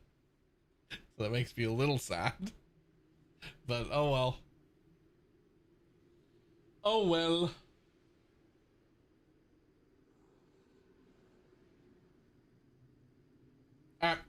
I will see everybody tomorrow.